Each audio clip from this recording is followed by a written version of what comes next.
Chapter 1. A Visitor with a Painted Ribbon. It has often been remarked by my friend Mr. Sherlock Holmes that the true winter of London is not written upon the thermometer, but upon the temper.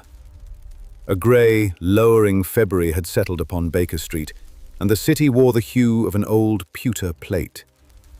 I had been for some weeks in tolerable health, though the damp insinuated itself into the Afghan wound with a certain doggedness, when an incident occurred which once more proved the singular attraction which crime, if I may so term it, exerts upon my companion. Holmes had occupied the corner by the fire, his long limbs folded like a pocket-knife, and his gaze not upon the flames, but somewhere, as it seemed to me, behind them. He had played a bar or two upon the violin in the morning, and now sat silent with the instrument across his knees and his chin sunk upon the bow. I had learnt to leave him to these fits, which might end in a burst of activity or in a curt declaration that London had become insupportably dull. It was then that Mrs. Hudson ushered in a lady closely veiled, who held in both hands a gentleman's walking stick, as if it had burnt her. She would have remained standing, but Holmes rose at once with his air of dry courtesy and placed her in the armchair opposite. "You are very good to receive me, Mr. Holmes," said she, and her voice, though low, betrayed the suppressed agitation of one who has held herself rigid for too long. "I do not know if I am come upon a wild fancy, but I have nowhere else." "Fancies are my daily bread, madam," returned Holmes. "Pray take heart. Dr. Watson is my friend and associate. You may speak freely before him. This stick, He had already taken it, as a conjurer steals a coin, and was examining the head and ferrule with that bird-like quickness of his which has deceived so many into thinking him superficial. It was a stout malacca with a wangy handle, of the kind fashionable among men of the clubs, but what most struck the eye was a narrow ribbon of scarlet silk tied in a precise sailor's knot beneath the handle. The silk had been stained in one quarter with a dull red which, to my medical eye, was not blood. "Mrs. Evelina Ramsay," said Holmes, glancing not at the card she offered, but at the impression of the printer's type on its reverse. "Wife to Professor Alistair Ramsay of Bedford Place, and you have walked here from the south side of the river." "Sir!" cried the lady, startled. "I did indeed cross at Westminster." "The Thames and your hem have had a brief intimacy," said Holmes, showing, with the faintest of smiles, a spatter of dried water upon the lowest fold of her gown. "But I interrupt you. Your husband?" "He has not come home, Mr. Holmes." She spoke simply, and yet the little phrase weighed the room down. She raised her veil. She was of that English fairness which reminds one of winter wheat, a complexion easily overrun by anxiety, blue eyes reddened by a night's vigil, and a mouth trained to fortitude. "He left the Royal Society rooms last night after 8, she continued. "He was to have brought with him certain notes for the morrow's lecture. He did not return. At midnight I sent a boy to the porter. At 1 I sent our man to the police station in Gower Street. At 2 I sat with his hat upon the table until the candle guttered. This morning, at 6, a cabman brought me his stick. He said he had found it on the embankment stairs, and that is all he knew." Holmes had laid the malacca across his knees, but he now lifted the handle to his nose and took in, with a slight contraction of the nostrils, the residue upon the ribbon. "Not blood," he murmured. "A powder mixed with a little oil. Salt, too. You tied this ribbon upon it yourself, madam?" "No, sir. I have never seen it before." "Professor Ramsay is a botanist," said Holmes, more as a conclusion than an inquiry. She stared. "Why, yes. How could you—" "By the powder, which is not a cosmetic nor a dyer's common stuff, but a crust scraped from a rock. By the smell of sea salt, and by the faintest adherent frond, see here, Watson, caught beneath the ferrule. You will permit me?" He lifted with the penknife a tiny crimson scale and laid it upon a scrap of paper. "You know the Atlantic, Mrs. Ramsay?" "My husband knows it," said she. He was preparing a paper on lichen communities upon the outer rocks of the Hebrides, but he had no voyage planned. "Lichens travel by pocket as readily as by ship," Holmes observed. "Tell me of yesterday." She told it without hysteria, which moved me the more. Professor Ramsay had been earnest, kindly, and somewhat absent. He loved, she said with a wan smile, to bring the sea air home in his hair and scatter his charts upon the parlour table. He had lately corresponded with several gentlemen whose zeal exceeded their patience, for there was talk, so much talk, of a natural dye which would render the synthetic scarlets of the continent unprofitable. "A lichen scarlet, Holmes," I put in, for the notion piqued me. "But could such a thing be durable?" "Durability is a question of mordants," he answered absently. "Pray continue, madam." She had little more. He had supped lightly, taken his hat and stick, and gone to the meeting. He had not been expected to speak. He had, nevertheless, taken with him a leather folio in which he kept notes. No letter had come, no messenger, nothing but the stick and the ribbon. "The cabman?" asked Holmes. "I gave him what money I had," said she, flushing. "It was mean, perhaps, to haggle, but quite human," said Holmes. "Mrs. Ramsay, you did perfectly in coming here. There are two strings to this bow, the river and the ribbon. We shall pluck the first at once. Watson, your coat." Within half an hour, we had the cabman, a broad-backed fellow with a good-humoured face and a cautious tongue, seated upon the edge of our hearthrug. He had, as he said, picked up the stick upon the steps leading down to the water by one of those river stairs in Southwark which are as much a part of London as its steeples. He had seen two gentlemen meet there. The one had a veil about his hat and spoke in a voice as if he had a sore throat. The other had a bold carriage and a scar down his left cheek. There was a brief parley. Then the veiled gentleman went down towards the water, the scarred man up towards the street. The stick lay upon the stone. He, the cabman, had no time to mind other men's affairs. A fare called him. In the morning he thought of the reward and took the stick to the address upon a card in the head. "A card?" cried Holmes. "What card?" The man, abashed, produced from a greasy pocket a small oblong. Holmes held it to the light. Upon it was printed, "Professor Alastair Ramsay, F.R.S., Bedford Place," and upon the reverse, in a hand I did not know, "Should the owner be unwell, pray return to his lady." There was a faint impression of the press which had printed the card, and Holmes smiled his thin smile. "You will be careful not to spend all your reward at once," said he, dismissing the cabman with a generosity which brought the colour back to Mrs. Ramsay's cheeks. "Now, Watson, to the river. And you, madam, if you have the courage—" "I have that," said she simply, and drew on her gloves. Chapter 2. The Stick, the Bead, and the Cabman.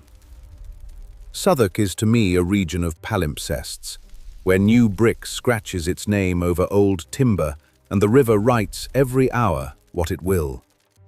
The river stairs lay slick with a green sheen which the tide had left, and the cold went for one's bones as a creditor goes for one's purse. Holmes was at once upon his knees, which, to the uninitiated observer, must have been an odd spectacle. But to me it spoke of the rapid transition from consideration to experiment which I have seen in him at his best. "There was a boat here," said he. "Two men, one heavier than the other. See where the rope, there, and the scraped stone where a heel has slipped. The stick fell, no, was set, thus. Too deliberate for accident. And here, Watson, what do you make of this?" He held up, upon the point of his knife, a tiny cylinder of red glass. It flashed even through that sordid light. "A bead," I ventured. "A Venetian bead," said he, "of a make I have seen hawked by certain itinerant charm sellers near the river." Our veiled gentleman was careful, and yet he wore a thing no cautious man would wear to a clandestine meeting. Why? Vanity? Or a signal? I would know where that bead came from. He straightened, and his long figure took on that certain animation which, to me, is worth any day's hunting or any night at the theatre. Watson, there is a room near here which is borrowed by gentlemen of science too poor for their own laboratories. We shall find Professor Ramsay's ghost there, or we shall find his murderer. We found a porter with an amiable reluctance to be involved in anything but locks, and so, by the proper offices, we entered a chamber on the first floor which smelt of alcohol lamps and burnt sugar. Upon the bench was a scatter of slides, a notebook, and a small crucible in which some reddish matter had been dried. But it was upon the far wall that an exclamation escaped me. Someone had scrawled, with a finger dipped in a brick-red dust, 2 words in Latin. Sanguis debet. Blood is owed, I translated. Holmes had already flung up the sash, sniffed the air, and turned his attention to a shallow dish upon the sill. "A bitter almond," said he, "to the dullest nose. And yet, there is no prussic acid here." He looked at me keenly. "You see no wound?" "None," I admitted, bending over the floor where, had a body fallen, some sign must have been. "No blood. The Latin may be no more than theatre." "Theatre is often the most practical of arts," said Holmes. "The man who wrote that wished to declare a creed." From the porter, we learnt that Professor Ramsay had, the previous evening, occupied the room for an hour. He had received no visitor, so far as the porter knew, but the stair was common to other rooms. At 8, the professor had locked up and gone, giving the key to the porter as usual. This morning, the porter had found the door unlatched and the words upon the wall. He had written to the police. They had not yet arrived. Holmes's mouth took on a little twist. "Then we must do their work for them before they blunder in to undo ours. Watson, the crucible." The residue was the same dull red which I had seen upon the ribbon. It had, when moistened, a faint saline tang and a smell of rock and weed. Holmes set a minute quantity upon a slide, wet it, and examined it beneath a lens that he whipped from his pocket. "A crustose growth," he murmured. "No spores that I can see. The salt has killed its delicacy. Yet the structure, it is indeed a lichen of the sea spray rocks. If our professor had bottled a fortune, he has scattered it very prettily." "Holmes," I said, "if this be murder, what is the method? You smelled bitter almond, and yet—" "And yet," he returned, "the prussic acid test fails. There are other cyanogen compounds, Watson, and there are other poisons whose bitterness lurks. But I am not content. The Latin, who writes such a thing, and why in dust? A warning? A signature? We will not solve it by staring. We shall follow the bead." Chapter 3. A room with no footprints. By dint of inquiries among those small traders whose livelihood is the art of trifles, we came to a narrow alley behind a music hall, where a woman of the Mediterranean sort sold ribbons and beads to actresses and sailors' girls. She sat upon a stool with her wares upon her knees, and her hair coiled beneath a scarf as red as a challenge. "Your beads," said Holmes, laying the tiny cylinder upon the cloth. "From whom did you buy this string?" She lifted it between finger and thumb. "Venice," said she, "but not from a merchant. From a man who had 2 hands and yet counted them as 5. "A poetical expression," said Holmes. "A poor one," said she, with a flash of teeth. "He bought cheap and paid dear. He had a friend who died and left a debt.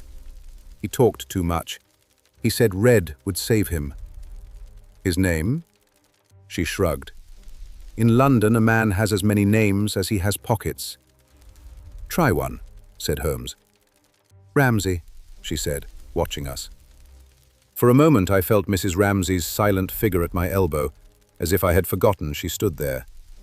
She did not cry out. She only took in her breath and let it go again, and upon that small tide I saw her courage ride.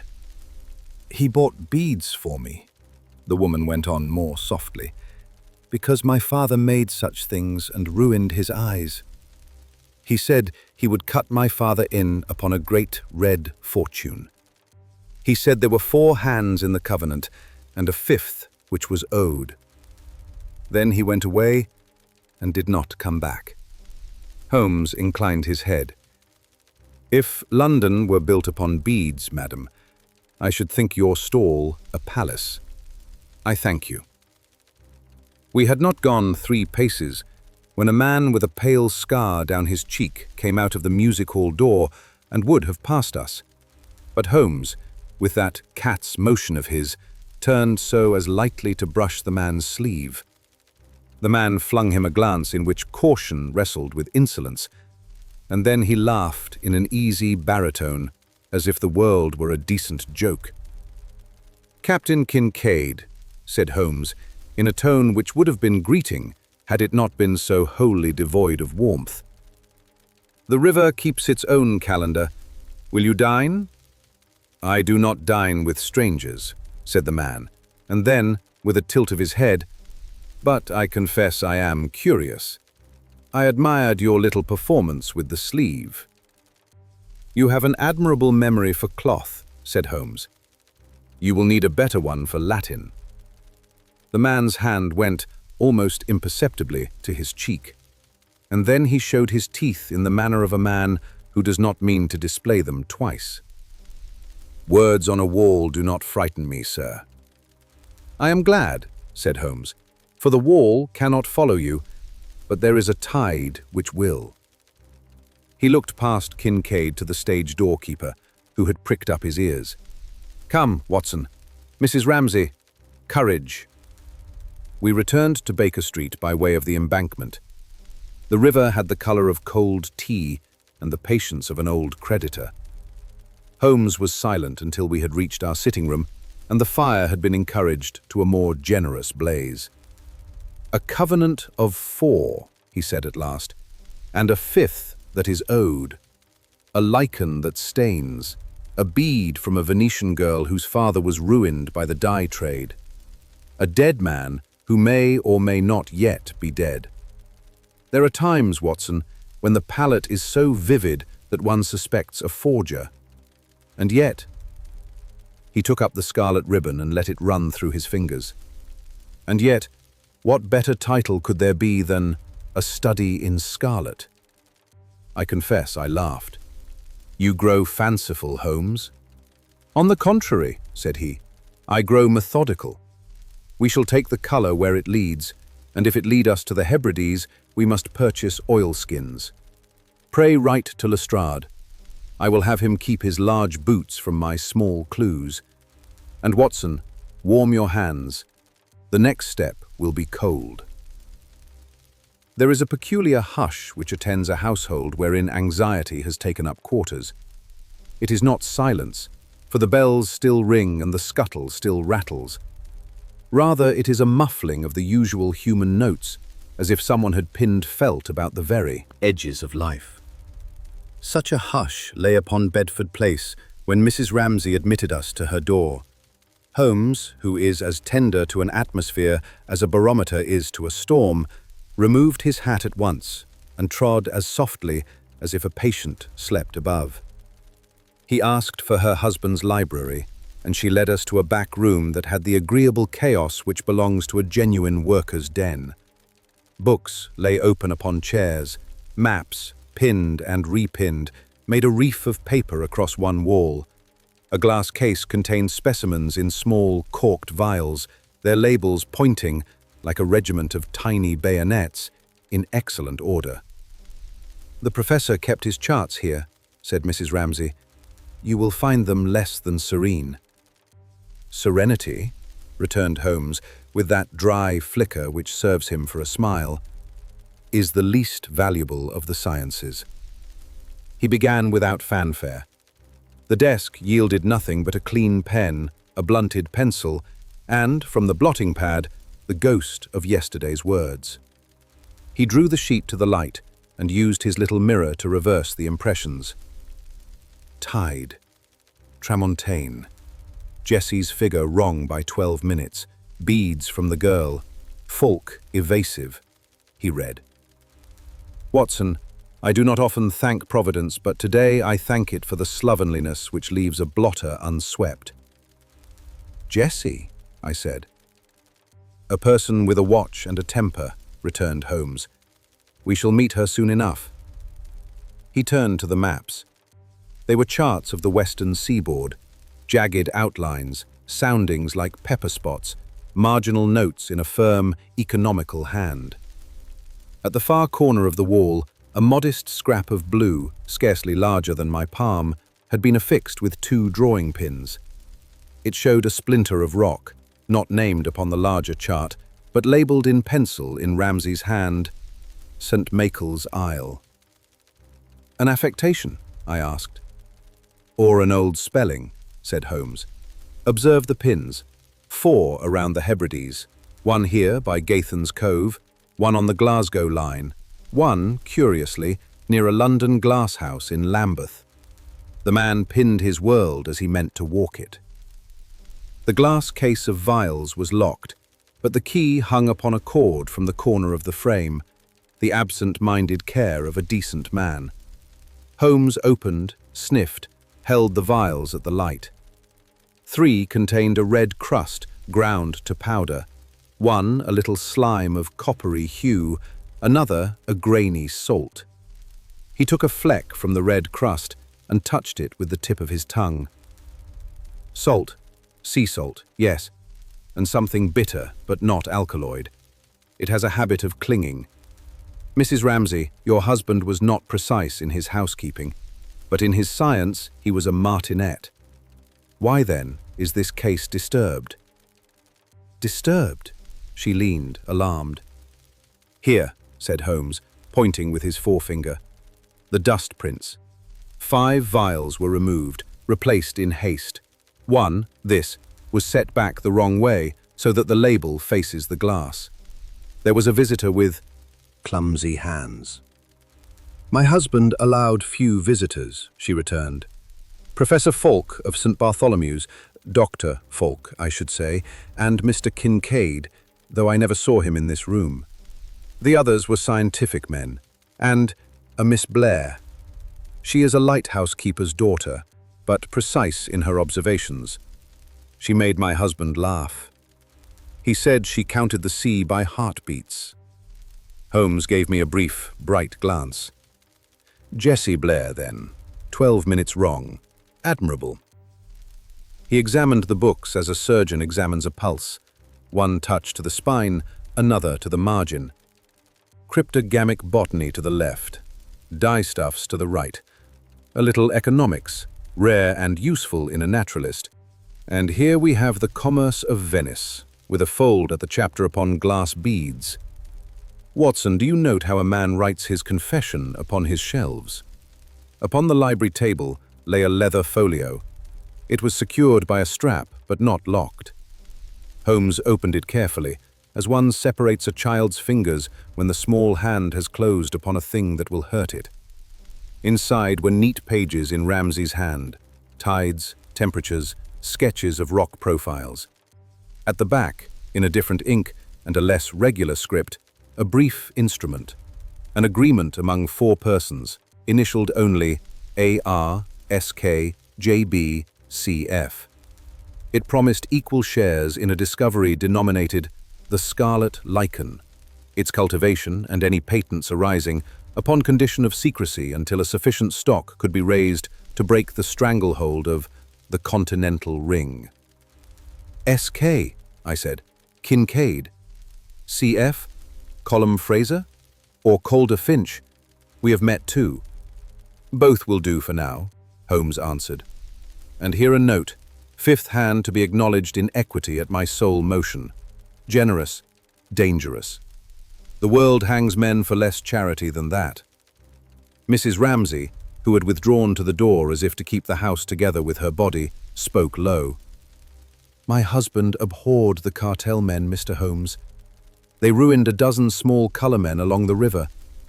He said he would not sell the sea to men who kept it in a bottle. Holmes's long fingers paused over the page. Madam, I believe your husband had more enemies than he knew, and better friends than he guessed. Did he speak of a red society? She looked surprised. Only in jest. A debating club of odds and ends, chemists, artists, a curate, a radical printer, meeting in a coffee room off Fleet Street. He used to come home with their ink on his cuffs. Good, said Holmes, shutting the folio and returning it to its place. We shall supply them with a more useful topic than rhetoric presently. One last question. Did your husband keep a Venetian artisan's bill? She went at once to a small drawer and produced a folded account in a foreign hand for 1 string of red glass beads, hand-drawn and sundry trifles. Holmes inclined his head. Watson, said he when we had taken our leave, we have the chart, the covenant, and the bead. Give the police the ribbon, and they will accuse the wife. Give Lestrade the Latin, and he will arrest the curate. We shall, if we are fortunate, reach Scotland before either of them reaches a conclusion. Scotland? Have you no oilskins? Said he. Chapter 5. Of Lichens and Oaths. It was Holmes's practice when the path ahead ran into fog to advance at a measured pace and to feel, not with his feet alone, but with every sense he possessed. That afternoon and the following morning, he moved through London as a blind man moves through a familiar room, without injury and in full possession of the layout. He sent a boy to St. Bartholomew's with a note to Dr. Conrad Falk. He sent another to the coffee room in Fleet Street, asking the Red Society to meet him at 5 with clean cuffs and open ears. He went himself to Lestrade, who received him with that mingled exasperation and admiration which Holmes has the art to produce in the official mind. Latin on a wall, said Lestrade, pursing his lips. The last Latin I met with was a tattoo upon a sailor's arm. Sanguis debet. What is the meaning of it? It depends, returned Holmes blandly, on whose blood is owed, to whom, and at what rate of interest. I am going north. Pray keep your men south of Glasgow until I call for them. And why should I do that? Lestrade demanded. Because if you go early, you will arrest a rock, said Holmes, and bowed himself out. At St. Bartholomew's, Dr. Falk received us in a laboratory abstemious to the point of poverty. He was a silent, spare man with a scholar's stoop and hands so clean that they made me instantly aware of my own. Professor Ramsay, he said, when Holmes had named our errand, was rigorous and kind. He brought me specimens because he said I had a nose for mordants and a conscience for commerce. I tested his lichen under alum, tin, and iron, under ammonia and in spirits. I tried it with gum and with oil. With the right treatment, the Scarlet outstays any aniline I have seen. He was on the edge of a discovery. That edge cuts. You advised him to patent? Holmes asked. Falk's mouth lifted by a hair's breadth. I advised him to live long enough to decide.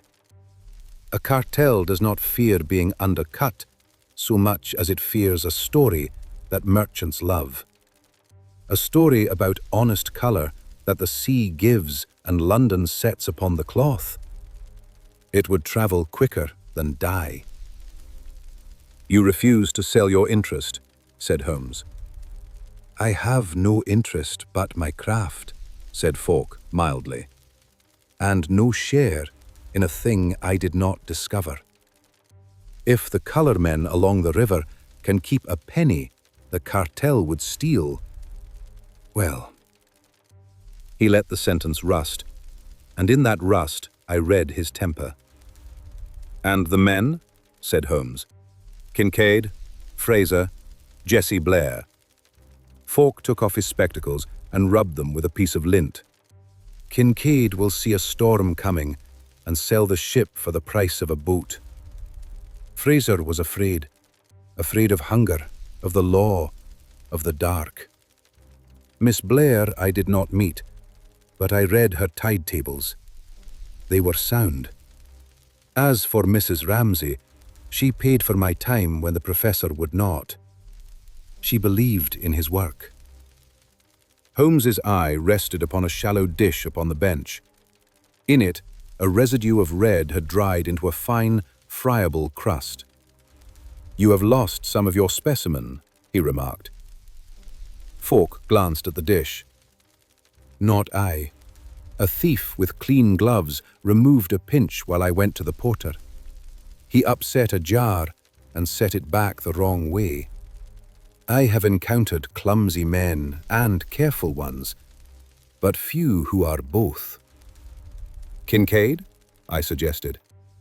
"His hands are sure.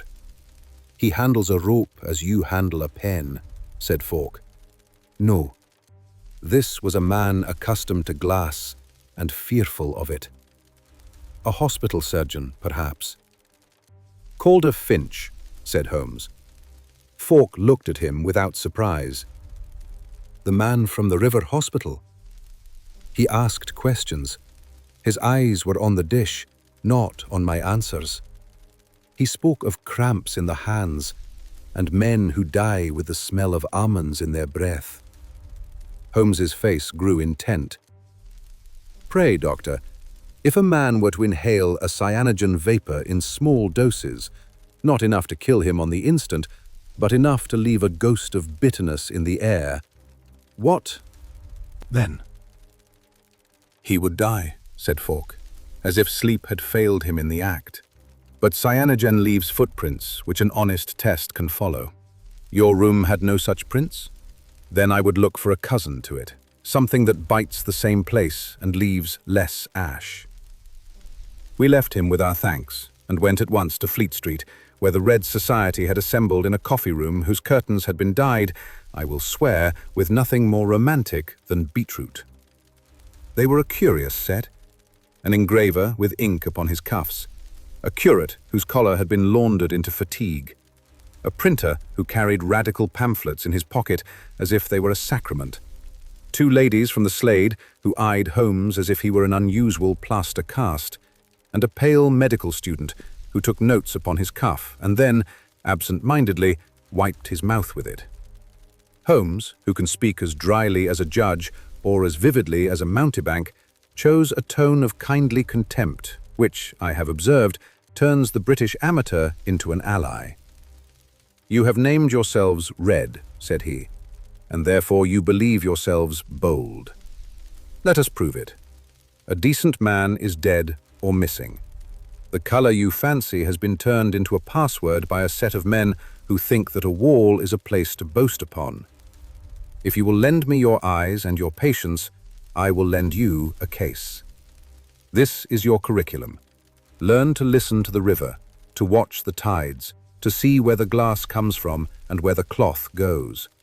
Above all, learn to keep your tongues between your teeth until I bid you wag them. Can you do that?" The engraver laughed. "We can try, sir." "Miss Blair?" said Holmes, looking past them. A young woman at the back, the last to enter, the first to leave, I should say, by her set shoulders, stepped forward. She had the lean look of those who live with weather. Her hair was tied in a knot that meant work. Her eyes were the tempered grey of steel. "Mr. Holmes," she said, and her voice had the faint sing-song of the North. "You sent for me?" "I sent for competence," said he. "Whether it wears trousers or a skirt, I do not mind. Your tide is out by 12 minutes, Miss Blair." "My father's clock," she returned, with the ghost of a smile. "I've set it right since." "Good," said Holmes. "You knew Professor Ramsay." "I knew he loved the light on wet rocks," she said. "He said the sea left messages if you turned the paper sideways." Holmes inclined his head, as if saluting a fellow craftsman. "You signed a covenant." "I did," she said, "with 3 men and a hope." "And a motto?" I asked. Her gaze flicked to me, then back to Holmes. "Words on a wall do not make a creed," she said. "Quite," said Holmes. "But men sometimes write what they dare not speak. Miss Blair, can you be ready to travel within the hour?" "To where?" "To St. Michael's Isle," said Holmes. Your hands are steadier than mine. Upon a rope, I think. And I have need of such hands. Watson, we must pack. Mrs. Hudson will forgive us if we do not burn the house. We parted then, with the Red Society buzzing like a disturbed hive, and Miss Blair standing very still by the window, as if seeing beyond Fleet Street to a line of black rock where sea and wind keep counsel.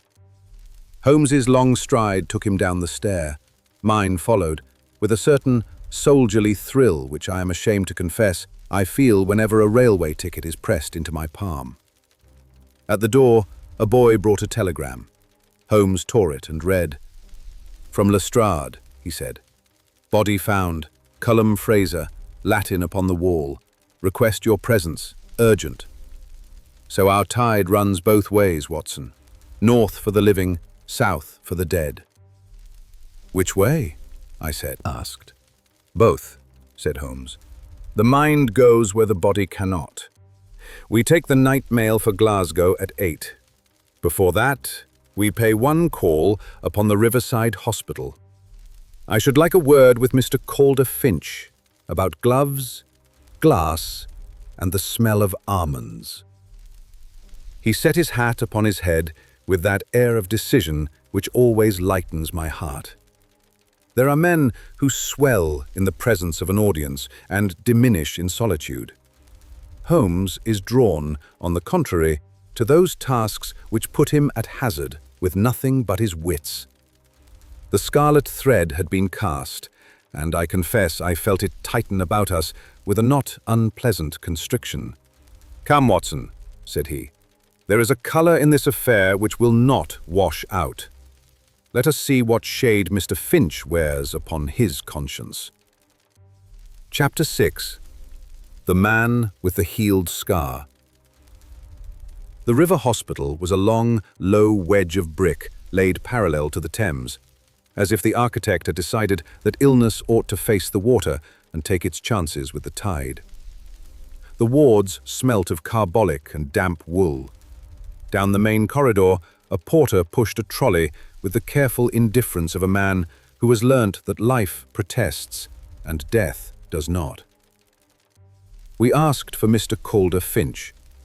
A dresser with ink on his fingers showed us to a small side room that served as an office. It contained a desk, a washstand, a cabinet for instruments, and very little comfort. Mr. Finch stood at the window with his sleeves rolled, the tendons of his forearms drawn like bowstrings under the skin. He was a tall man of perhaps 40, clean-shaven. His eyes were the pale, practical blue which notices more than it admits. A line cut from nose to mouth had been made, I should say, by holding one's breath too often in tight moments. "Mr. Holmes," he said when we were named, "and Dr. Watson. I have read you in the papers, Doctor." "Only when I failed to keep a bullet out of my shoulder," I returned. Finch's mouth did not move, but something that was almost humour travelled through the eyes. "We all make a study of what remains," he said. "How may I help you?" Holmes's glance took in, as it always does, more than any polite inquiry could excuse. The fine grey dust upon the corner of the desk blotter, the faint bruise upon the heel of Finch's right hand where a corkscrew spring might rub, the folded handkerchief stained, not with blood, but with a brown rust like the ghost of it. "You were consulted by Professor Ramsay," said Holmes, mild as milk, "and by men who were interested in him." "I was," Finch replied. "I extracted a fishhook from a sailor's wrist while they argued about dye. I told them to stand further off the light." "The sailor?" "A Captain Kincaid. A baritone in his off hours, I should judge. He sings to keep the pain from biting first." "And the others?" "A Scots factor named Fraser, thin and frightened of his own pulse, and a Drent lady who knew the tides better than any man in the room." "Miss Blair," said Holmes. "Likely," said Finch. "I did not learn names. I learnt how to keep my instruments from rusting in this climate. That is occupation enough." Holmes drifted towards the washstand and sniffed, idly as it seemed, at the carafe. Mr. Finch, you asked Dr. Falk questions about cramps in the hands and the smell of bitter almonds. Finch looked at him. The pale blue turned a shade paler. I ask many men many questions. There is little profit in being the cleverest man in a graveyard. You wondered how a man might die quietly with no wound, said Holmes, and still leave behind him the merest ghost of cyanogen. You wondered if there were cousins to prussic acid which would not betray themselves so readily. You wondered, perhaps, because you had seen a room in which a Latin tag had been drawn upon the wall with dust, and there was nothing else to explain death. To my surprise, Finch did not bluster, nor freeze, nor lie. He looked down at his hands for the space of 3 heartbeats, and then nodded once, as if accepting an uncomfortable diagnosis. I saw such a room, he said, as a student long ago. A man was found in a garret near the docks. No sign of violence, the faintest almond. The surgeon of the day found nothing he cared to name. He also found a word on the wall, Latin, like your wall. I told myself then that if such a thing crossed my table again, I would not let it pass unnamed. Have I my wish now? Possibly, said Holmes. Did you advise Ramsay? I advised him to eat well, sleep when he could, and not to trust men with tidy cuffs near his glassware. Holmes's head came a fraction to the side. Tidy cuffs? Finch smiled without warmth. Hospital habit. Blood shows, dust does not. Clean cuffs mean either idleness or a very tidy villain. I did not think Professor Ramsay had leisure for the first. Did you see him here again? No. Holmes's hand strayed to the handkerchief upon the desk. You have been handling something that leaves a rust-colored smear. Not blood, iron, or a dried pigment with a little salt in it. Finch reached and folded the square with precise fingers. This place touches the river, Mr. Holmes. It leaves a taste. Holmes looked at him with that pleasant emptiness which I have seen put bankers and burglars equally out of countenance. I have observed, he said, that your right glove is less worn than your left. You remove glass stoppers with your left, but you are not left-handed. You have recently used a retort you do not own. When? Finch's eyes lowered and rose. A week ago. Dr. Falk allowed me to test a lichen extract. I had read of a trick with heat and alum which might drive the color deeper. I proved it and displeased him. He is suspicious of tricks. And of thieves, said Holmes softly. You upset his jar and set it back wrong.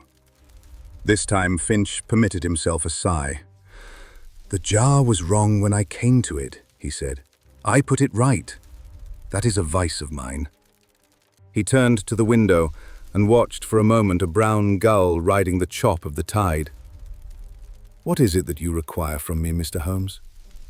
If you ask me to condemn a man upon guesses, I will not. If you ask me to look at a dead one and tell you what is left to say, I will. Holmes considered him, as a chess player considers a rook that might yet be made to dance. Your candor does you credit, he said. I ask only for a pair of eyes that can see what carbolic disguises. And a word of warning. Should a man with a healed scar and an easy voice come to you at night with a patient whose story is thinner than his pulse? Finch's gaze sharpened. Kincaid. Or another who carries his confidence like a lantern, said Holmes. Madam, for the dresser had returned with a message, I believe we have taken enough of Mr. Finch's day. We are obliged to you. At the door, Finch spoke again. If you find the professor, he said, and he has passed my art, tell his wife that he had the courtesy to listen. Not all clever men do. We shall tell her, I said.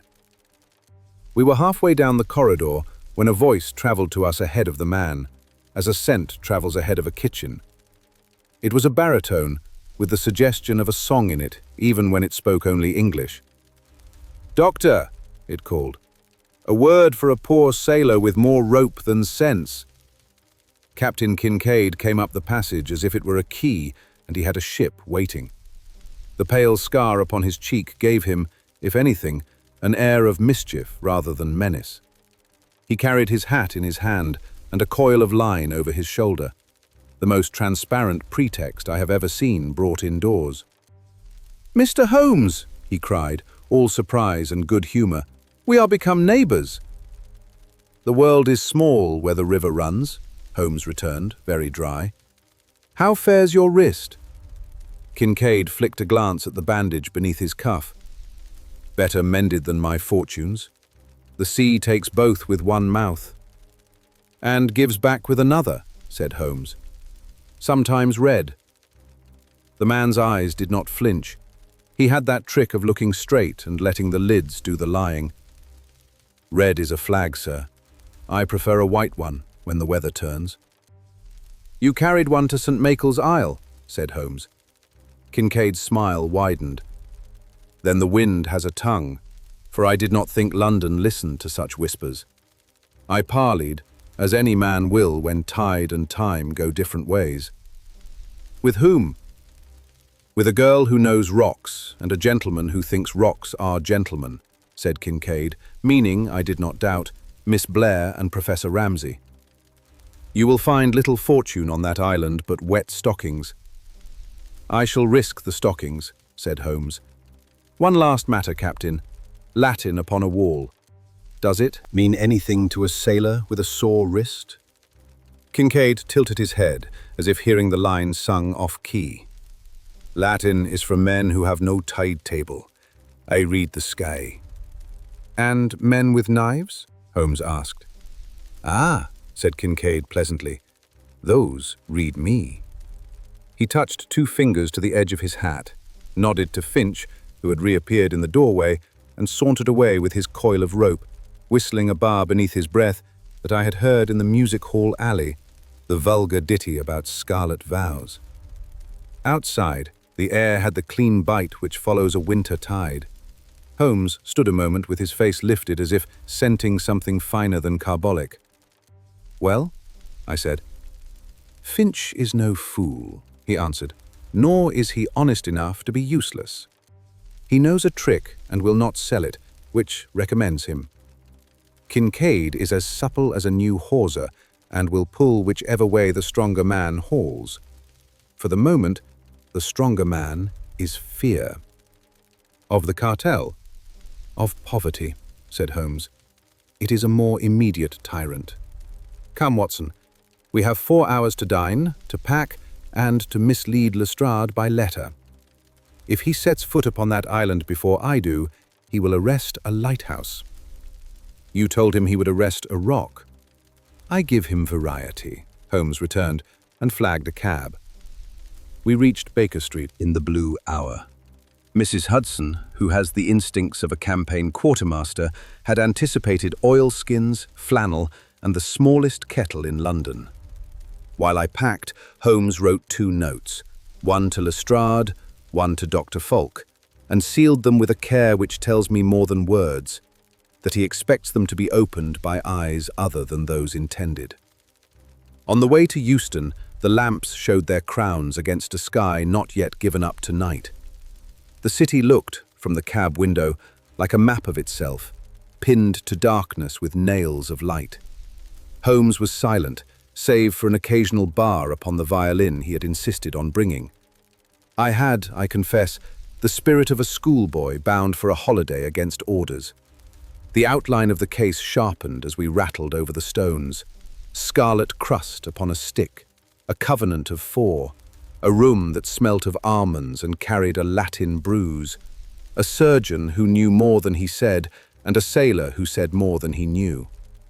On the platform, a porter shouted our coach.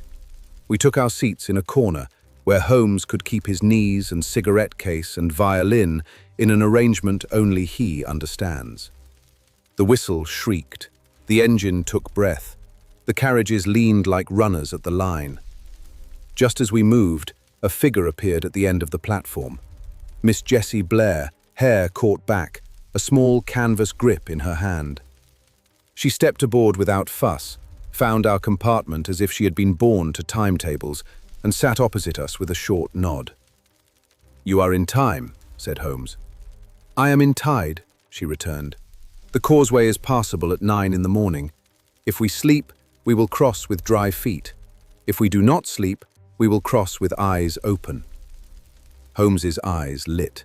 He thrives upon companions who bring facts instead of flattery. "Then we shall sleep enough to be useful," he said. "Watson snores only when happy. You are safe." The train gathered itself and flung London backwards in a clatter of points and a smear of gaslight. I watched chimney and steeple and warehouse dwindle and felt the case stretch out ahead, northwards, seawards, like a line paid out from a sure hand. "Holmes," I said, when the rhythm of the wheels had settled us, "this Latin, sanguis debet, what would you gloss it as if you were a schoolmaster and not what you are?" "Blood is owed," he said. "But schoolmasters leave out the question which matters most. By whom and to whom? We shall ask the sea in the morning. It keeps better accounts than men." He shut his eyes then, very suddenly, as if someone had blown out a candle within. Miss Blair sat with her grip against her knees and watched the moving dark. For my part, I counted, before sleep, the enemies and the friends we had found, and tried to place each upon the board. By the time I had decided that Finch might be a bishop and Kincaid a knight with a taste for the L-shape, the train had soothed me past strategy into dreams. Chapter 7. A Pact Signed in Ink.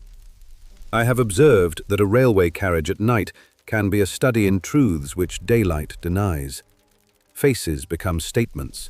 Voices fall to their native pitch. Even the wheels, that most mechanical of choruses, beat time to what a man will own and what he will keep back. It was in such a moving confessional that Miss Jessie Blair took from her small canvas grip a folded document and laid it upon her knee with the gravity of one setting down a tool. "You have seen a copy," she said to Holmes. "Here is mine." Holmes did not snatch at it, as some men would.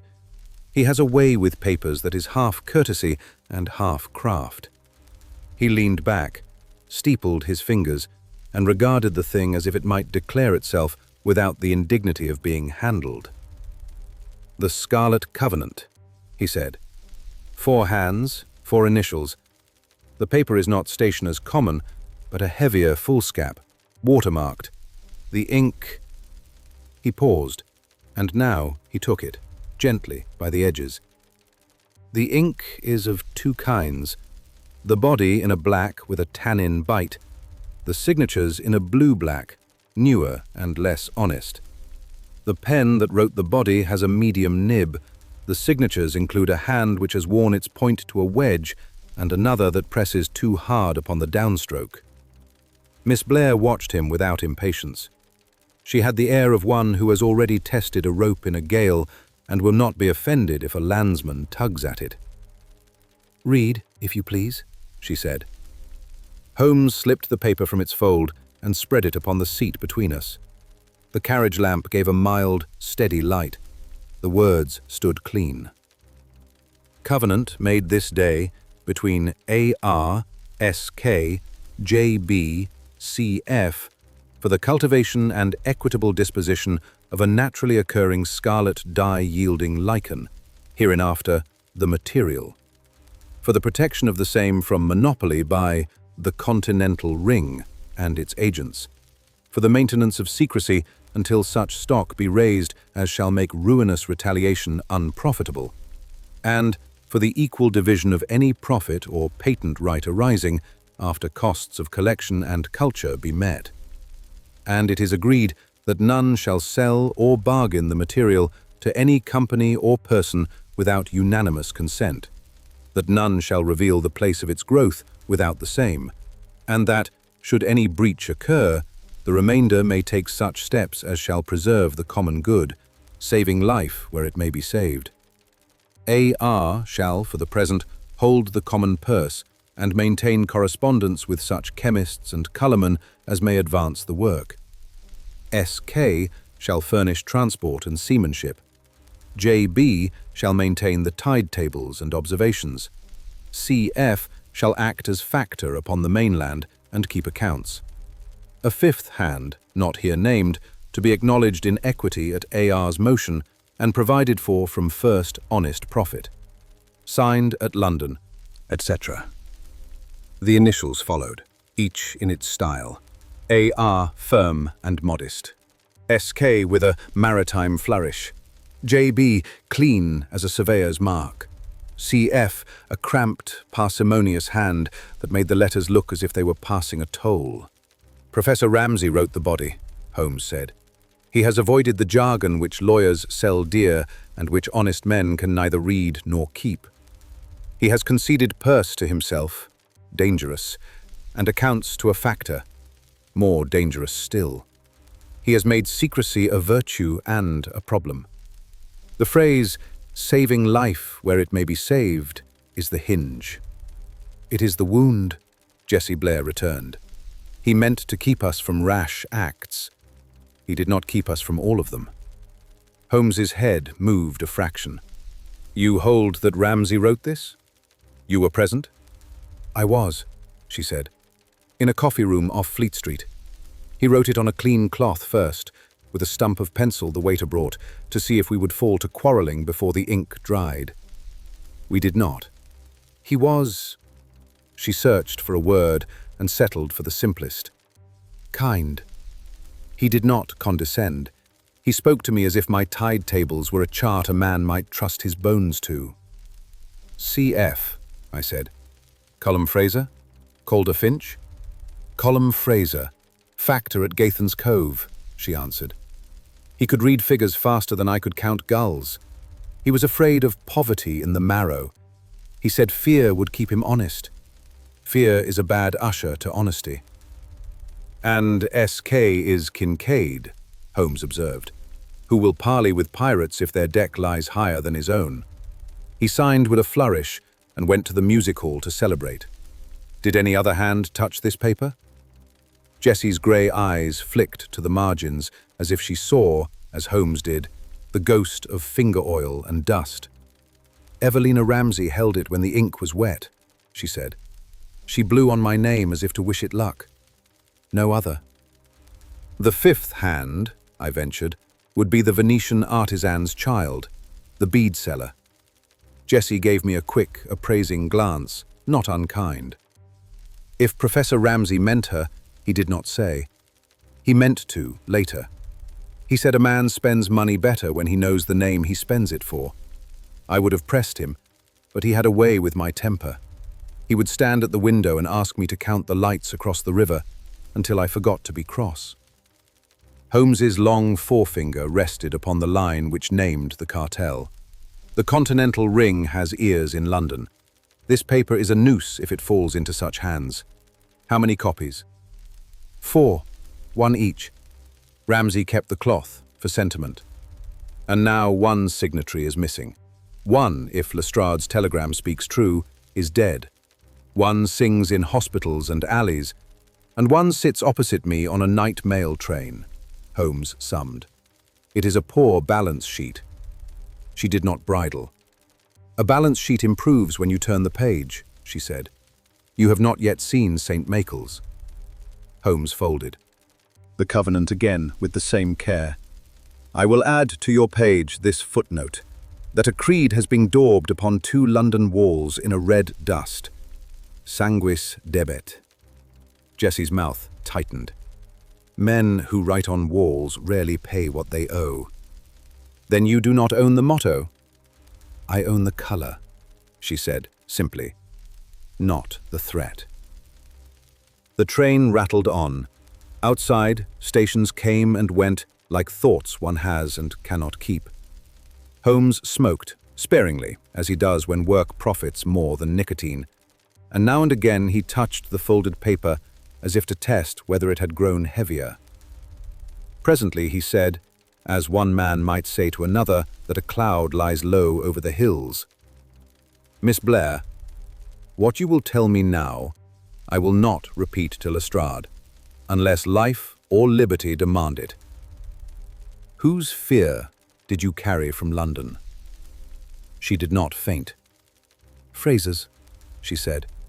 He wished to sell, quietly, to the very men we meant to thwart. He said the ring would crush us and call it tidying. He said a poor man who feeds his children is a saint, and a poor man who fails is a fool. He met a man with tidy cuffs by the river and promised him a jar. Finch, I said, startled. No, she returned. Finch is untidy by nature and honest by habit. He would sell his own coat before he would sell your grave. This man smelt of scent and had a pin in his tie. He called Scarlet a shade. Fraser called it a meal. I called it a warning. We quarreled, and Professor Ramsay, who disliked quarrels unless they cleared the air, said we would go north and let the sea speak. And the jar? Holmes asked. He took it, she said flatly. Fraser took it. Whether he gave it, I do not know. Holmes glanced at the carriage window, where our faces, pale in the lamplight, rode beside the night. We shall ask him, he said, if Lestrade has not asked him first and shut his mouth with official compassion. At Carlisle, a hot savoury was pressed upon us by a woman of maternal authority. At Lockerbie, the guard put his head in to advise us of Snow higher up, as if it were a beloved nephew whose antics we should prepare to forgive. Jessie Blair slept, not prettily but efficiently, her grip a pillow and her boots set square upon the floor, as if braced against a sea that might at any moment decide to lift the carriage and set it down elsewhere. Holmes dozed in his peculiar fashion, which gives rest to the limbs while leaving the mind on a long lead. I watched the dark turn gradually to a grey which, to a Londoner, is indistinguishable from night until a hill decides, with rural obstinacy, to be seen. We came into Glasgow with the morning, a forest of chimneys, a smell of iron and river, and men who walk as if they have deadlines in their bones. Holmes, who dislikes changes of train less than he dislikes changes of plan, got us from one to the other with the minimum of speech. By noon, we were at the small station nearest the coast, where a boy with a cart conveyed us and our oilskins to an inn whose sign creaked like a door in a ghost story. The crofter there spoke of St. Michael's as men speak of a neighbour they both distrust and love. The causeway's a tongue o' sand, he told Jessie without a glance for us. She speaks at 9 and at 3, if the wind has manners. If it has nae, she says nout and lets you drown. We will listen, Jessie said. Holmes ate sparingly and asked questions as if buttered oatcakes were a fee. The answers confirmed what his finger had told him upon the London chart. A rock off Gathan's Cove, joined to the mainland at low tide by a bar one might cross if one's nerve matched one's timing. A lighthouse, kept by an old man with a chest like a barrel and a cough like a broken window. Patches on the seaward stones where, after rain, a red growth bled from the cracks like rust from a sword. A factor named Fraser, who had not been seen since he took a parcel to the post. Did he sing? Holmes asked idly. The crofter looked puzzled. Sing, sir? Never mind, said Holmes. Some men sing under pressure, others only leak. We had an hour yet before the causeway bared its teeth. Holmes took that hour to go through the contents of Jessie's grip with the professional discourtesy which is, in him, a form of respect. She had brought rope, a lantern, a tide table tucked into a prayer book, a pencil worn to a ferrule, a scrap of oilcloth, and 3 large nails. Nails? I said. For making a point, she returned. Holmes's approval showed as a thinning of lines about the eyes. You will do, Miss Blair. We went down to the shore when the sea, after flinging itself upon the rocks with its morning temper, drew back and muttered in a different key. The bar showed, not boldly, but with that treacherous moderation by which nature implies that the prudent need not hurry and the fool may do as he likes. Holmes looked at the sky, at Jessie's watch, at the march of weed-fringed stones appearing with the slow indecency of undressing, and nodded. "Now," he said. The crossing was not heroic, it was worse. Heroism expends a man in a blaze and is done. Prudence spends him in a series of quiet calculations which can fail as easily as they can succeed. Jessie led, choosing the black with a knowing eye for what was firm and what was merely wet. Holmes followed with the violin case slung absurdly at his back, and his mind, I do not doubt, race-walking among tides and motives. I came last, with the medical bag, and the feeling that a London doctor is a poor creature when the ground itself will not keep its word. Midway the wind freshened, not from the west, where we had asked it to be polite, but from the northwest, where weather keeps its grudges. The water slopped over our boots and made of each step a negotiation. Jessie called, without turning her head, "Not the bright, black is better." And we altered our course to a line of stones that looked like the vertebrae of some drowned beast. A gull laughed, a vulgar sound, and the lighthouse, which had stood all this while like a smudged finger upon the far rock, grew at last to an honest tower. We gained the isle with wet shins and an inward gratitude which I, being less philosophical than Holmes, expressed aloud. The keeper, a man with a beard like an unravelled rope and eyes bright as wet slate, met us with a cough that made my fingers itch for a stethoscope. He welcomed Jessie as if she were a tide he could respect, and us as if we were driftwood of better than usual quality.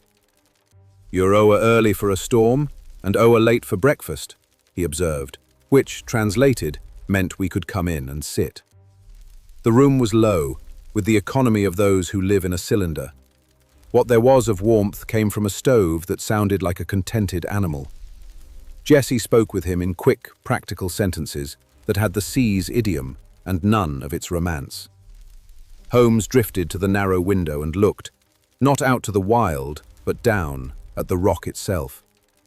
"Watson," he said, very quiet, "your eyes here." I joined him and saw what he saw. Upon the stone where rain had lately gone, and salt had lately dried, a stain, not a flat coat but a crust, red as brick and more alive than rust. It ran in broken lines and pools along the fissures, as if the island itself had been scored and had bled with deliberation. "An honest colour," said Holmes softly.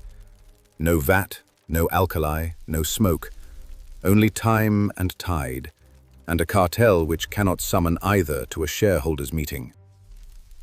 He drew from his pocket a small spatula and a glass vial, and with a delicacy that would have done credit to a surgeon, drew up a fleck no thicker than a thumbnail.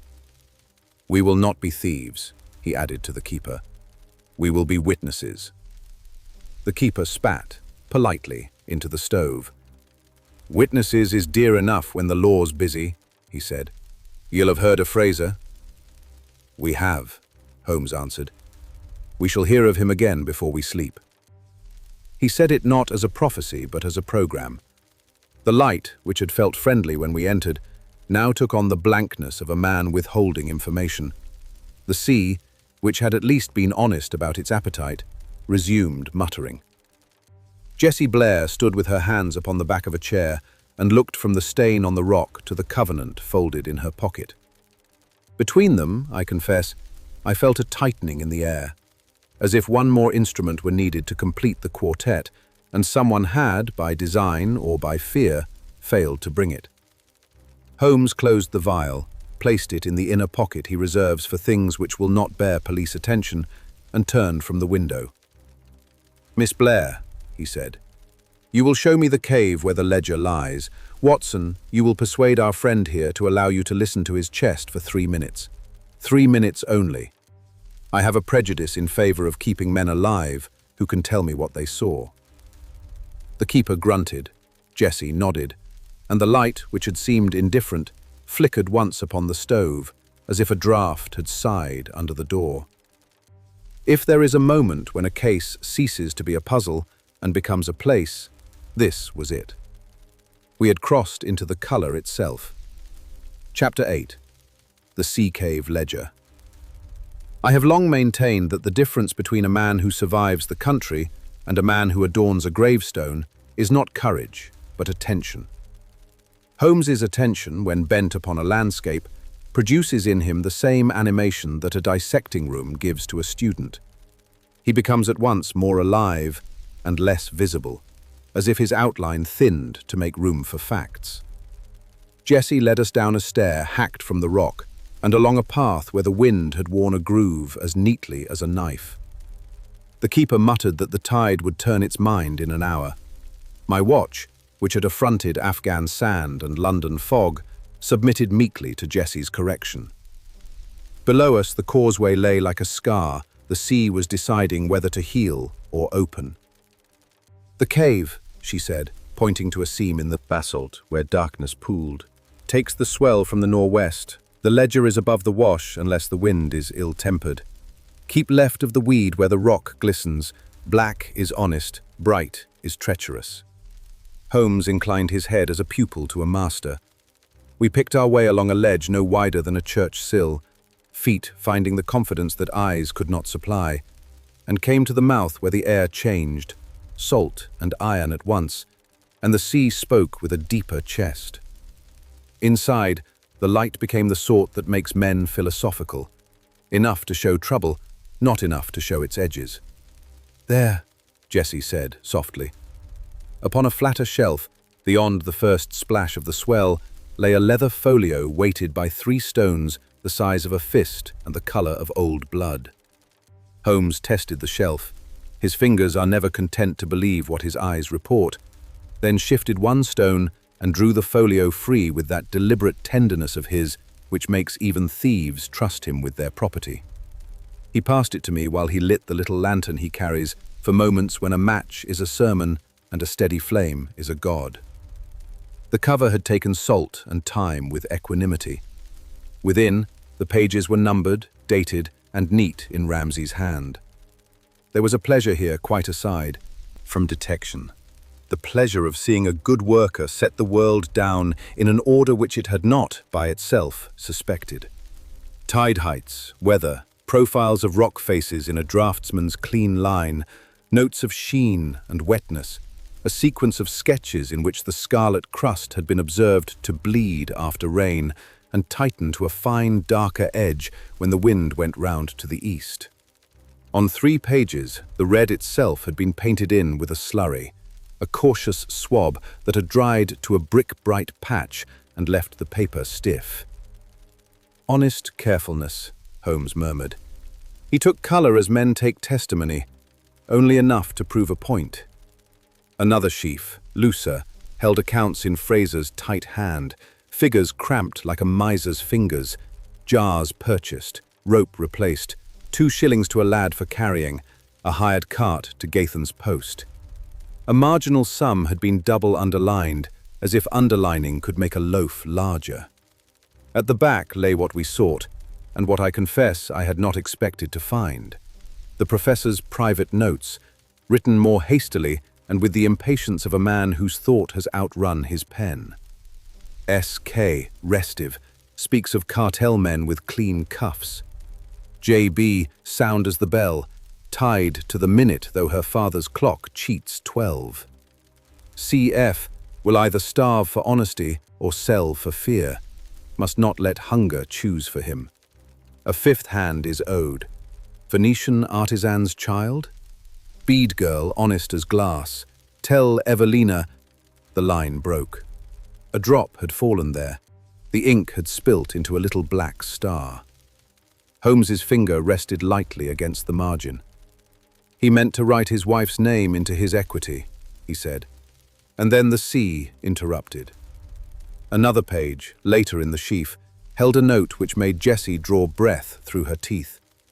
Fraser insists on separate keeping of 1 jar, says he fears breakage if all our eggs be in 1 basket.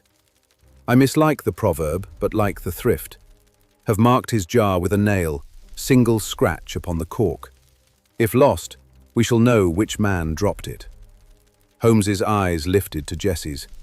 There was no triumph in them, only gratitude to the dead for having been precise. "Did you see such a mark?" he asked. when Fraser carried the parcel to post. "I saw only that he kept his hand as if he held an egg," she said grimly. "I will look for the scratch now until I find it in my sleep." "Watson," Holmes said.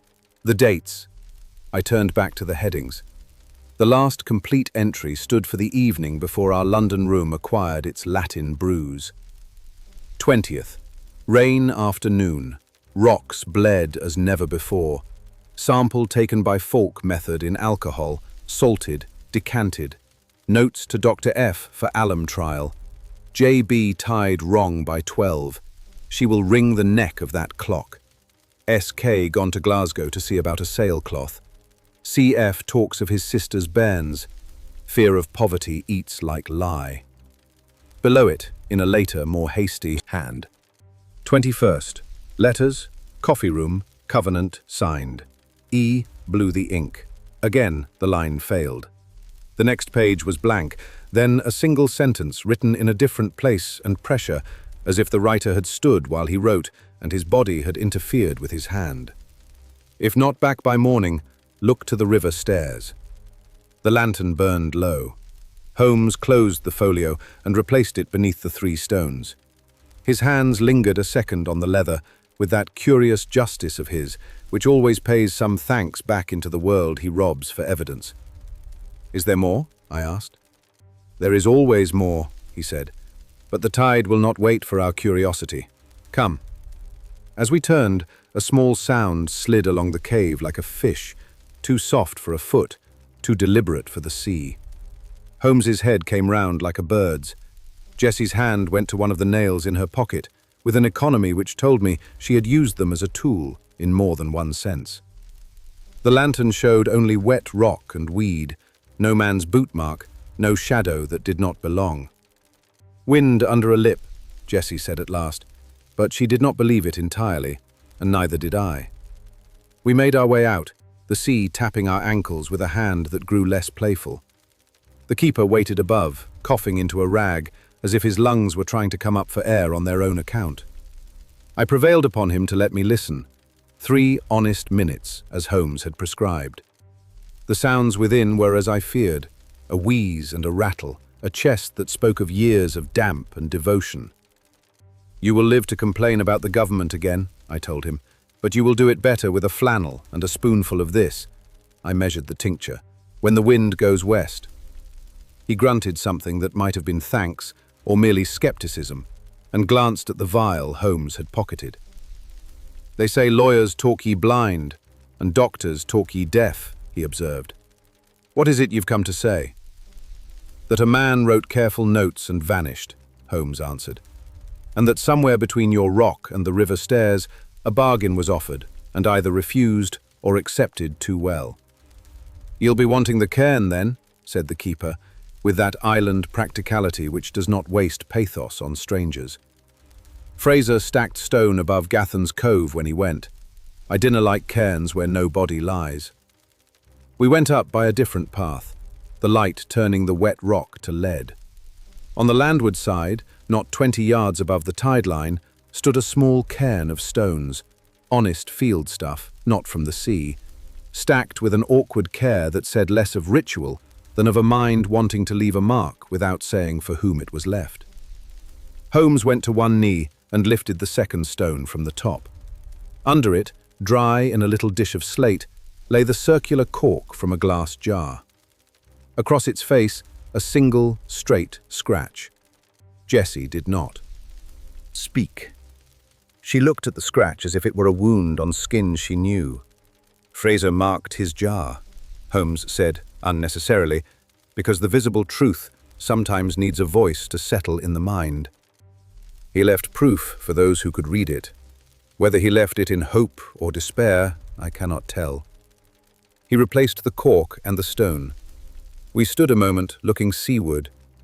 A line of weather was running low along the horizon, like ink drawn under a sum. The causeway's shoulders were already wetter than they had been 10 minutes before. "We go back now," Jessie said, "if you want dry feet." "Dry feet have had their turn," Holmes returned. "Watson, take the ledger pages I copied, for, In the cave, while I kept the light, he had, with that miraculous speed of his, transcribed the notes which mattered, and keep them where salt cannot put its tongue. Miss Blair, is there any man on the mainland who would have seen Fraser post a parcel? The crofter's boy who minds the cart, she said.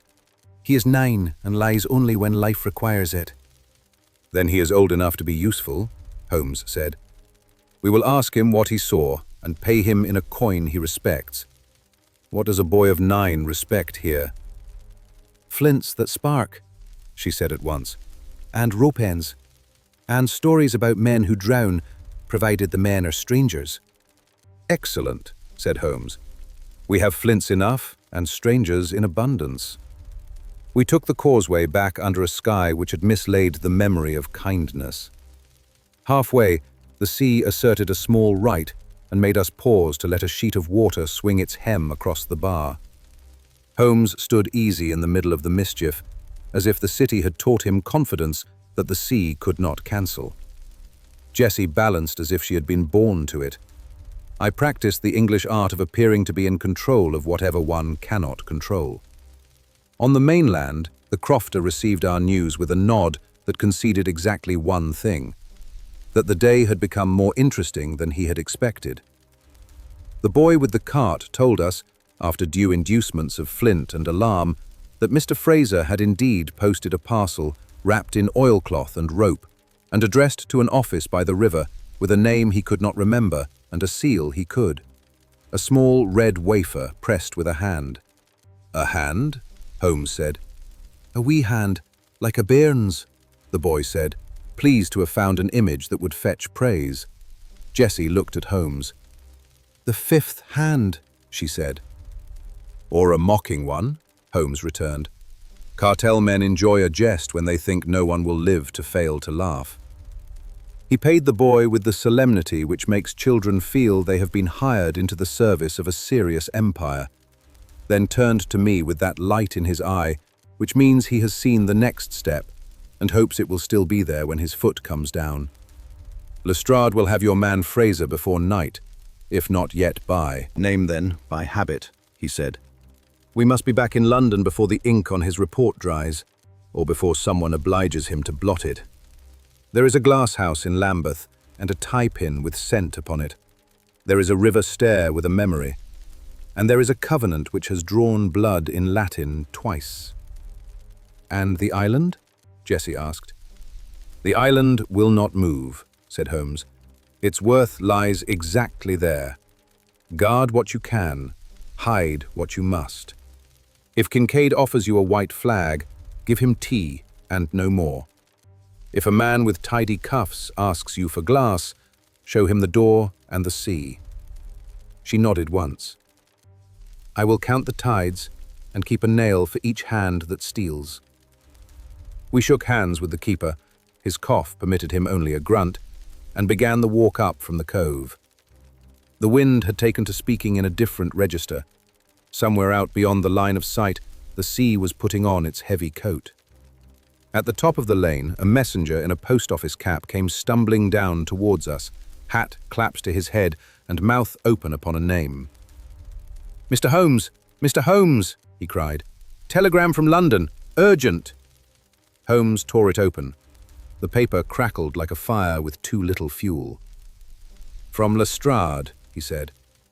Fraser found in lodging house in Southwark. Dead. Latin on plaster. Send word of your whereabouts. He folded the paper and placed it in his pocket as if it were a specimen that must not be bruised. When he looked up, his face had lost none of its animation, only its charity.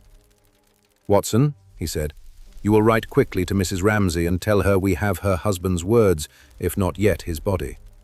Miss Blair, make your island small and your circle of trust smaller. The colour we study has decided to run. The messenger stood gaping.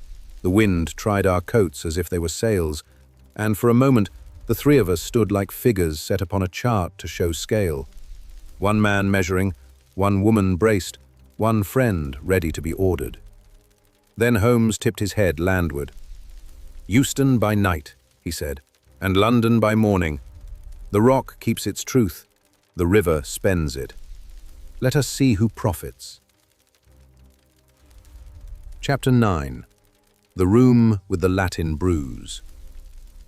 We made Euston before the morning had polished its boots. London, with that perverse hospitality of hers, met us with a fine, needling rain which made even the gas lamps look as if they had taken ill. Lestrade's note had named a house in Southwark. Holmes, whose appetite for breakfast is a weather-glass of his mind, proposed that we dine upon the air and go straight. Southwark, at that hour, was already shrugging itself into industry. We passed costers with their barrows and men whose collars had been put on with the resignation of those who mean to sweat through them. The house was a lodging of the smaller sort, with steps that had forgotten paint and a bell whose wire had to be coaxed into duty by a practiced finger. Lestrade himself opened the door with the satisfied briskness of a man who has beaten the world out of bed by an hour. "You're earlier than my patience expected, Mr. Holmes," said he. "I'll give you the truth and keep my dignity, and you may return the favour." "You are generous with the truth when it is flat under your hand," Holmes returned. "Where is he?" Lestrade led us up a narrow stair, whose treads remembered many boots and few brushes. The room at the top had been made neat in the way which offends me more than disorder, the precise set of an indifferent hand upon a scene it does not understand. The bed was smooth, the chair was square by the window, the table held a basin and a towel. Upon the wall, above the chair back, the plaster bore 2 words scrawled in a dry, rusty powder: Sanguis debet. Fraser lay on the bed with his jacket off and his shoes set together in the posture of a man who has, all his life, kept things paired to make them last. His face had the grey of those who do not die fighting for breath, but neither choose to die. There was none of the violence that makes a layman useful and a doctor vain.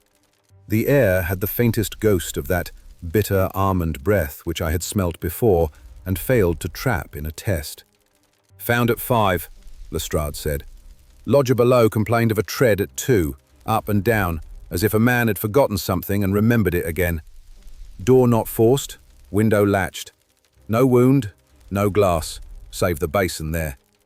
He lifted the towel with 2 fingers. "Used, as if someone had washed his hands of a thing. There's a parcel receipt on the mantel, posted yesterday afternoon to Lambeth." Holmes went to it. The slip showed a paid parcel to C. Finch, Rivers Ward, St. Anselm's Hospital. The name had been written and then scratched and written again over the scratch, so that the whole had an air of embarrassment.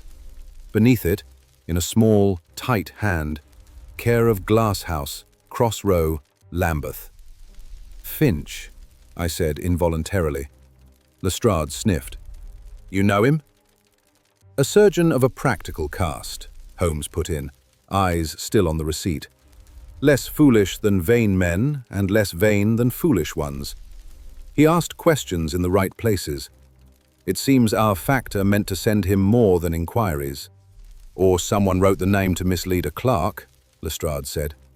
"Men write doctors when they want money to look sanctified. What do you make of the wall?" "Latin sells sin to men who have never gone to school," Holmes answered without looking up. "It was written with a lichen dust mixed with a little lamp oil. See the cling of it under the nail, Watson, and applied with a finger not accustomed to ink. Our dead man would have used a pencil." "Then who?" "Either the hand that killed him, or the one that found the room more theatrical than sufficient," said Holmes. "What of Mrs. Ramsay's husband?" Lestrade's mouth went a shade prim. "Missing still." "I do not arrest men we cannot find, Mr. Holmes." "No," said Holmes with complacence. "You arrest the nearest noun when the verb escapes you. The lodgers?" "I have them all below," Lestrade returned. "And the landlady who lies automatically. But before I let you enjoy them, what else do you want from this room?" Holmes had gone to one knee before the chair.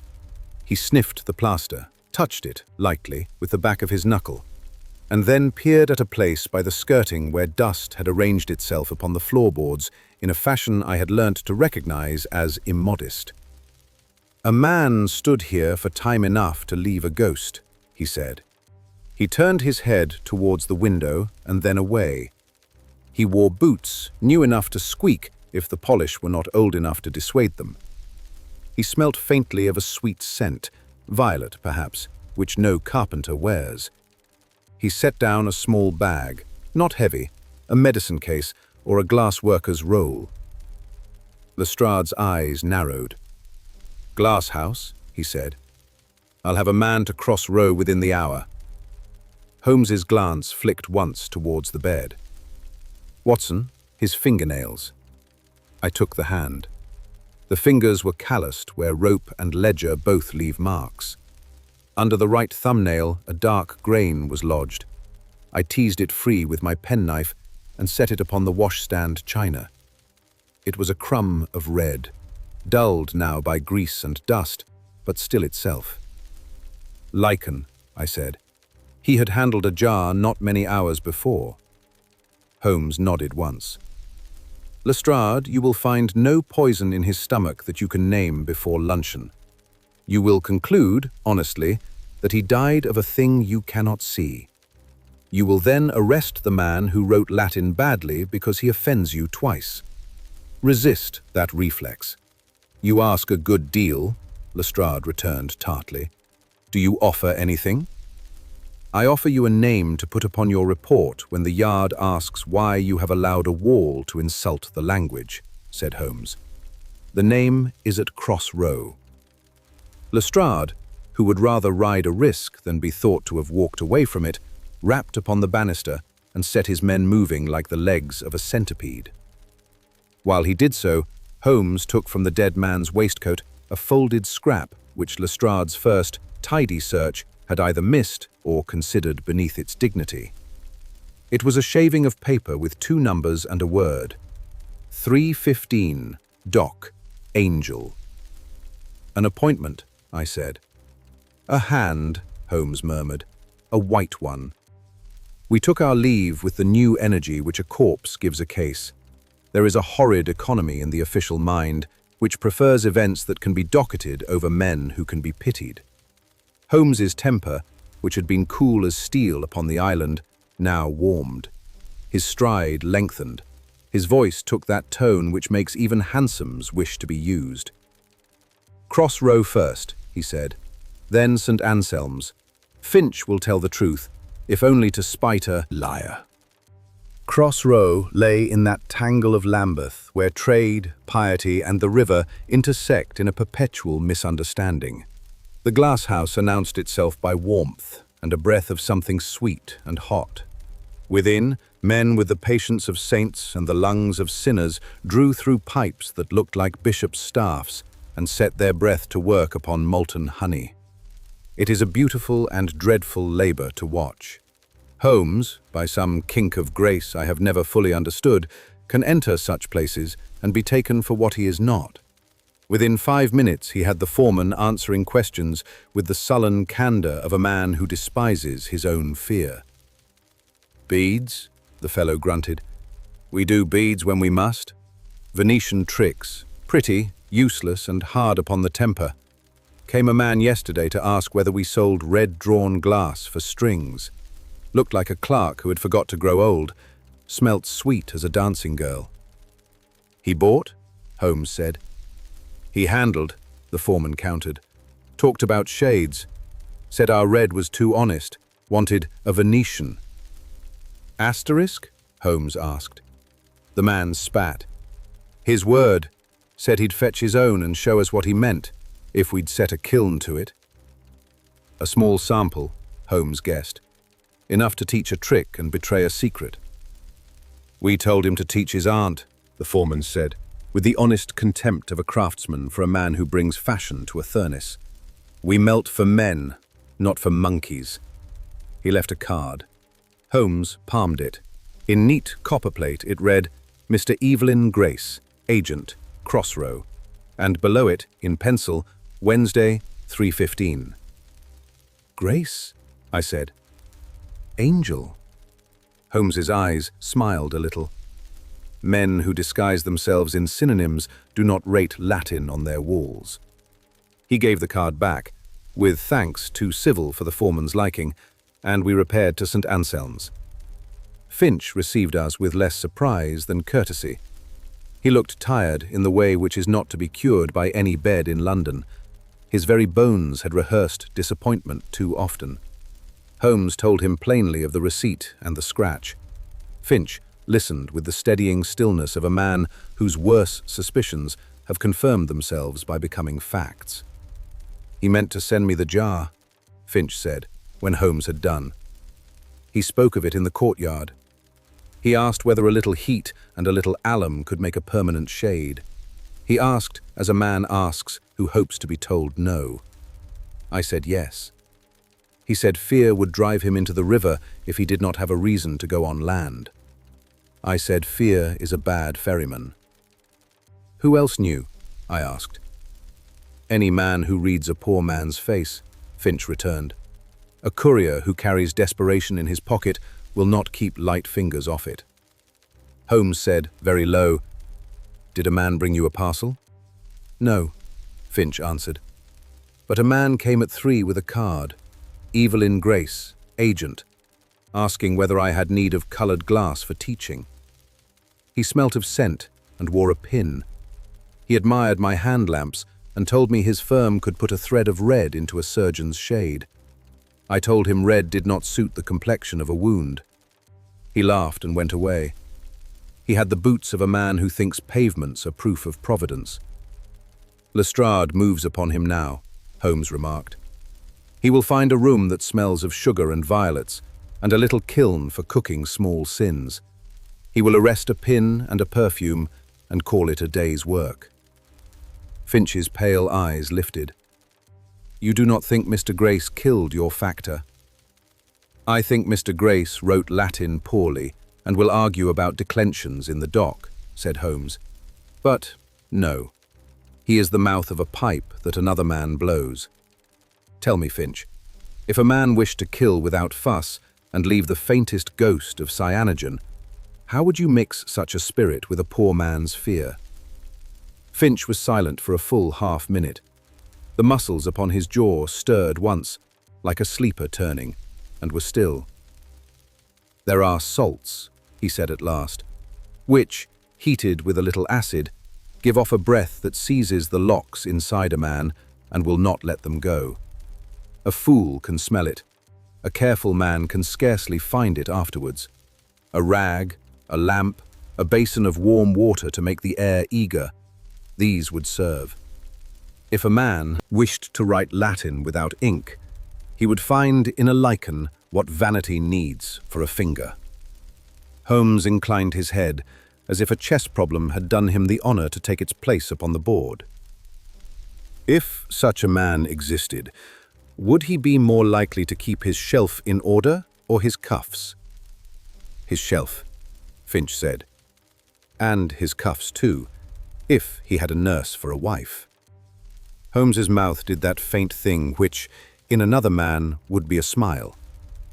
"I am obliged to you. I do not ask whether you would testify to this. You will tell me if the time for courage arrives." Finch looked, for a moment, as if he would say something warmer than his nature allows. "Mr. Holmes," he said instead, "do not let the woman bear what the men have done." "Which woman?" I asked. "Any of them," said Finch, and turned back to his instruments. We had not gone 10 yards from the hospital when Lestrade's man came pelting, wet-chinned with importance. "We have him, sir," he cried to Holmes, as if the yard had been his since birth. "Grace, room in cross-row, kiln, card, scent, a bit of red dust in a jar. He says he is an agent for glass and could not spell Latin if you gave him a week." "Bring him to Fraser's," Holmes said. "Let the wall correct his education." The arrest yielded, as Holmes had foretold, only the relief which an official receives when a noun can be underlined. Grace denied everything but commerce. He spoke of shades. He insulted the dead with a vocabulary of lines and markets. Lestrade, whose patience is improved by handcuffs, took him away with the comfort of a man who will at least have somebody to show a magistrate in the morning. Holmes watched them go with an expression that put me in mind of a mathematician who has seen a schoolboy divide by zero. "Empty mouth," he said. "We still lack the breath." We took a cab back towards Baker Street, and the city showed us, as she does to men with work upon their minds, a series of images that seemed not quite random. A woman passed with Venetian beads at her throat. A sailor sang 3 bars in an alley before remembering that daylight prefers prose. A curate half ran with his chin buried in his collar.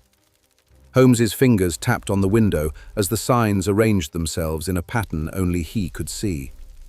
At the corner by the Marylebone Road, a boy darted through the traffic and seized the step. He held up a telegram with the expression of a child who has stolen thunder and hopes to be forgiven for the noise. Holmes gave him a coin, tore the paper, and read. He did not swear. He has never yet wasted language upon what is inevitable. He handed me the slip. From Mrs. Ramsay, Evelina. Come if you can. A man with a scar has asked for my husband's books. He says they are owed. Kincaid, I said. Or a friend with his hat, Holmes returned. Lestrade on one flank, Kincaid on the other, and the river. Behind! Watson, we must teach Mrs. Ramsay to bar her door against parley. The cab turned its obedient head towards Bedford Place. As we went, I saw, in Holmes's face, that rare thing which I had seen only when a case had grown teeth, a tightening at the mouth which was not fear and not anger, but an appetite for an adversary worthy of his hunger. The colour we studied had indeed decided to run, and if London were a great piece of paper, the red line now crossed it from Island Rock to River Stair, from a dead man's careful ledger to a widow's less careful courage. Chapter 10. Parley at Bedford Place.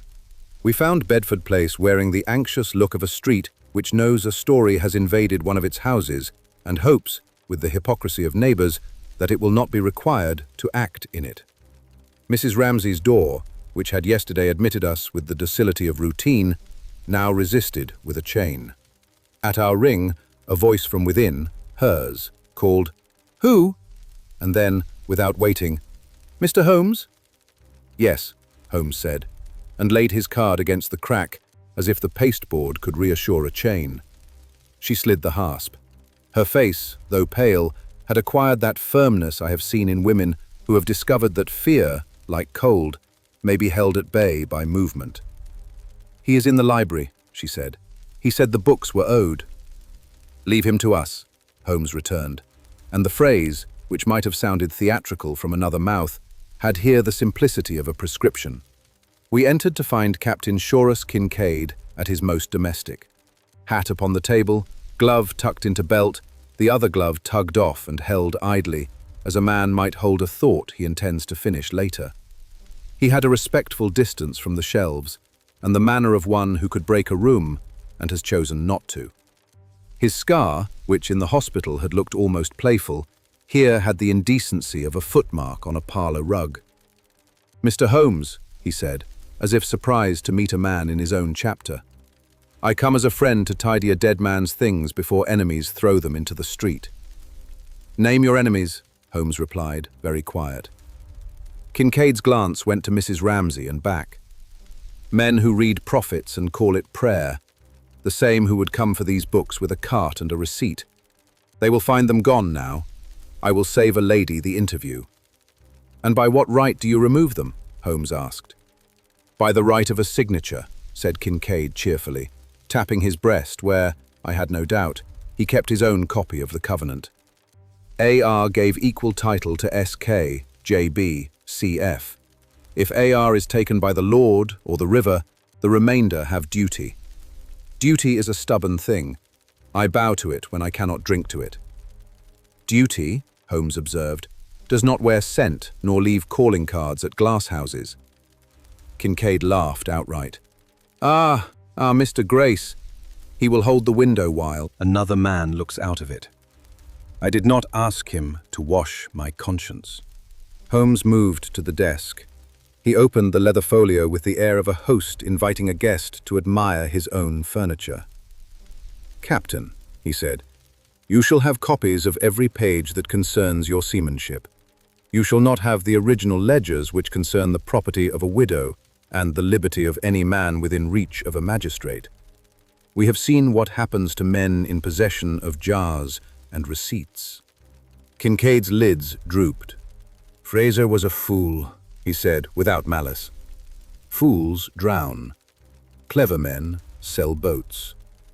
I mean to sell one before another man burns it." "Sell to whom?"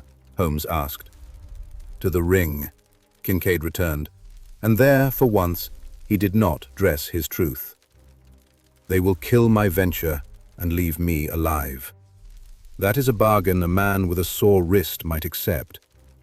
I will keep my share. I will keep my skin. The sea is not sentimental." Mrs. Ramsay, who had stood quiet with her hands folded in a way which covered their trembling, spoke then in a tone which cut my regard for Kincaid into smaller, meaner pieces. "And what of Professor Ramsay's intent?" she said. "He meant to keep it free." Kincaid inclined his head as a man does to weather he cannot alter. "A good intent, madam. A bad shield. You have a house to keep. I have bones. I have never found a principle that mends a rib." Holmes closed the folio and put his palm upon it as if weighing it. "You came for the books at whose request?" Kincaid took up his glove, turning the fingers once around with a sailor's habitual neatness. "A card came by a boy, the agent who smells of sugar, naming a meeting at 3:15 by the Old Swan Stairs. Bring the papers, it said, and receive an advance that will make men prudent. I came here first. It is easier to convince a lady than to outrun a clerk." "It is now 11, Holmes remarked. "You have time to improve both your plan and your company." Kincaid's eyes flickered. "Will you dine with me under the bridge and tell me which way to jump?" "I will dine upon a view of the river and tell you which way not to," Holmes said. "You will not carry these books to any meeting arranged by a pin. You will carry a substitute and a temper." Kincaid's scar twitched. "And if I prefer folding money to temper?" "Then you will prefer prison to liberty by evening," Holmes returned, the pleasantness falling from his voice. "Do not mistake style for safety, Captain. The Ring can pay a man and then find it uses him better as a warning." Kincaid's gaze went to Mrs. Ramsay again, as if testing sympathy and meeting granite, and then back to Holmes, where he found only calculus. He bowed a shade more sincerely than before. "Very well. I will be your fool until 4 o'clock. After that, I resume my rights to folly." "Admirable," Holmes murmured. "Watson will write for you 3 pages as like to a ledger as a counterfeit note is to a sovereign. I shall supply red dust for the corners. You will keep your appointment, carry the decoy, and keep your tongue entire by using it little. You will ask for a hand in proof." "A hand," Kincaid said. Holmes's eyes cooled by a degree. "The card named Angel. I wish to see whose palm wears the ring. Grace is a mouth. We require the breath." Mrs. Ramsay had moved to the bookcase, where her fingers, for occupation, set to rights titles which needed nothing but distraction. "Mr. Holmes," she said without turning, "if the men of the Covenant come with carts, I will not open the door. If the men of the Ring come, I will be at church." "Lock both," Holmes answered, "and send for the curate to pray in the passage." He turned to Kincaid. "Captain, one last point. If a man proposes a place where noise covers intent, choose a quieter one. Counter with Paul's Wharf, 3:30. Say the tide is wrong at Old Swan." Kincaid gave an appreciative little nod. "A man who has not learnt to lie about tides has not lived on a coast. I will say so, and even the river will swear to it." He took up his hat. He hesitated, curiously, as if pulled by a string he had not noticed until it tightened. Then he bowed again to Mrs. Ramsay with a gentleness I had not expected in him.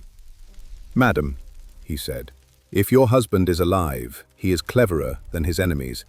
If he is dead, he is cleverer than his friends. Forgive the living first, the dead are out of our reach."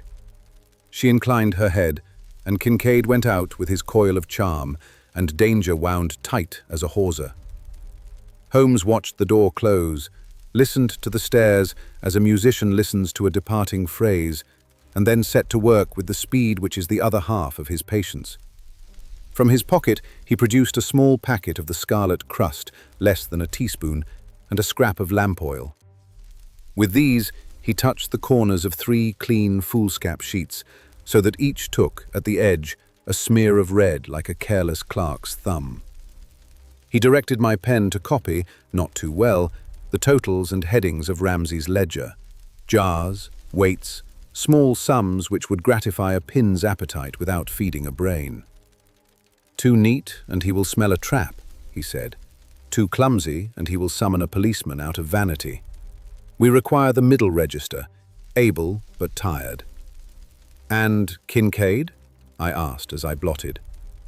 "Will keep his head for exactly as long as he imagines admiration upon him," Holmes answered. "We will therefore move him where no one admires anything, under the river's breath." He wrote a short note upon Mrs. Ramsay's paper and sealed it with the household wax, which had that air of domesticity which even my bachelor's heart finds moving.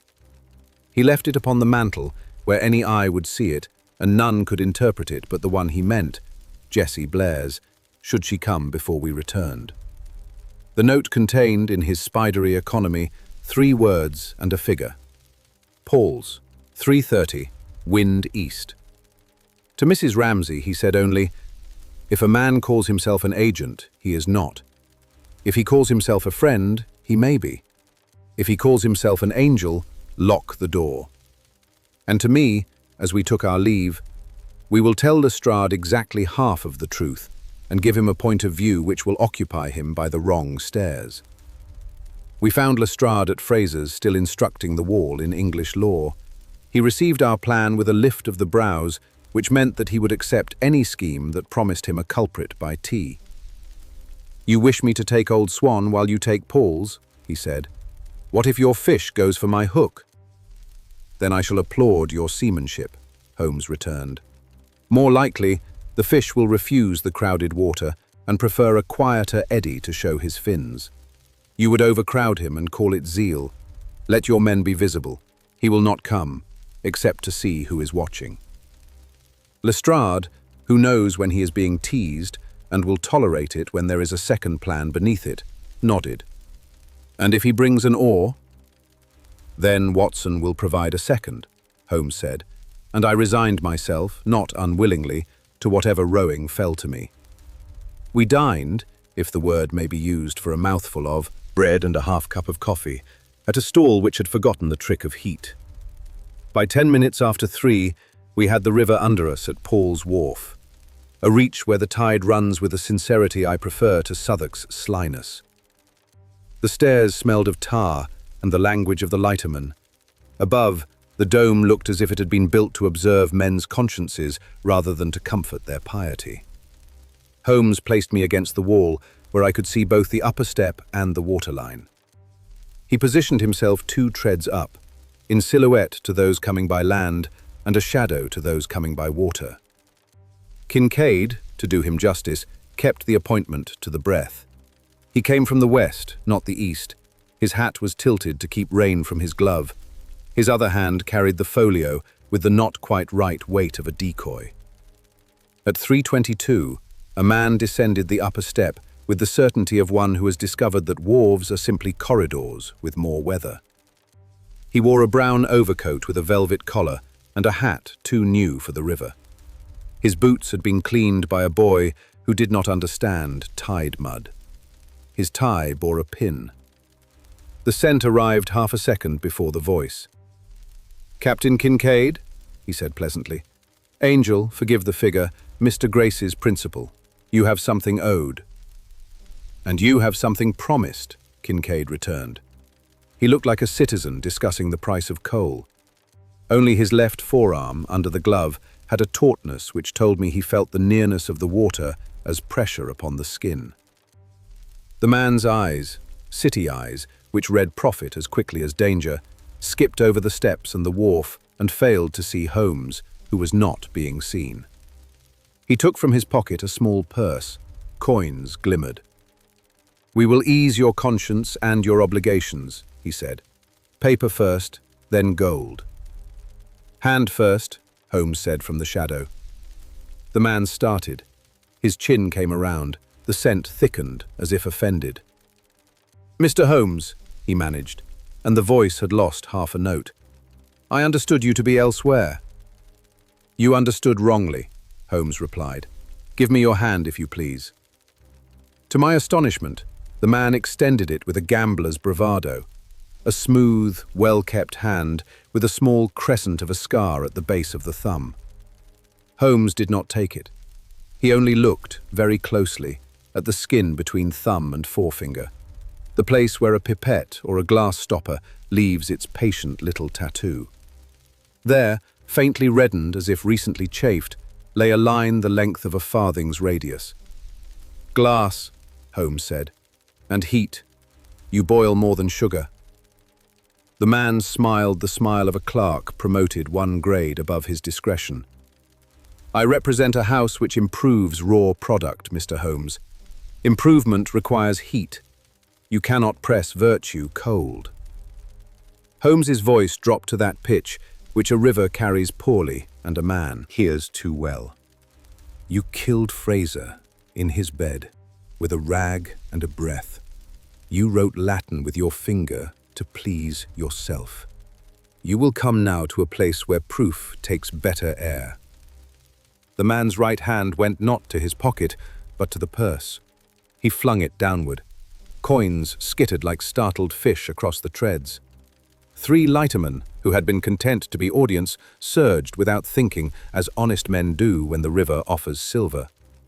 The man pivoted, neat as a dancer at a quadrille, and went up 2 steps in the confusion, the decoy folio under his arm. Kincaid moved as a rope moves when cut. He took the man by the elbow with a pressure that would have held a yard in a squall. The velvet-collared hat went one way, the pin another.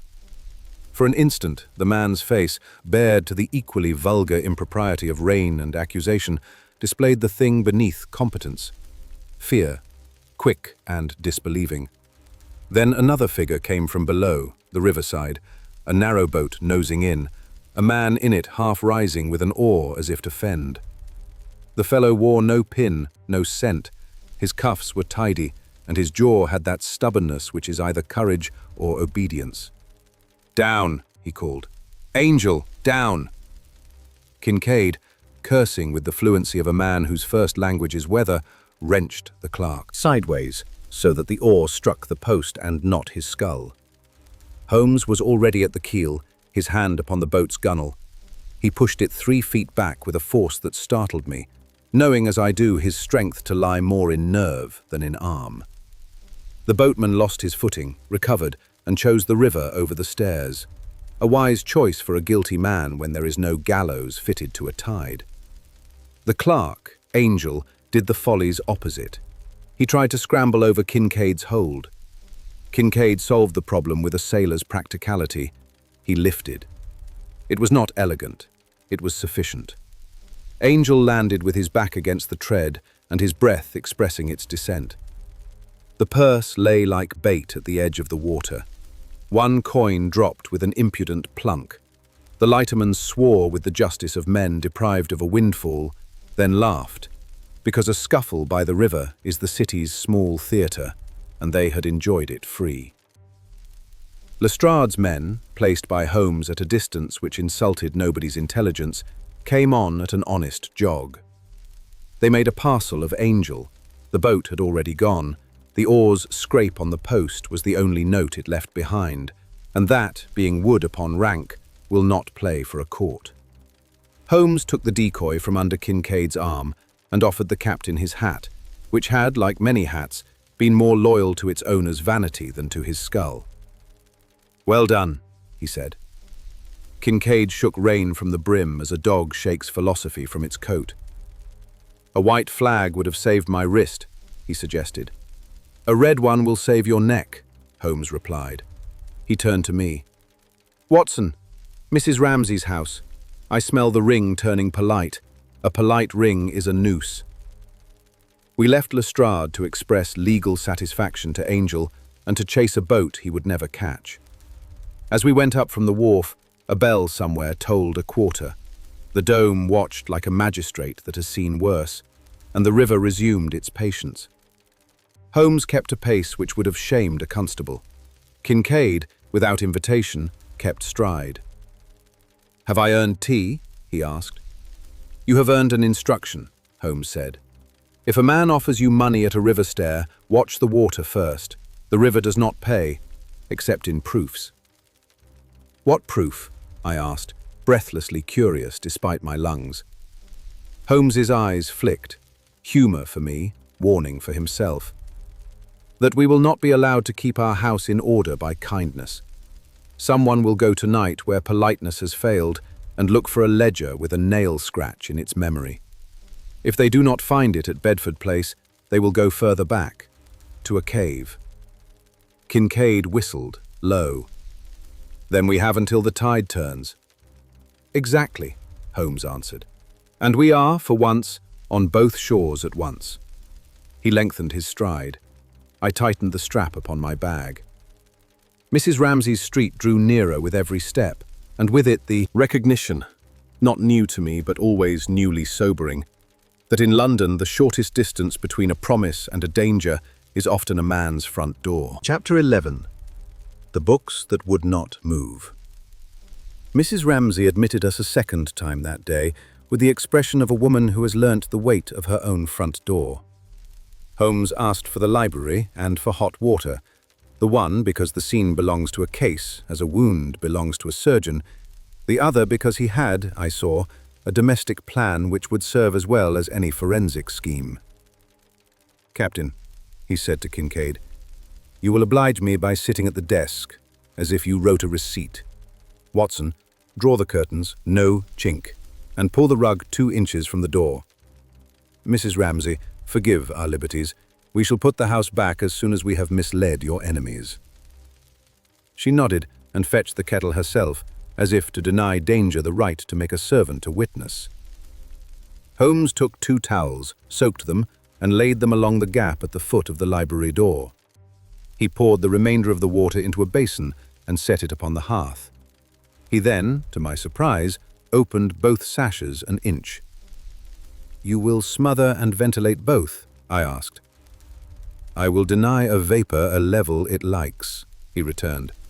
"A foolish man fills a room and calls it safe. A careful one gives the air a reason to behave."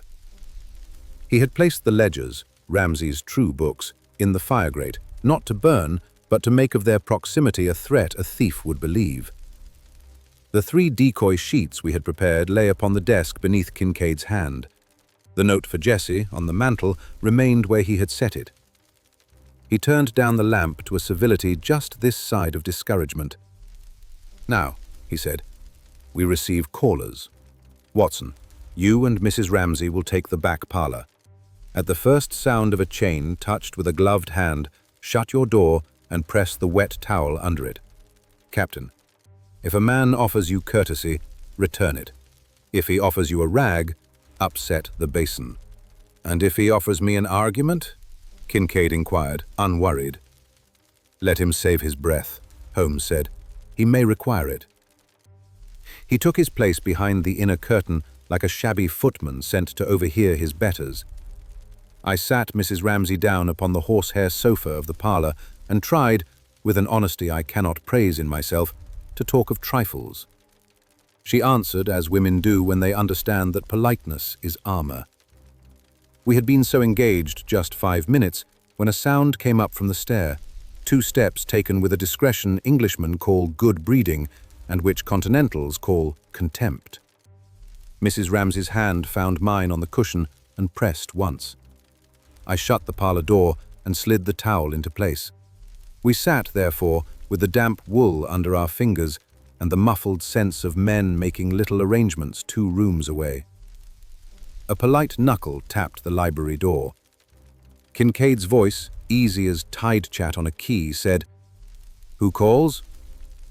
"A friend," returned a baritone I did not know, not Kincaid's roguish music hall tone, nor Angel's clerkly tenor, nor Finch's flinty candour.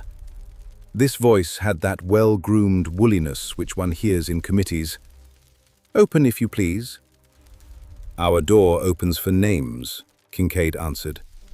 "And for the river, if she's in the mood."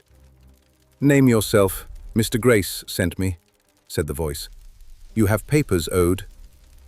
"Letters owe no man," Kincaid returned cheerfully. "Who signs?" A pause. "We represent the London Colour Syndicate," the voice said at last, dispensing with metaphor as a man dispenses with a glove when wine is spilt. "We shall keep a lady comfortable and a gentleman employed. Open." I heard the chain slip. Holmes had no interest in theatrics that might frighten Mrs. Ramsay more than the truth already did. The door went back. There was the faintest hiss of admiration at the book-lined room, I suppose, which a certain sort of man cannot keep from his breath even when about ugly business. "You are Captain Kincaid," the voice said. "We are instructed to transact with you." "Transact," Kincaid repeated, as if savouring a foreign dish. "Sit, then. Mind the rug." Chairs moved. A second step followed the first. Another man, quieter. The third weight that entered the room made a different sort of confession. The little creak of a case set down. Leather, not cloth. An instrument roll or a field reagent set. A faint sweetness threaded the air. Violet again, less vulgar than Angel's bottle, more expensive than a riverman's soap. My skin prickled along the back as it does when a theatre drops the curtain and begins to play without warning. Holmes's voice came smooth and unhurried from behind the curtain. "If you will be so good as to leave the bag by the hearth." A silence. Then the first man laughed. "Mr. Holmes," he said, "I thought we should meet. Mr. Grace speaks of you with a kind of clumsy dread. I am sure we shall arrive at an understanding." "Our understandings often happen in court," Holmes returned. "Captain, if you please." There was a sudden skitter and a splash, the basin upset, a curse that had not learnt to be parliamentary, the thud of a boot upon a rug that had shifted 2 inches to offer treachery underfoot, and, following it, the unmistakable little gasp of a man who has lifted a rag to his nose and found his lungs changed their mind. "Wet towel, now," Holmes said in a tone which sends men off a sinking ship or keeps them on a field. And I, being a doctor and incapable of leaving a man to vapours even when he deserves them, opened the parlour door and thrust my own towel under the library door's lower edge to bank the air. We waited. 1 minute, 2, with the saucepan lid clatter of men who have expected ease and been given work. When the parlour chain fell, I opened. Mrs. Ramsay would have protested, but she is not the sort to hinder labour with sentiment. The library was a scene I am vain enough to say I have prepared in hospital and never expected to prepare in a gentleman's house. The first visitor, velvet collar, committee boots, had sunk upon a chair with that peculiar lassitude of poisoned breath. A second man crouched by him with the distracted energy of failure. His tidy cuffs were rolled to the mid-forearm, and his bag, his bag lay open to show bottles, droppers, a folded rag, and a small brazier with a spirit lamp to warm water. Holmes, calm as a pumping engine, had taken the spirit from the lamp and dropped it into the grate. The brazier smoked like a reprimanded sin. Kincaid, his baritone now unmusical with wrath, had one hand upon the second man's collar and the other holding, absurdly solemn, our decoy ledger. "You will breathe," I told the first, and forced his head back to open the narrow places. I fanned him with a newspaper and lifted the handkerchief from his lap with 2 fingers. It had that faint, sweet prickle I had smelt in Fraser's room and the Thameside laboratory. Holmes was at the window, inching the sash up and down with the judgment of a man who reads air like type. The man revived, as cyanogen's cousins allow a victim to do when sheer luck and a doctor's reflex intervene. He blinked, saw Holmes, and elected to be affronted rather than grateful. "You have imperiled a negotiation," he managed. "I have preserved lungs," I said curtly. "This rag," I held it, "should be burnt." "Not yet," Holmes said. "It will whistle more freely than the syndicate presently." The second man, whose face declared him clerk beyond redemption and zealot merely by adoption, made a dart for his bag. Kincaid altered his hold and gently met the back of the man's head with the edge of the desk, no more than a reminder, sufficient to deprive him of the desire to be useful. Holmes removed from the open mouth of a bottle the tiniest cork with the tiniest scratch. He held it to the light. He smiled without mirth. "Your factor had a system," he said to the first man. He marked his jar and left its ghost in 3 places: cave, cairn, and pocket. You have been careful to keep the stopper. It spoils a case if the court can see a man's initials upon the mouth. "You talk in newspapers," the fellow panted. "We came to make an offer." "You came to practice a trick and leave a Latin tag," Holmes returned. "Your offer we have seen. To Fraser, to Angel, to any man you could bully into employment. It smells of violets and burns like lye. Captain, give me that ledger." He handed Kincaid the decoy and took from the grate the true book, still warm from proximity to a fire it had not deserved. He then, with ceremony that would have satisfied a bishop and annoyed a clerk, placed the professor's ledger in Mrs. Ramsay's hands. "It will not move from this house," he said to the men with the bag, "except to a solicitor's strong room. You will tell your ring, if they will listen, that I prefer honest courts to dishonest committees. If you return with rags and polite phrases, you will meet constables. If you return with knives, you will meet men who have used them before. The river will not keep your secrets. It already babbles in Lambeth." "Lestrade?" I murmured. "Lestrade," Holmes affirmed. "We have fed him a clerk and a kiln. Now he shall dine upon an attempt to poison a gentleman's air. The Yard, that most British of machines, does its best work when its pride is tweaked. Pray do not leave London before it has thanked you." The first man rose on an elbow, his practiced tone deserting him. "Mr. Holmes, you are an intelligent nuisance. Your friend is a surgeon who has not learnt to mind his own business. The sea is far, the river is near. Accidents happen to men who stand too often at stairs." "Truly," Holmes said. "I advise lifts." Kincaid laughed then. I could not help it. I laughed too, because fear only grows where humour has no light. Mrs. Ramsay did not laugh. She stood very straight with the ledger against her breast, like a child saved from a fire. We let the men go under their own power and with their bag. Holmes prefers a public court to a private duel when the latter leaves only stories. At the corner, a constable, summoned by a boy with a taste for drama and a penny for news, asked whether all was in order. Holmes gave him a description fit to be remembered, and a warning that if a man with tidy cuffs and a case returned, the beat might find a magistrate grateful for a specimen. When the door had shut behind them, Kincaid let out his breath in a long sailor's note one hears only when weather has consented to be mortal after all. "I prefer white flags," he said again. Holmes refilled the basin, re-wet the towels, and set to wiping such surfaces as might have accepted an offensive film from foolish fingers. He then wrote 2 lines to Lestrade. "Attempted suffocation with reagent rag, 2 men, committee boots and tidy cuffs. Pursue cross-row and committees. I keep the widow's book." A boy flew. "To business," he said at last. "Mrs. Ramsay, you will write a covering letter to your husband's solicitor stating that his ledgers are to be lodged unopened and uninspected until you recall them." You will send it now, by a messenger who cannot read.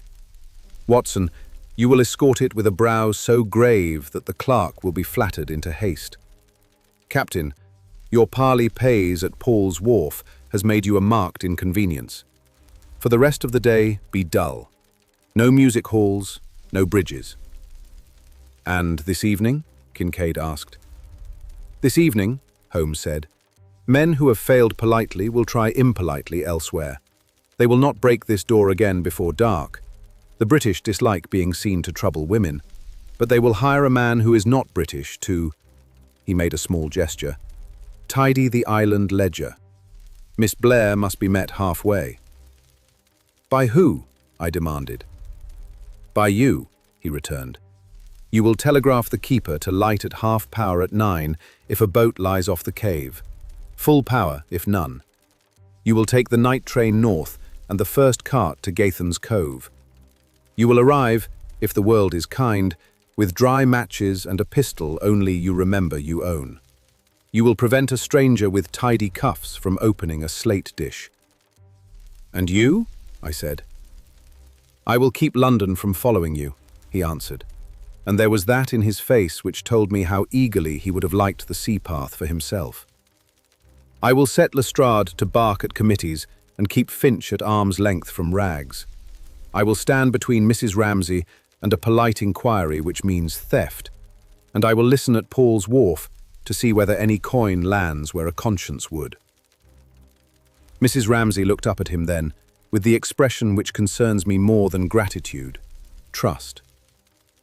Mr. Holmes, she said, when you have done all that, will there be anything left for God to do? He bowed, with a courtesy that never shades into gallantry. Yes, madam, to give us luck, he said. We shall ask for it at 9. He sent me with the letter. I lodged it in a strong room whose very smell improves a man's confidence in civilization. I returned with the sense, familiar to soldiers and physicians, that the day had shifted from preparation to hazard.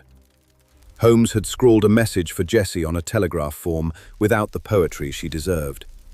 Wind east, watch cave, nails ready. Do not trust a white flag after dusk. Kincaid had, by some process of sailors' tidying, made the library decent. Mrs. Ramsay, with the wise economy of nervous systems, had slept 5 minutes in a chair.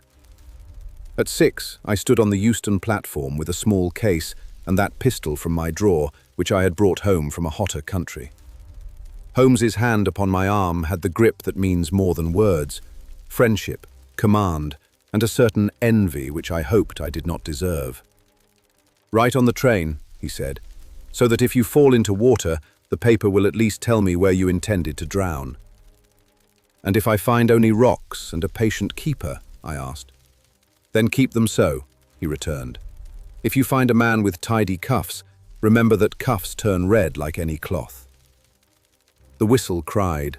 The carriage shook as if impatient of men's drama. The platform slid. Holmes's face moved away into the mist and took the city with it. I settled my case, set the pistol where the law would not see it and common sense would, and opened my notebook. The night outside gathered itself like a consequence. Somewhere north, a light would either lower or flare. At a cave, a slate dish would either lie innocent under its stone or lose a cork with a scratch across it. I confess my heart beat as if it had learnt a new time. And if I thought then of crimson, on rock, on paper, on cloth, I also thought of the white of a lighthouse beam and of Mrs. Ramsay's fingers pressed for a moment upon a ledger that had refused to move. The study in Scarlet had become a race by starlight. Chapter 12. The Watcher in the Mist. Night travel, if one has a purpose and a decent coat, has a way of making a man feel equal to the sum set before him. I wrote as Holmes had ordered until the coach lamp wearied of being useful. Then I slept in the jerks and starts of the line, waking at each halt to learn that the world had not, after all, contrived to finish without me.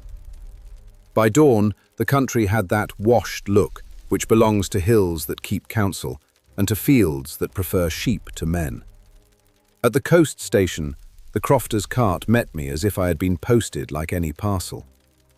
Jessie's message waited, scrawled on a scrap of paper and pinned to the inn door with a fishhook, an economy I admired.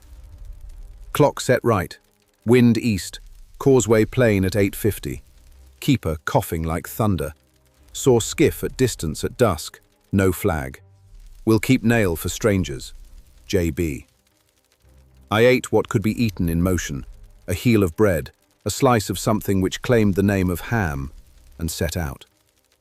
The road to Gathan's Cove had shrunk since our last passage, or perhaps the sky had grown. At any rate, the lane seemed less hospitable to a man and more to a rumour. At the lip of the cove, the tide was already running off its morning intentions, drawing its wet skirts backwards with a hiss. The keeper let me in, with the gratitude of a man who receives not company, but utility. His colour was poor. The cough had deepened and left him more philosophical than he would own. "You'll be the doctor," he said, as if medicine were a kind of weather one could call for. "Yon lass said you'd bring matches and sense. Matches, I see. We'll prove the other." "Sense is rationed," I returned, "but I will spend what I brought." We agreed our signs. At 9 of the clock, if a boat lay off the cave mouth, the light at half power. If none, full. Between now and then, we would keep the rock small. No blaze in the room above the lantern, no friendly silhouettes at windows, no kettle singing more loudly than a thoughtful man. Jessie had gone to count the minutes on the bar. She would join us by the landward path before dusk. I took a turn down to the cave while the tide was still a degree honest. The day had that close, woolen quality a Scots sky wears when it means to be wet without providing the courtesy of rain. Voices travel oddly in such air. A gull's remark becomes a counsel, a loose pebble, a plot. At the cave mouth I stood a moment listening as a man listens at a keyhole, hoping to hear only his own presumption. Nothing greeted me but the steady, deep breathing of the sea where it works in its sleep. I edged along to the ledge, felt with the toe for the shelf, and found the 3 fist stones just as we had left them. Between the second and the third, a sliver of slate still hid the little dish that had kept Fraser's cork dry. I had not the heart to disturb it without cause. I moved back to a crouch and let the eyes and the ear have their share. There is a species of silence that is not absence of sound, but agreement among sounds to say nothing useful. I was granted that silence for, I suppose, the space of a minute, long enough for a man to decide whether he is brave or merely stubborn. Then, down and to my right, a sound that did not belong, the faintest clink of metal on stone, checked at once as if the hand that made it had been scolded by a mind. I kept still, counting heartbeats till my own racket subsided, and then edged, inch by inch, to peer beyond the handhold that hid me. A skiff lay not 20 yards off the mouth, a length of dark wood upon darker water. Oars were shipped. The man in it had the patience of someone who has practiced being a shadow. He wore a short pea-jacket, a cap pulled to the brow, and, most damnable detail, a pair of cuffs as immaculate as if he had been plucked from a counting house and dipped in oil only just enough to move. Even at that distance, I could see the little chafe mark between thumb and forefinger. He had the look of a man who is not the worst sort of villain, the kind who does not enjoy it, but who enjoys even less the thought of not being paid. He waited 5 minutes by my watch, looking not at the cave, but at the path that led down to it. Then he shipped the oars again with a neatness that did not belong to the coast, and let the skiff creep 2 boat lengths closer on the run of the swell. When the nose lifted, he leaned and peered, as if a habit had taught him that certain colours show truer when wet. I thought of the rag on Mrs. Ramsay's carpet, and felt the skin at the back of my neck draw up a fraction, as if it wore its own cuffs. I edged back until the rock had reclaimed me, and then took the upper path at a pace that pretended calm. On the way I met Jessie, who came down light-footed as a goat and steady as an instrument. She had tied her hair with a strip of oilcloth. The nails rode in her pocket like small, useful intentions. "You saw him?" she said without overture. "Cuffs," I replied, "and a hand that knows glass." "The keeper will lower at 9, she said. "What before?" "We make him think we are 2 hills taller than we are," I returned. "And we keep the slate dry." Between us, and with the keeper's reluctant help, for he belonged to that class of able men who distrust plans which do not involve a rope, we prepared the small theatre, which a narrow place and a single lamp will allow.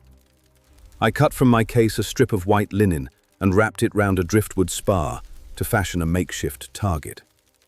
Jessie hammered one of her nails into the rock above the shelf, 3 blows, no more, neat as a signature, and strung the linen beneath it on a loop of twine. From the cave mouth it would look absurdly like an invitation. At the first touch upon the shelf, a jerk on the line would send it swinging down over the ledge and into the wash, and any man who came forward rashly in the half-light would meet linen and water together. It was a child's trick. It would cost a second. Sometimes a second buys a life. "Matches," Jessie said, testing the knot. "2 boxes," I returned, "and a pistol." She gave me a sideways look which would have been a smile had the day been any kind of friend. "Pray you dinna need it." "So do I," said. We took our posts at twilight. Jessie above, where she could see any landward movement. I below and to the left, with the pistol under my coat and my back to a bulge of rock, a place to put breath into if a man came with a rag. The keeper, wrapped in a shawl the colour of resignation, kept his watch by the lantern gallery, to trim at 9. The sea went on with her account-keeping. At 8:40 the mist arrived from nowhere, as mist likes to do. One moment a view, the next a statement that the world exists only a yard at a time. It came soft and without malice, and yet with the authority of a vicar closing a book. Shapes compressed, edges lost their names. The causeway, which had been a speech, became a rumour. I confess I felt the smallness that such weather forces upon even a stout heart. A man in mist knows very clearly how much of him is bone and how much is opinion. At 8:55, the skiff drifted back into what the eye, flattered, calls sight. A faint glow, no more than the memory of a lamp, showed in the keeper's chamber above. The half-power signal would follow presently. The man in the skiff shipped his oars and stood, balancing with a practiced bend in the knee. He had something in his hand, no bag this time, but a length of cloth rolled upon itself, like a towel that had been taught bad habits.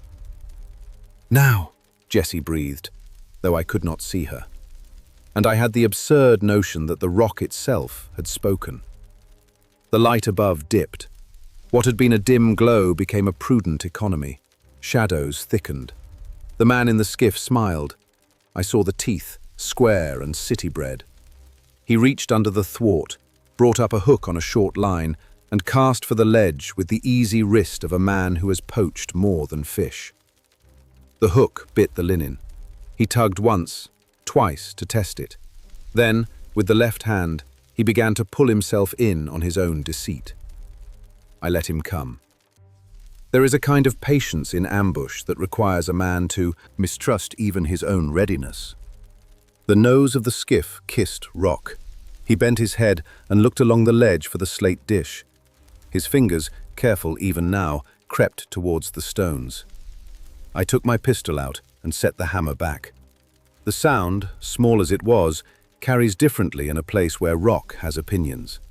He froze and turned his head in a movement so slow that it suggested he had planned to feign innocence for exactly this contingency. "Evening," I said.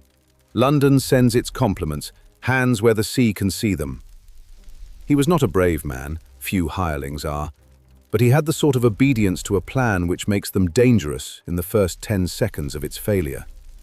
He did not lift his hands. He dropped the cloth onto the board, flicked a match on his boot, and moved to press it, fast, against the roll in his palm. Jessie's nail did its humble, crucial work.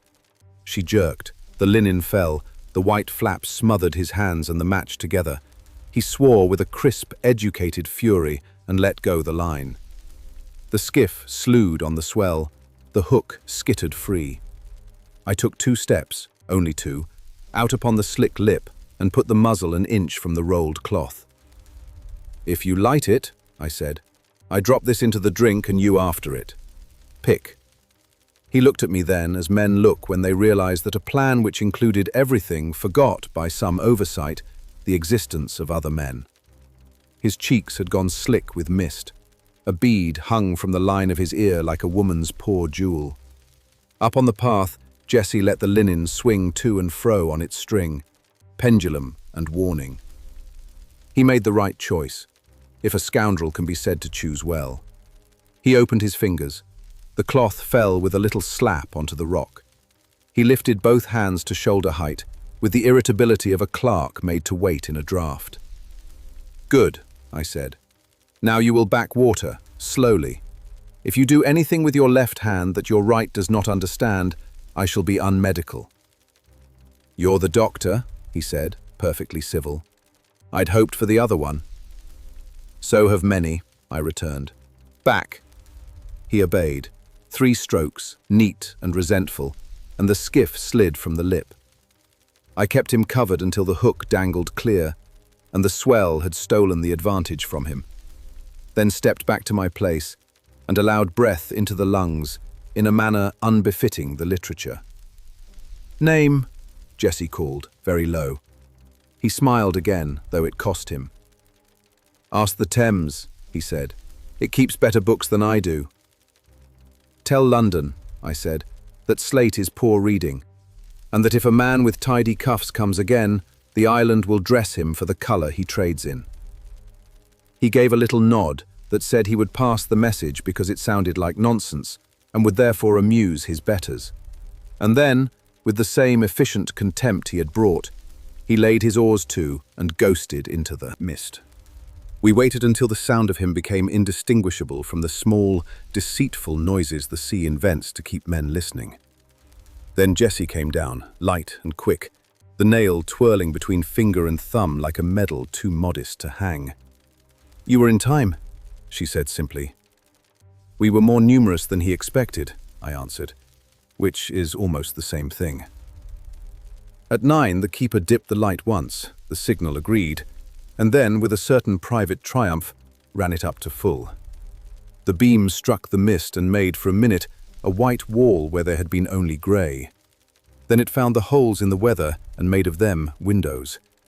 I confess I felt, in that sudden largesse of sight, a churlish surge of gratitude, as if the world had decided briefly to forgive my species. We went together to the shelf. The 3 stones sat where I had left them. The slate dish lay innocent. The cork within, when I lifted it, showed the single scratch across the face. Fraser's poor care writ permanent. I set it back as gently as a man returns a child to sleep. "Holmes will want the tale," I said.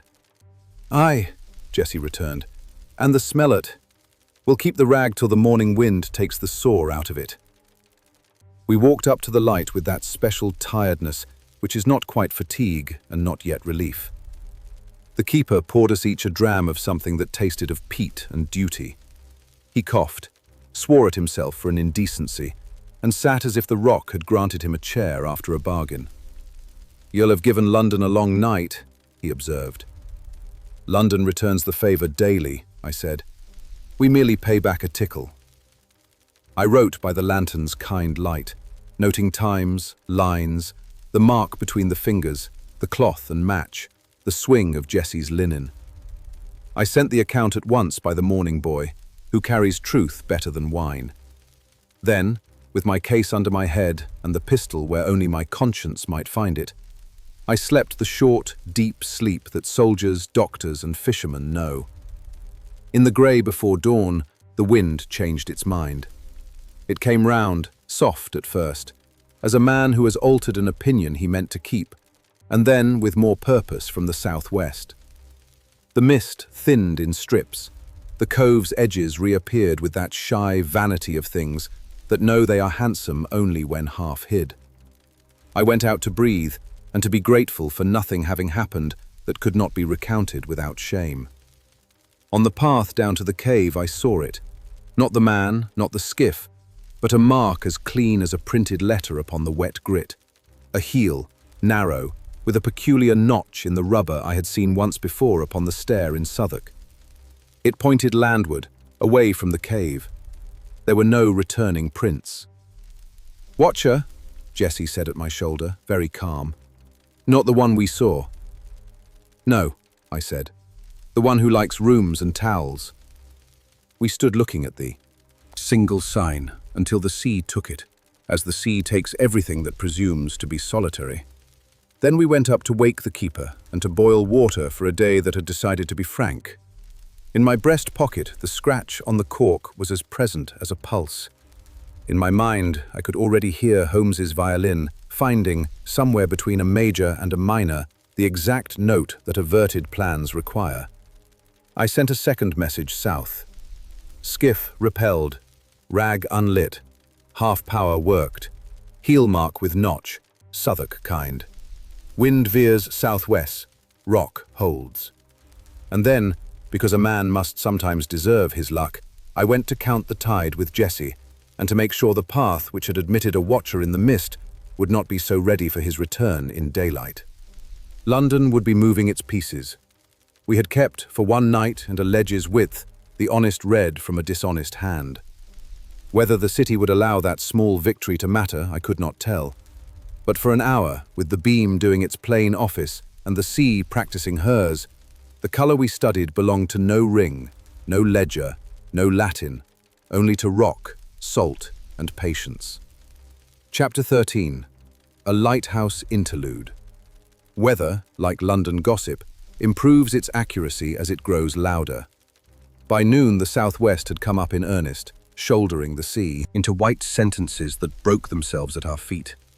The keeper barred the gallery hatch and set his jaw to the work that is half priesthood, half plumbing. Jessie checked the lantern gear with the particular tenderness of those who trust machinery more readily than men. I carried oil, trimmed a wick, and wished every operating theatre had such clean rules. "You'll be penned the day," the keeper observed, not unkindly. "Best make peace with what you brought in your heed." What I had brought was Holmes's voice, his curt instructions, his spare humour, and a London that seemed suddenly very far.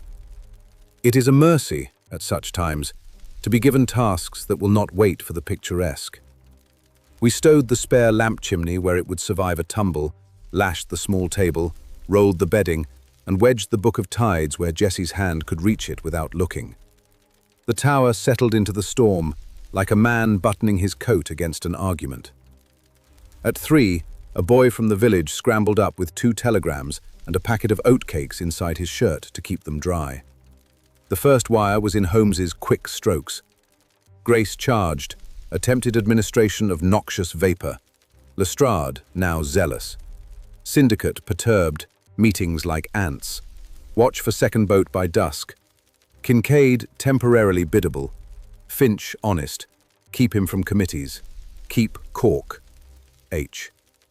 The second, in a clerk's careful hand, came from Mrs. Ramsay. Ledger lodged, strong room shut. Thanks. Prayer said in passage per your advice. A man with tidy cuffs called, was shown the curate. He grew abruptly pagan. E.R. I handed the first to Jessie. She read it once, lips moving over the names as if they belonged to tide marks, and pinned it beneath the tide table with one of her nails. Kincaid biddable, she said. There's a wonder worth bottling. He is capable of a day's virtue, I returned. He may mistake it for a fashion and tire of it tomorrow. Then let's have today, she said, and went to the gallery to taste the wind. We were stormbound till evening. There is a fraternity among those who wait well, surgeons between calls, sentries between patrols, lighthouse folk between flashes. We fell into that quiet order. The keeper brewed tea of a severity no Englishman should drink without a certificate. Jessie mended a strap with twine and scorn. I cleaned my revolver with the contentment of a man who hopes not to use it. "Holmes'll have the city dancing," the keeper said eventually. "Yon kind makes a fiddle of men." "He keeps time," Jessie answered, not looking up. "Most folk beat a drum." The storm's voice deepened. Rain drove in hard pellets against the glass. The whole room spoke in small rattles and taps, each a line in the same sentence. Between squalls, we heard the outer world like a memory. Distant boom on the farther rocks, a gull incautiously comic, a sheep down on the mainland, complaining that grass refuses to lie still. With each lull, the sea took half a step back and returned in force, as if it were revising its argument. I asked Jessie, who knows the weather as a reader knows an author's faults, whether we should look for a boat. "No a village one," she said, "but a hired man with tidy cuffs, aye. He'll think his money's bigger than our sea. That kind I does." At 4, the light fell sudden, a door shut without ceremony. Jessie lit and tested the small hand lamp, then set to polishing the big glass, as if she could persuade the beam to love men better if it were flattered. I thought of Baker Street's yellow window and of Holmes standing, violin tucked under his chin, finding in a minor phrase an answer to a major sin. "What was he like?" Jessie said, as if the thought had been mutual. "When you first kent him?" "A machine that had learned charm by accident," I said, "and mercy on purpose." She nodded. "He writes like a tightrope, aye, steady, but you ken the drops there." The keeper coughed, one of those long inland coughs that have somehow found a coastline, and I dosed him. His thanks expressed themselves, as before, in a scowl directed at fate rather than at me. We ate the oatcakes with a smear of something the colour of kelp and the taste of perseverance. At 5, the wind veered a point. At 6, it came back, humiliated, and quarrelled with the door. Dusk gathered and brought with it the particular responsibility of a lightkeeper, to decide how much of night to cancel. At 8:50, we trimmed. At 9, we ran at full. The beam went out across the combers like a hand on a rabble. The sea muttered and minded. "Doctor," Jessie said, "take the lower stair and listen. If ye hear a clink that isn't a wave or weed, gie a cough." I took my coat and the lamp and went down. In a storm, even stone forgets its confidence. The stair turned upon itself with that monkish economy of old towers. At each slit window, a little spit of spray reached in and touched the wall, as if to see who dared live here. At the lowest door I stood, lamp shaded, and listened into a blackness that felt personal. The wind was now a shoulder pushing, the sea a series of slammed doors. No clink, no hired patience, only labour and an honest wish to drown the impatient. I went up again. Jessie had the Book of Tides open. The keeper had his hand atop it, as if it were a patient who might bolt. We sat in the modest glow, 3 figures in a lantern, ink line, wash, and a red dab where the stove kept the room from shrinking. Storms make men talk when work pauses. The talk takes on the tone of the place. "Fraser," Jessie said, without preface. "He'd a sister with bairns. He didn't a lie wheel. He said he wanted safety, and went to find it wi' men that sell safety by the inch. Did ye ever want a thing that way? So much ye walk to its worst door?" "Yes," I said. "Afghanistan cured me of it." "And you?" she asked the keeper. He spat carefully into the stove. "Aye, once. Wanted a cure for coughing." He looked at me sideways with bleak humour. "I keep the light instead." We were quiet a while after that. The tower shivered in a gust, once, twice, and settled. A loose tin cup looked for a moment as if it would try to become a bell, and then recollected itself. When next the stair spoke, it did so in a new language. Not the push of weather, but the tap of a human boot, made modest in hope and therefore more easily heard. I rose. Jessie had already stripped the flame on the hand lamp until it was a whisper.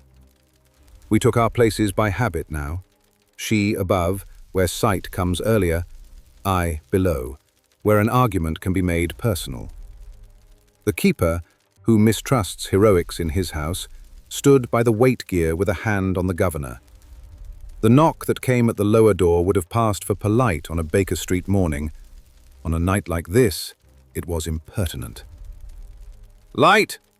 a voice called that was neither village nor coast guard. London English, well shod and wet. "In God's name, open!" "In God's name, state your name," Jessie answered, not moving. "Messenger from Lambeth Glass, urgent for the keeper," the voice returned, above the racket. "Letter for the lighthouse, safe conduct, open!" "Hold up the letter to the slit," Jessie said. "We'll read with God's help."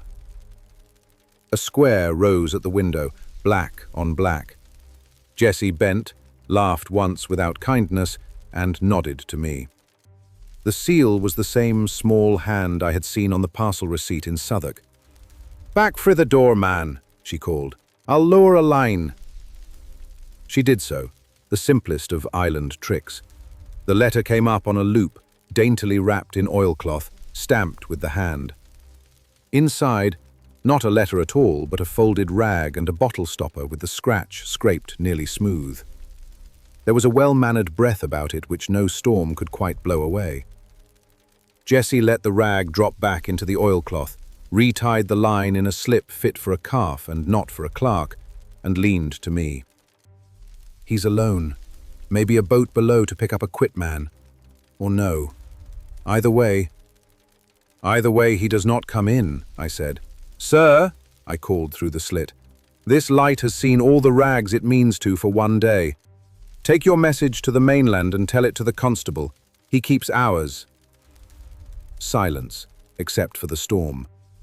Then the voice again, less patient. "You will open, or I will—" "You will wait," Jessie said flat. "Or you will learn how a rock answers impudence." He tried the handle once. The stout wood gave him nothing. He stood there, as men do when their employer's purse has not paid for imagination, and then he went away with that slight, defeat-angry rhythm professional cowards cannot quite conceal. No boat scraped. No second step followed. The storm recommenced its monopoly. We stood down. Jessie took the stopper, looked at the ruined scratch with a practical little grief, and set it beside the tidebook. "Fraser," she said again, and that was sufficient. Near midnight, the weather tired of being theatrical and settled for cruelty. We spelled the keeper. We slept in turns, if that is the name for a series of brief truces with conscience and wind. At dawn, pale, raw, and embarrassed by the wreckage it revealed, we brewed tea and tasted victory of the smaller kind. We were three and whole. The lamp had not failed. No stranger owned our stare. The boy came at 9 with a wire and a grin, which in the Highlands can mean as many things as a knife. The telegram was Holmes's, and though the clerk at Gathens had doubtless read it, I did not mind. It had been composed for readers with tidy cuffs. Boat intercepted at Paul's. Angel sings to magistrate. Syndicate prudence now vigorous. Attempt at Bedford Place noted by Yard. Police gratitude vigorous too. Your watcher a Mr. Willett, clerk to chemical importer. Useful weasel. Keep slate and cork till I come with warrant and Lestrade's pride. Kincaid abstinent for one evening. Miracle logged.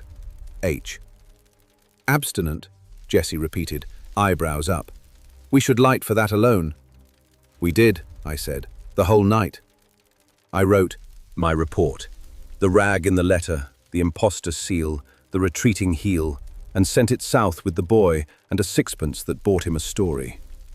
Then I went outside, where the sea had the chastened look of a drunk made to mop his own floor, and breathed until the city shook itself back into my body.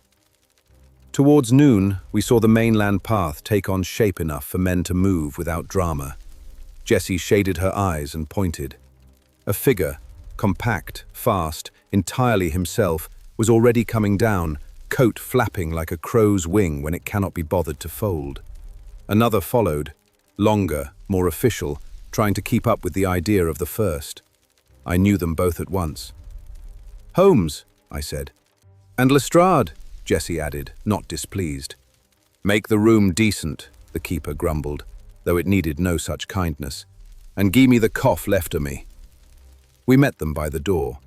Holmes took in the tower, the weather, and our faces in a single look that paid compliments where he knows how, by ceasing to worry aloud.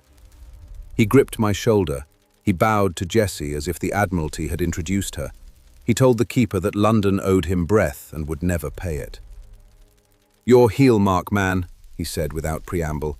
"Confessed as far as his wages allowed. Your skiff man went home wet and offended. The ring has learned that the island is not a corridor.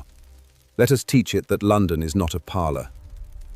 Lestrade puffed, honest, damp and indignant. "Mr. Holmes," he said, "if every case required a lighthouse, the yard would petition for ship's pay." "Do," Holmes answered. "It would improve the uniforms." He turned to Jessie. "Miss Blair, you have the nail that saved Dr. Watson's descriptive phrases." She produced it solemnly. He weighed it in his palm as if it were evidence, which in truth it was. "We will return it to you with interest," he said. "For now, I will see your slate, your cork, and the place where London tried to teach the sea manners." He said it like a benediction and a summons together. We went down towards the cave. Holmes a half-pace before us, Lestrade half an argument behind. And for the first time since we had crossed the bar, I felt the case regain its proper shape. Not rock alone, nor river alone, but both, joined, like a tombolo, by the exact strip of time that reveals what men would hide. Chapter 14. The Proof of the Stone. Holmes has a way of entering a place as if it were a sentence paused for his verb. The cave accepted him in that manner. He stood a moment at the lip, breathing once, and the small lantern made a cathedral of the narrow. "Describe," he said. "Never tell me, always make it live." I sketched the watcher in the mist, the skiff nosing in, the rolled rag, Jessie's white linen pendulum, and the way the hook had kissed the ledge. Jessie, with two clean gestures, showed where the nail had sat and how a single tug had paid for itself. Holmes's eye warmed, his only visible form of praise. "Elegant because it is cheap," he murmured.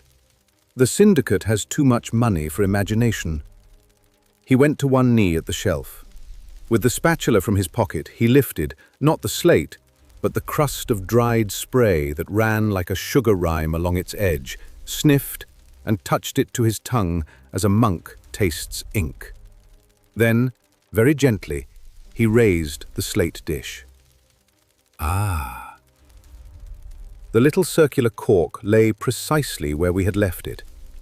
Across its face, the scratch, Fraser's poor, provident insurance, cut a pale line. Holmes did not touch it. He only looked, the light narrowing to a coin upon it, then shifted the beam and examined the underside of the slate. A faint blush lay in the pores, no more than a memory, where a lichen slurry had once dried. He passed the edge beneath his nose, and for an instant his face became abstract, as if a distant violin had tuned a string within it. "Alum," he said softly, "and salt enough to keep a shade." Ramsay worked here as a decent man works, taking only what truth requires. "Lestrade, if your clerk Willett claims he found nothing but stone, he lies. The stone has been fruitful." Lestrade crouched, puffing like an honest bellows, and peered without seeing much. "You'll tell a magistrate that from a smell?" he asked. But there was less tartness in him than the sentence pretended. He had already pocketed enough triumph in London to afford humility on a rock. "I will tell a magistrate," Holmes replied, "that the syndicate handled this shelf within the week with a rag brewed to loosen lungs, and that a second hand, our skiff man, came to lift the slate and could not, being interrupted by linen and character.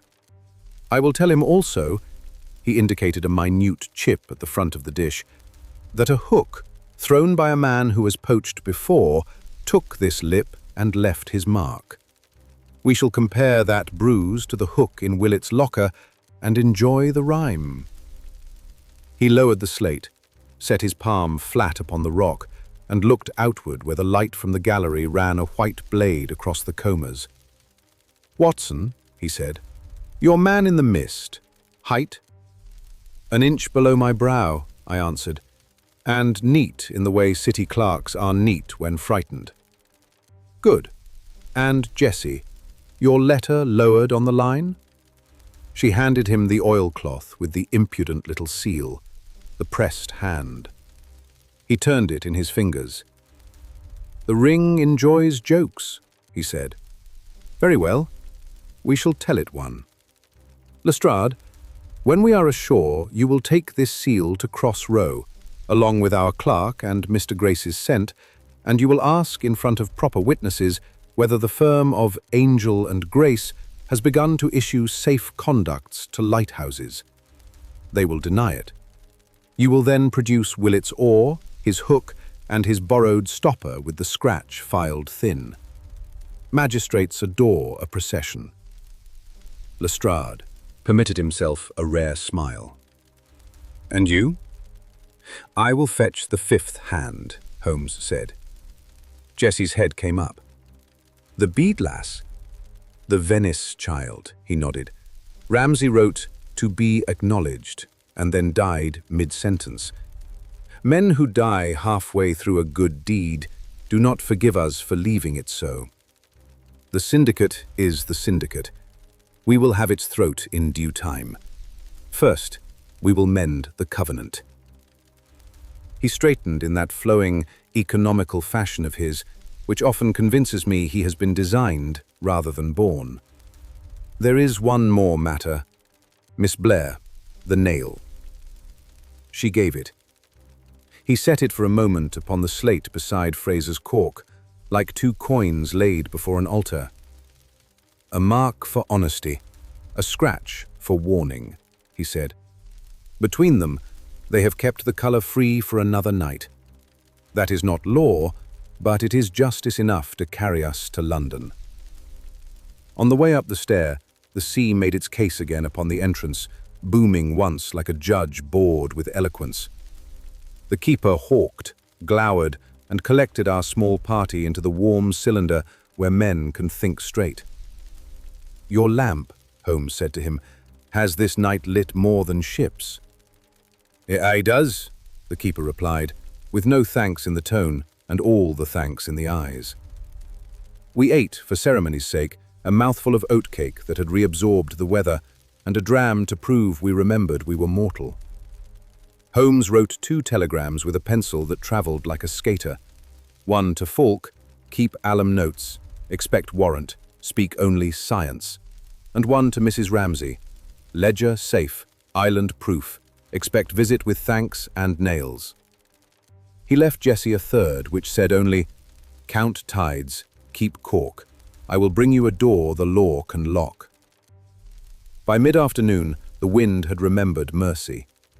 We chose our moment and crossed, 3 together with Lestrade behind us, the bar talking its old talk beneath our boots. At the far lip, where land begins to pretend it has never been sea, Holmes paused and looked back at the light. I have seen him salute once or twice in my life, never to a man, always to a thing that has done an honest office. "Come," he said, when the sky had consented to be ordinary. "London arranges its disguises faster than the coast arranges its clouds. We must be there to undress them." On the little road to the inn, he matched his stride to Jessie's and spoke low, almost courteous. "When this is over," he said, "if it ends as I mean it to end, bring your tide tables to Baker Street. There is a map upon my wall that is shy of coasts." She considered, then gave the ghost of her rare smile. "If ye dinna mind nails i' the border," she said. "I insist upon them," he returned. The cart boy took us to the station with the complacency of a monarch. Lestrade bullied a timetable into admitting an earlier arrival than Providence intends for civilians. As the train pulled out, the island dwindled to its honest thumbprint. Jessie and the keeper stood upon the rise like two necessary nouns. I felt, for once, that London could be left alone for a day without giving birth to a new crime to vex us. In our compartment, Holmes fell into that peculiar silence of his, in which he sorts men into tools and strings into knots. Presently he spoke, not looking up. "Watson, your Southwark heel with the notch.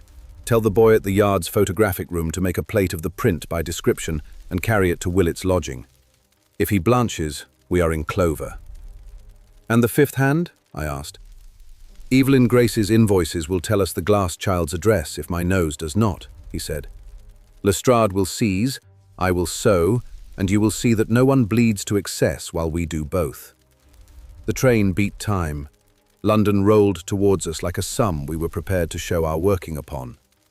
When the lamps of the northern suburbs began to sting through the dusk, Holmes opened the window to taste the city's breath, grimaced, fondly, I think, and shut it again. "2 days more," he said. "Then the ring learns that colour is a thing the law can see." He closed his eyes. I sharpened my pencil. Between us, upon the seat, lay Jessie's nail and a small square of oilcloth with a ludicrous little hand pressed into its seal. Jests which, I think, had stopped being funny to the men who coined them. We had the rock's proof in our pockets and the river's witness waiting in Lestrade's charge. The rest, as Holmes says when he means to be kind to me, was a matter of medicine, keeping breath in the right chest and pressure upon the right artery until the patient, London, consented to live by cleaner blood. Chapter 15. The Fifth Hand. We came out at Euston into a city that had put its respectable face on and kept its wickedness for later. Lestrade, with an uncharacteristic flourish of efficiency, peeled away towards the yard, Angel in custody and Willet's oar under his arm like a warrant. Holmes turned south without a word. I fell in beside him and kept my questions for those parts of London which answer better than he does. Crossrow received us as before, with heat, a sugar reek, and men whose breath made glass believe in discipline. Mr. Grace's bench stood naked of its peacock trifles. His little kiln, on which he had taught small sins, had gone out like a suitor's ardour under a bill. Holmes took from the foreman one folded invoice book with the nonchalance of a magistrate, and ran a finger down the close Italianate names until it stopped upon a line which made the skin about his eyes ease. R. Bellini, Venetian goods, Stangate. Strings, red drawn. Repairs, payment in kind. Payment in kind, I read. Beads taken for bread. Human arithmetic, Holmes said. Come.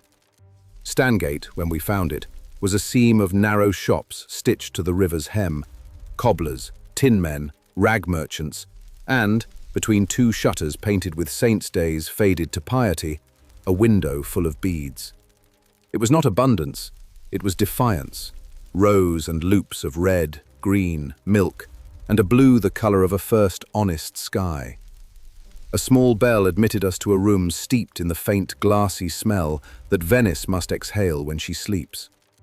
Behind the counter stood a girl not much past 19, with a widow's composure and a mechanic's hands. "Rosa Bellini?" Holmes asked. She lifted her chin a fraction. "My uncle is Rosa," she said. "I am Lucia, but my uncle is ill and my aunt is washing. If you are selling, I have no money. If you are buying, we have little glass. If you are police, we are honest." "Better than any of those," Holmes returned. "We are here to pay a debt that belongs to a dead man and a promise that belongs to you." She did not soften. "Dead men leave shop bills. We pay them as we can." Holmes took the invoice book from Grace's bench and set it on the counter, with Ramsay's neat hand visible on one page, where he had inscribed, in a professor's careful script, "For beads, for light, for the child who counts, A.R." Lucia's fingers went to the scrawl, as if the letters were a pulse in a wrist. "The gentleman with the kind eyes," she said, suddenly human. "He, bought nothing he needed, and made us rich with talk. He said glass was frozen wind with a conscience. He said if the red lichen made a fortune, we should have a little, because I found him a string that looked like his wife's laughter. The last word did what such words will do to a throat that must keep shop. She coughed it away. Holmes leaned, elbows on the counter, so that formality could not stand between them. "Your name is the fifth hand upon a covenant," he said. "It was left blank and owed. I have brought the pen." From his inner pocket he took a paper newly written in our train. The covenant's body in Ramsay's phrases, copied from Jesse's sheet, with one amendment in Holmes's small, decisive strokes. Fifth hand to be named.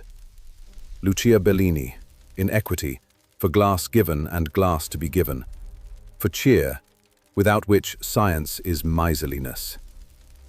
He put my pen in her hand and waited, not impatient, but as a man who knows that a thing done cleanly once will not need to be done again. Lucia read as those who have been taught to count read, lips moving, brow steady, pausing at equal shares, as if that were a phrase that should be looked at twice lest it break. When she came to her own name, she looked up at Holmes with that candor which is either poverty or courage. "They will not let you," she said. "They will try not to," Holmes agreed. "And then they will learn that a court prefers honesty to committees. Sign." She did, a small, square hand like Jesse's, but with the flourish of a child who has learnt that her name has dignity. Holmes took the paper back and, without show, placed it in the pocket where he keeps things that must not be lost, even if his coat is. Then he produced a purse and counted out, with an indifference that moved me more than ostentation, a sum equal to a year's beads. "For stock already given," he said. "The rest in a solicitor's letter, which is better than coin because it shames men with tidy cuffs." He nodded towards the window. "Have you been troubled?" Lucia's mouth went flat. "A man with perfume and a pin told me that red goes best with a rope. I told him that glass cuts when it breaks. He laughed and bought nothing." "You will not see him again without an escort," Holmes said gently. "If he returns, fetch your aunt to the door and your uncle to the window with a pot of boiling water. The yard has remembered this street. It will be impolite to villains for a month." At that moment, the doorbell tinkled behind us with a chink that had not commerce in it. A man of 35 entered with the exaggerated care of someone who has rehearsed not looking at a person. He wore a working coat and hands with the clean smuts of hospital soap. His cuffs were tidy because his nature demanded it, not because he feared blood. "Mr. Finch," Holmes said, not turning, "you have brought your honesty on foot." Finch stood, hat crushed, in one hand, at that peculiar angle of reluctance which surgeons adopt when asked to be witnesses rather than doctors. "Your note," he said to Holmes by way of explanation, "mentioned a bead girl. St. Anselm's is 3 streets. I wanted—" He stopped, found the correct instrument in his bag of words, and tried again. "Miss Bellini, I believe I have seen the man who threatened you.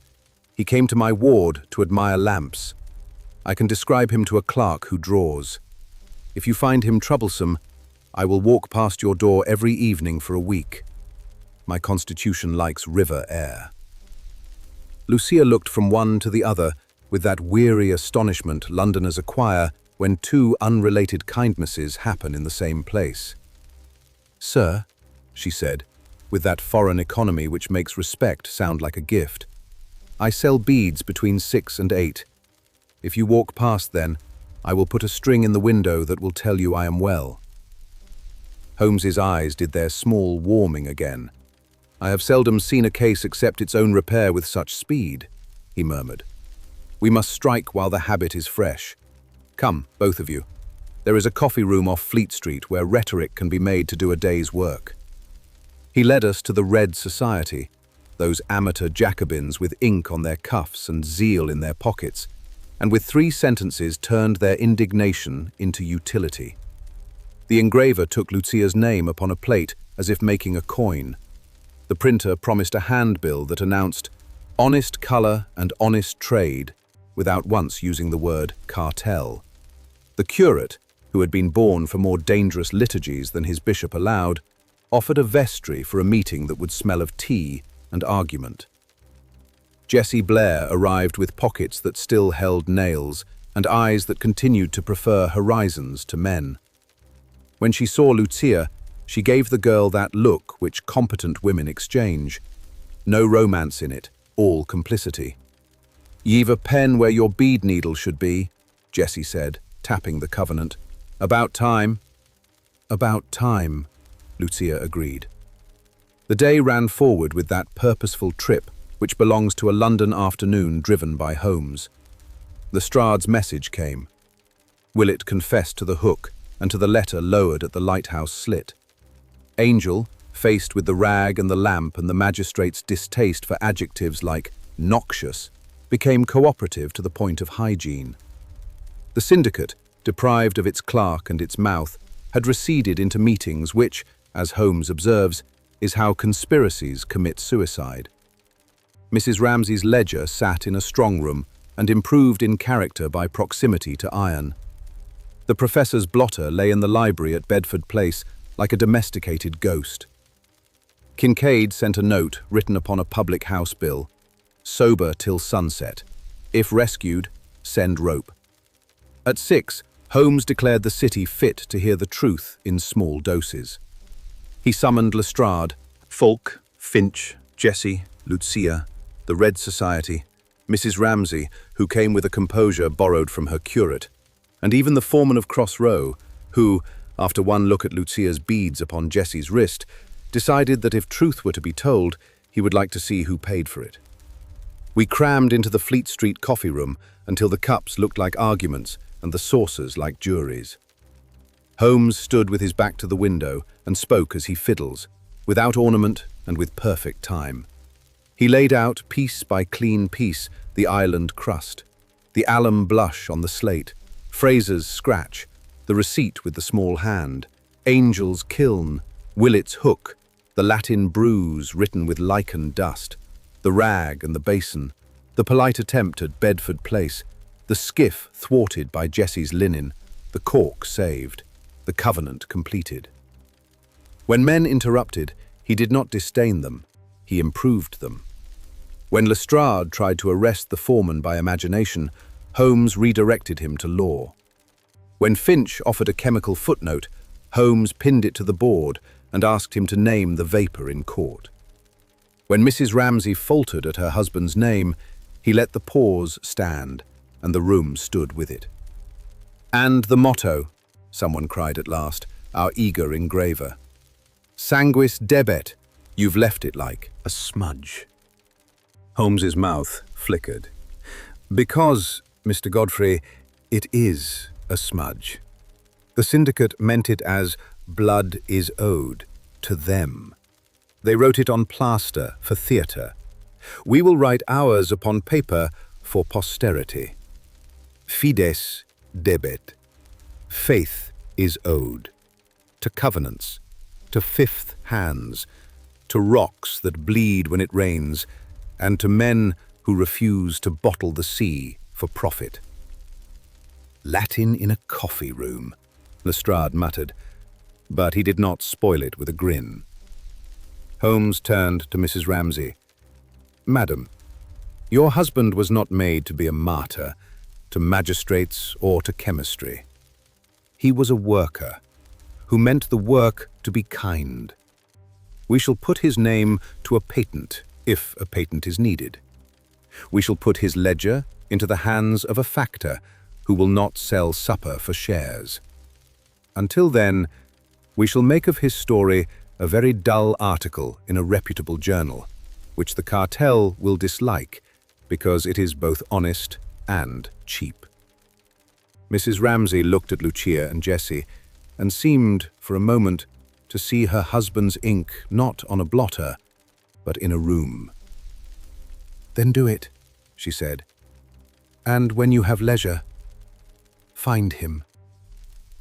Holmes bowed his head, as if taking a brief from a client who is also a conscience. "We shall." Finch lifted his chin half an inch. "If the court must hear chemistry, it had better hear it clean. I will testify." Falk, who had slipped in at some modest point and taken the darkest corner from principle, added, almost shyly, "As will I." Lestrade made that complicated noise which, in the yard, means yes while auditioning for no. "The clerk goes up on Monday," he said. "The ammonia breath with him, if the magistrate is in humour. The syndicate will send lawyers with cuffs as tidy as their souls. Do you intend to try the whole ring with one hook, Mr. Holmes?" "No," said Holmes. "I intend to try the hook and let the ring pull itself to pieces. Meanwhile, we will keep the fifth hand from hunger, the island from trespass, the widow from intimidation, and the colour from becoming a commodity for men who talk about shades when they mean shareholders."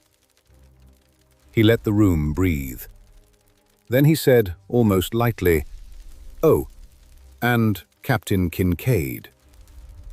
The door admitted, with a timing which made me suspect choreography, that gentleman, hat in hand, wrist properly bandaged, eyes trying and failing to pretend that sobriety bored him. He took in the assembly, the beads, the yard, the curate, the coffee, and judged it a sea he could not charm. He went to Mrs. Ramsay and stood, uncharacteristically, without a speech. "You did not sell," she said. "I kept my share," he replied, "and discovered it includes a little pride. If I fall from grace tomorrow, pray the tide be out." "We shall," she said, "and I am not ashamed to tell you," she smiled. Holmes glanced at the clock. "We have 24 hours before the first hearing," he said. "Watson, you will sit with Mrs. Ramsay and count the street until midnight. Lestrade, you will. Put a man at Stangate and another at Cross Row. Finch, you will lock your reagents and keep your rag bins lean. Miss Blair, you will sleep in a room with a nail within arm's reach. Lucia, sell beads to women who do not deserve them and keep the receipt book open to A.R. "And you?" I asked. "I will write," he said. "And if the violin keeps me from sleeping, I will let it. There is a knot to tie which begins, if I am not mistaken, at a river stair and ends at a glass-house ledger. The city thinks we have finished. We have only kept our promise to a rock." He took up his hat, nodded to the room as if it had been a jury that had done its duty for once without fuss, and went out into the murk with the air of a man who intends to bring something back that will embarrass a syndicate and please a widow. Chapter 16. The Stair and the Pin. Holmes can prettily maintain that a case is a set of causes and effects. In practice, his feet take him where his fingers have been, back to the place where a man touched something and thought himself unseen. We went that night to the river stairs. Paul's Wharf is respectable by day and ambiguous by dusk. The tide was on the make, washing the treads with the self-importance of a clerk promoted to foreman.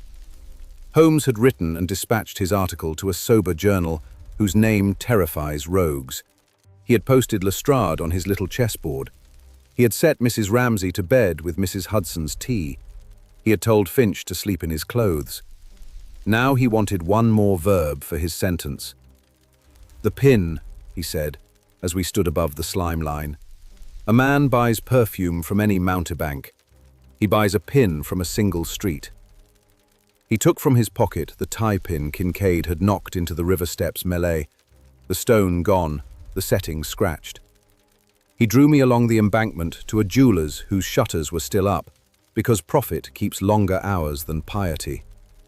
The proprietor kept his civility in a drawer with his bills, but Holmes produced, from the underside of the pin's head, a minuscule maker's mark which the man recognized as a parson recognizes a bishop. "Jarrett of Maiden Lane," he said. "A dozen such were made last year for a committee dinner. The stone, cheap, was to be a token. You see the border? The little hand?" "The jest again," Holmes murmured. "Jarrett will have issued the bill to a tidy-cuffed secretary. Come." Jarrett, buttoned into his accounts as a hermit into his cell, lifted the correct ledger at once. Holmes's second sovereign, he was prodigal with small coins in pursuit of larger economies, moved the man from reticence to reminiscence. 12 pins to Mr. Herbert Palliser, Secretary, London Colour Syndicate. 2 returned for repair. 1 sent on to Mr. Evelyn Grace, Agent, Cross Row. The scent followed, as scent will, to a fashionable emporium in Jermyn Street, whose clerk, in the bland tones which gentlemen teach their valets, regretted to inform us that Palliser favours the palmer. Holmes smelt the stopper and smiled without pleasure. "Committees," he said, "are the most dangerous cowards. They outsource courage and buy scent." We went next to the Old Swan Stairs, not to meet, but to look. Holmes insists on seeing any noun a criminal has named. There is, upon that reach, a black tongue of water which licks beneath the timbers of an old warehouse that now sells nothing more illicit than bricks. It was beneath those timbers that something white caught my eye. A scrap, no larger than my palm, nailed into the wood where the tide slaps it clean. Holmes crouched, flicked his knife, and prized it free. It was a square of sailcloth, clean once, now begrimed, pierced by a nail and marked in pencil by a hand that writes at a desk and not at a camp. 2 words, in Ramsay's economical script, had survived the tide.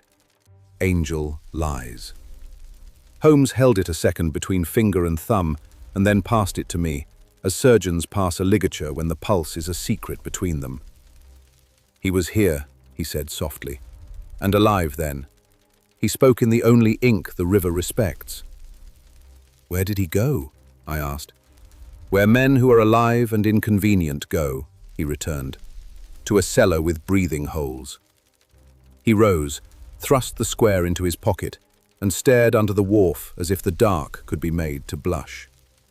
"Watson, your Afghan eyes, what does the timber's slime tell you?"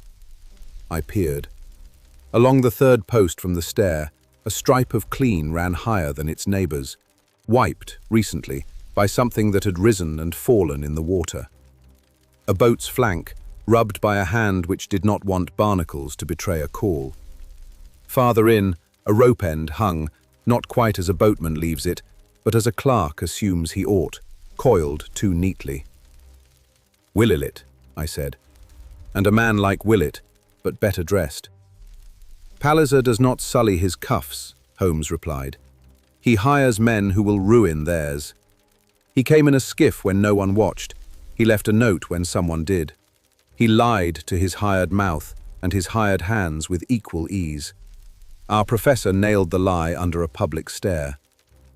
He turned and walked at once, at that glad, long stride which means he has the scent and means to push on till it gives up. "We will see the cellar," he said. "If there is a door upon the river where men wash conscience with tide, we shall find its bolt at the street." The warehouse above proved to have changed owners without changing habits. A watchman with a pipe between 2 teeth approached us with that mixture of indifference and suspicion which London breeds into any man paid to keep time from wasting property. Holmes did not bother with preface. He showed the square of sailcloth, named the yard, named Lestrade, and named, with the casual precision of a surgeon finding an artery, the street side where a certain window ought to exist if the river has a mouth there. The watchman's pipe shifted. Money might have altered his conscience. Names altered it quicker. "There's an old trap room," he conceded, jerking a thumb inward. "We keep it locked. Belonged to a dye house afore bricks. Smells like lies. I don't sleep there." He fetched a key the size of a curate's sermon. and led us through a corridor that had remembered fewer brooms than men. The door in question yielded with a reluctance that suggested it had not been opened for its owner's pleasure. Inside ran a narrow, damp chamber with a hatch to the river, 2 boards, tarred and oiled, and a grate as if someone had contemplated domesticity and given it up. In one corner, a rope ladder lay curled like a domestic snake. On a hook hung a rag, coarse, washed too recently for a warehouse. Holmes went down upon his haunches, peered at the ladder's last rung, and spoke almost to himself. "We are 2 days late for a rescue and a week early for a body." Ramsay wrote under the stair on the 21st. Angel lied on the same day. Palliser met Kincaid at 3:15 on the 22nd. Fraser died that night. Someone was kept alive here to make a bargain seem possible, and then moved when it ceased to matter. He took from the floor a little twist of paper, such as apothecaries use when they must send a powder to a man who believes in his stomach. He unrolled it with a spatula's caution. Inside lay 3 red grains, no more, dried to brick and salt. He looked at them with an expression I have seen him give to a blood drop upon a cuff. "Ramsay had his color," he said. "He would not leave it willingly." Palliser hoped to make him speak where the water would keep counsel. He wrote rather than spoke. "Good. We will make him speak now, where mahogany keeps no secrets." He shut the hatch with a handkerchief and locked the outer door himself. "Watson, send Lestrade here with men enough to persuade a trap into honesty. Tell him to bring Palliser by any lawful trick. Tell him to invite Mr. Jarrett of Maiden Lane to identify his little hands upon a dozen pins. Tell him to bring the scent seller too, to name his client and the day. We will have our committee under a committee room lamp." "And you?" I asked. "I will fetch our rock to London," he said.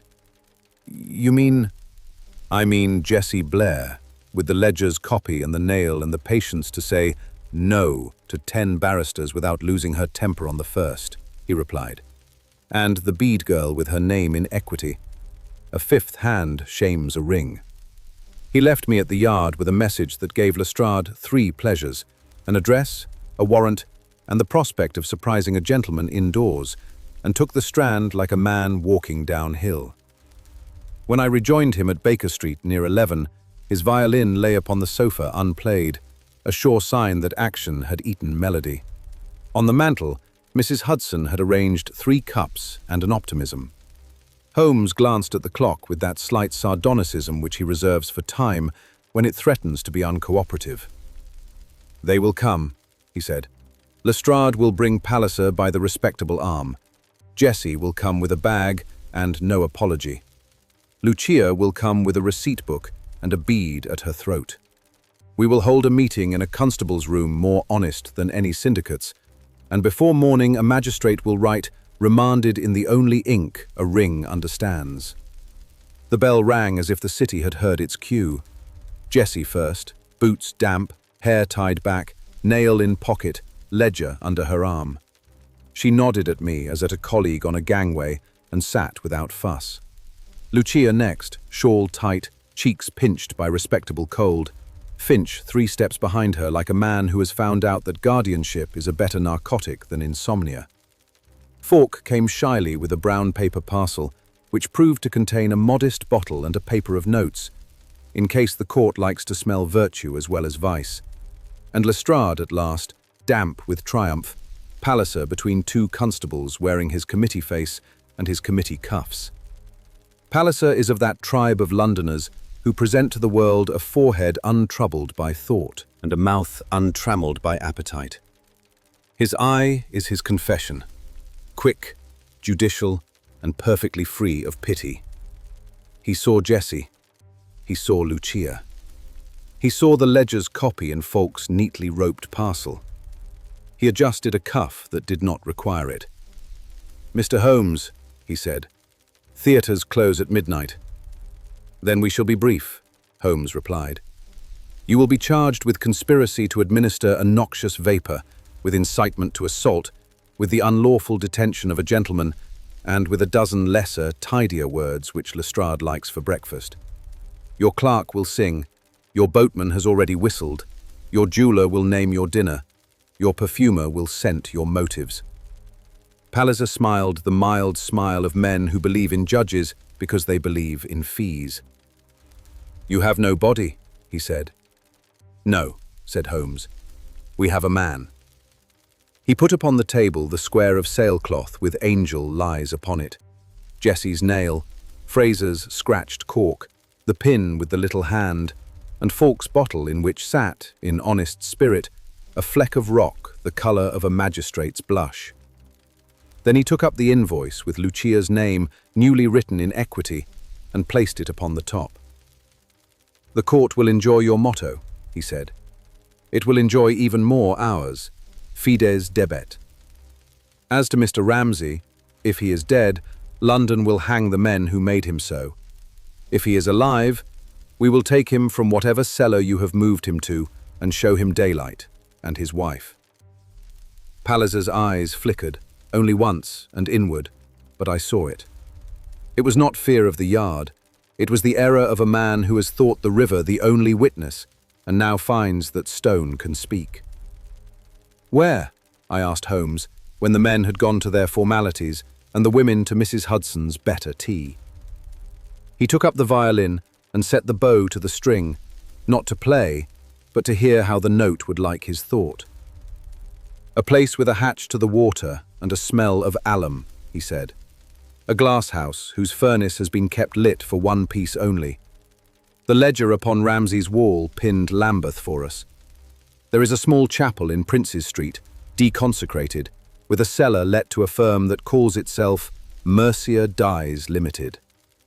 We will go there at dawn with Lestrade, a warrant, and a rope." "And a doctor," I said. "And a doctor," he agreed, the corner of his mouth softening. "Bring your bag, Watson. If the city owes us any mercy, it will be collected there." He played then, one cool bar that sounded like the river under frost, and set the fiddle down as if the music had agreed with him. He wrote one more telegram to Mrs. Ramsay. "We go to Lambeth at dawn. Pray in the passage once more, then come." He poured a little of Falk's honest spirit upon the mantle, as men pour libations to quiet old gods, and said, almost lightly, "2 tides more, and we shall know whether London keeps its dead better than the sea." Chapter 17. The Cellar at Prince's Street. Dawn has a different pallor when it expects to be asked for proof. We reached Prince's Street as the lamps gave up their arguments and the river decided to look honest for an hour. The chapel, once pious, now let to trade, kept its portico like a memory and its windows like excuses. A discreet sign upon the side door read, "Mercia Dyes Limited," in letters that would pass any curate's eye without offence. Lestrade arrived with 2 constables, a locksmith whose hands could have opened Jericho, and a warrant folded like a sermon. Mrs. Ramsay came 10 minutes after, face set, bonnet tied for war. I would have barred her, but Holmes only gave the smallest nod. "Pray in the passage," he had told her. "Then come." She had come. The locksmith did his honest violence. The door yielded with a gout of cold and alum. We went in. Within, the nave had been partitioned into offices and pretences. Desks, a ledger, a map of ports, a stove too clean to have boiled anything but water for tea. The air below, that was different. A stair ran down behind a curtain. Holmes stood at its head and listened as a hunter listens for a twig that breaks wrongly. Then he drew a handkerchief across his mouth and gestured. "Watson first," he said. "If there is breath to be kept, keep it." The cellar had been mortared from an older crypt. The brick wore millennia like a poorly fitting coat. A hatch to the river, tarred boards, oiled hinges, sat on the far wall. A rope ladder coiled beneath it. Nearer, a brazier, a basin, a shelf of jars whose careful labels had been soaked and wiped and soaked again. A cot stood beneath the only grill. On it, a man lay turned half away, one arm flung over his eyes as if the light were a liar. "Ramsay," I said, before my better sense could forbid the hope.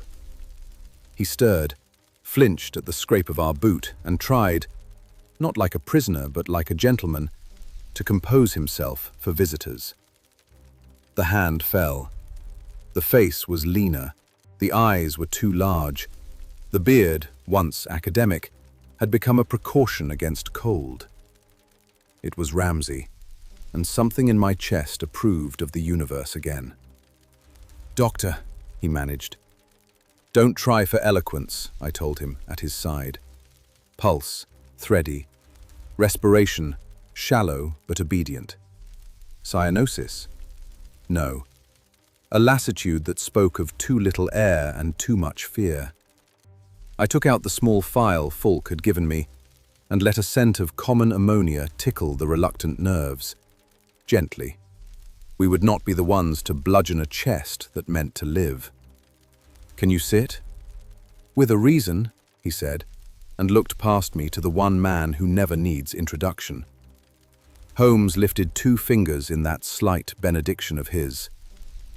"Professor, you nailed the river a sentence. We have come to finish it." Ramsay's mouth moved in what, in better rooms, would have been a smile. "Angel lies," he said. "So does Palliser," Holmes returned. "But the court prefers proof to aphorism. Watson?" "Heat," I said. "Air. No heroics." I signaled to the constable at the stair.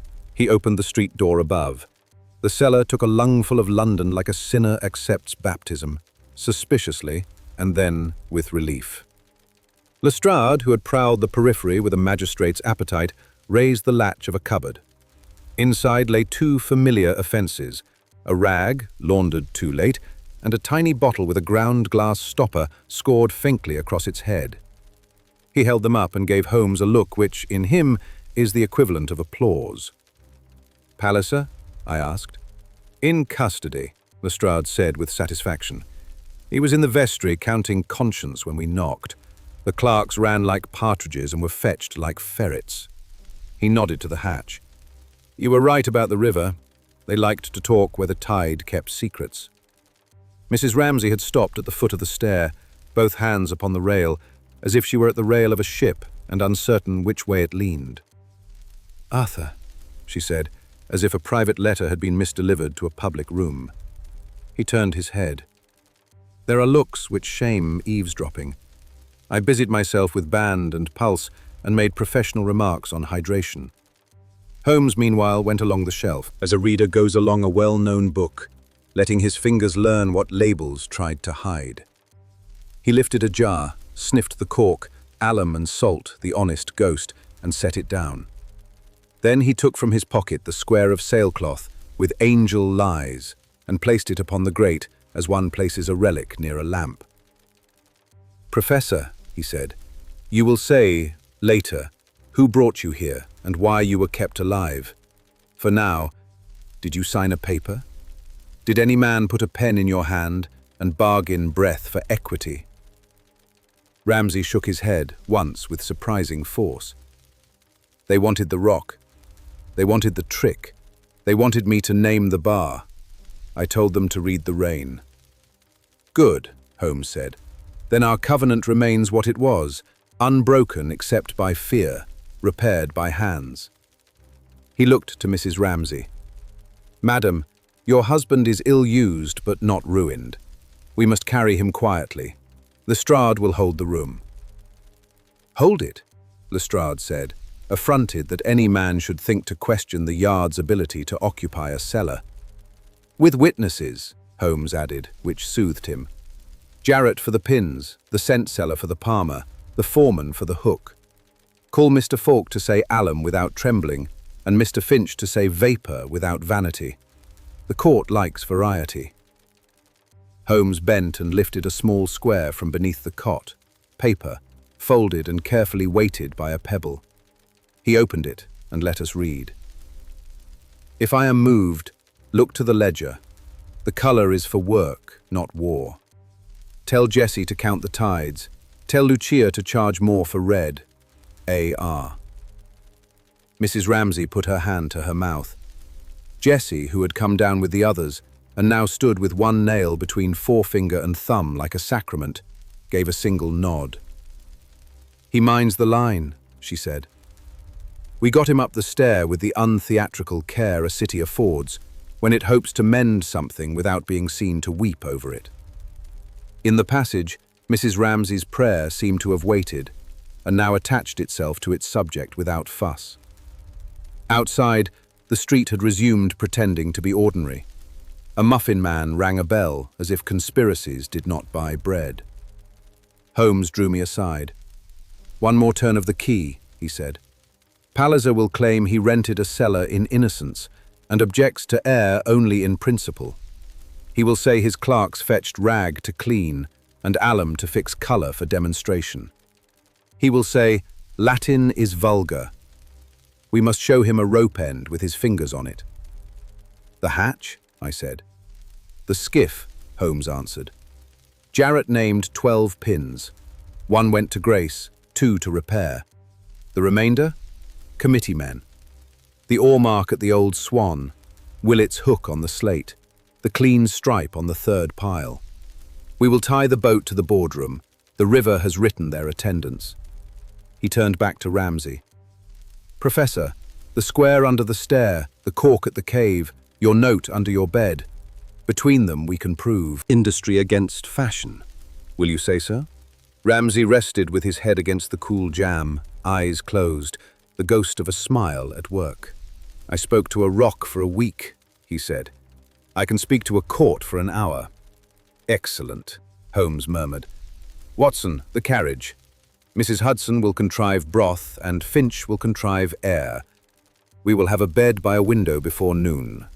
We arranged the world with that mad order which only friendship and authority can compel from London at short notice. Ramsay went to Baker Street between a constable and my case. Mrs. Ramsay managed to walk and not to run. Jessie and Lucia held a corner of the street, speaking to each other in short, sane sentences that have no poetry and all the force good work ever needs. Holmes and Lestrade returned below with the locksmith. In a quarter of an hour, they came up again with a small trove of sins, a ledger of river payments, tidy as a parish roll, a list of honoraria to men whose signatures required scent, a square stamp with the impertinent little hand, and, gorgeously incriminating, a schedule of demonstrations at Cross Row, with initials that would one day make a judge drawl them as if tasting bad wine. H.P., E.G., W.T., Ange. By noon, Ramsay lay in our spare room, a clean sheet over him and Mrs. Hudson's authority under it. Finch arrived with a neatness which reassured the furniture. He examined our patient with the frankness of one craftsman judging another's work and pronounced him salvable with decency. Falk sent a boy with a little coil of red-stained paper for the magistrate's nose, and the boy waited for praise until Mrs. Hudson paid him with mince and a story. At 2, Lestrade's telegram. Palliser remanded. Angel charged. Willett trembles usefully. Warrant extended to committee rooms. Jarrett swears to pins. Magistrate not fond of Latin. Prefers receipts. Bring your rock at 9 tomorrow. Holmes handed it to Jessie. "You are our rock," he said. "Will you swear to a tide and a nail?" "I'll swear to a way of looking," she returned. "The rest is men's words." He turned to Lucia. "And you?" She lifted her chin. "I will say that a gentleman paid me for glass when he did not need it, and wrote my name so I would have a roof when he was drowned," she said simply. "If they ask me for Latin, I will give them the Our Father." Holmes's eyes went soft at the edges. "That will do." Evening found us in that rare state, so rare I record it as a phenomenon of advantage. The river had given us back a man, the stone had given us a story, the city, for once, had decided to be unimpressed by tidy cuffs. I sat by Ramsay while he slept, and thought of the red upon the rock, and the white upon the lighthouse, and the little black hand pressed into a seal that would look ridiculous in a dock. Holmes came in near midnight and stood at the window, hands behind his back, face turned to where London keeps her tide out of sight. "Two things remain," he said, so low the words would not risk waking Mrs. Hudson on the floor below. "One, to tie Grace's invoices to Palliser's purse strings so tightly that even a clever barrister cannot pretend not to see the knot. Two, to convince the court that what grows on stone belongs, for a time, to those who kept it from being stolen, and then to everyone who will not cheapen it." "And after?" I asked. "After," he said, with that half-humor that is also a vow, "we shall take Mrs. Ramsay and the professor for a week to a shore where rocks bleed only for rain, and we shall make Kincaid carry the kettle."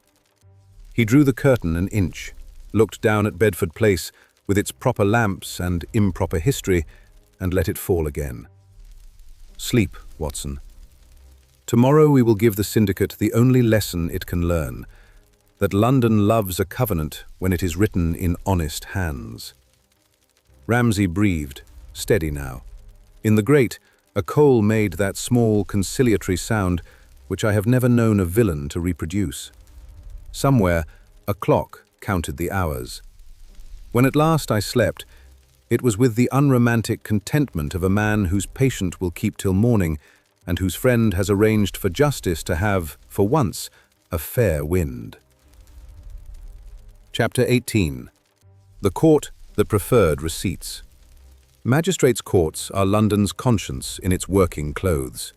By 9 the following morning, the little room behind the great doors had filled with steam from wet coats and curiosity from dry minds. Lestrade looked compact and satisfied. Palliser, pale to the exact degree of innocence a solicitor recommends. Angel, deferential to the point of grease. Willett, the clerk, tremulous, cuff edges gone grey from handling his hat. Holmes had the manner he reserves for instruments properly tuned. He gave the usher a nod that made the man feel, I think, a part of justice rather than merely its furniture. The case called itself Regina v. Palliser, Grace, and Others.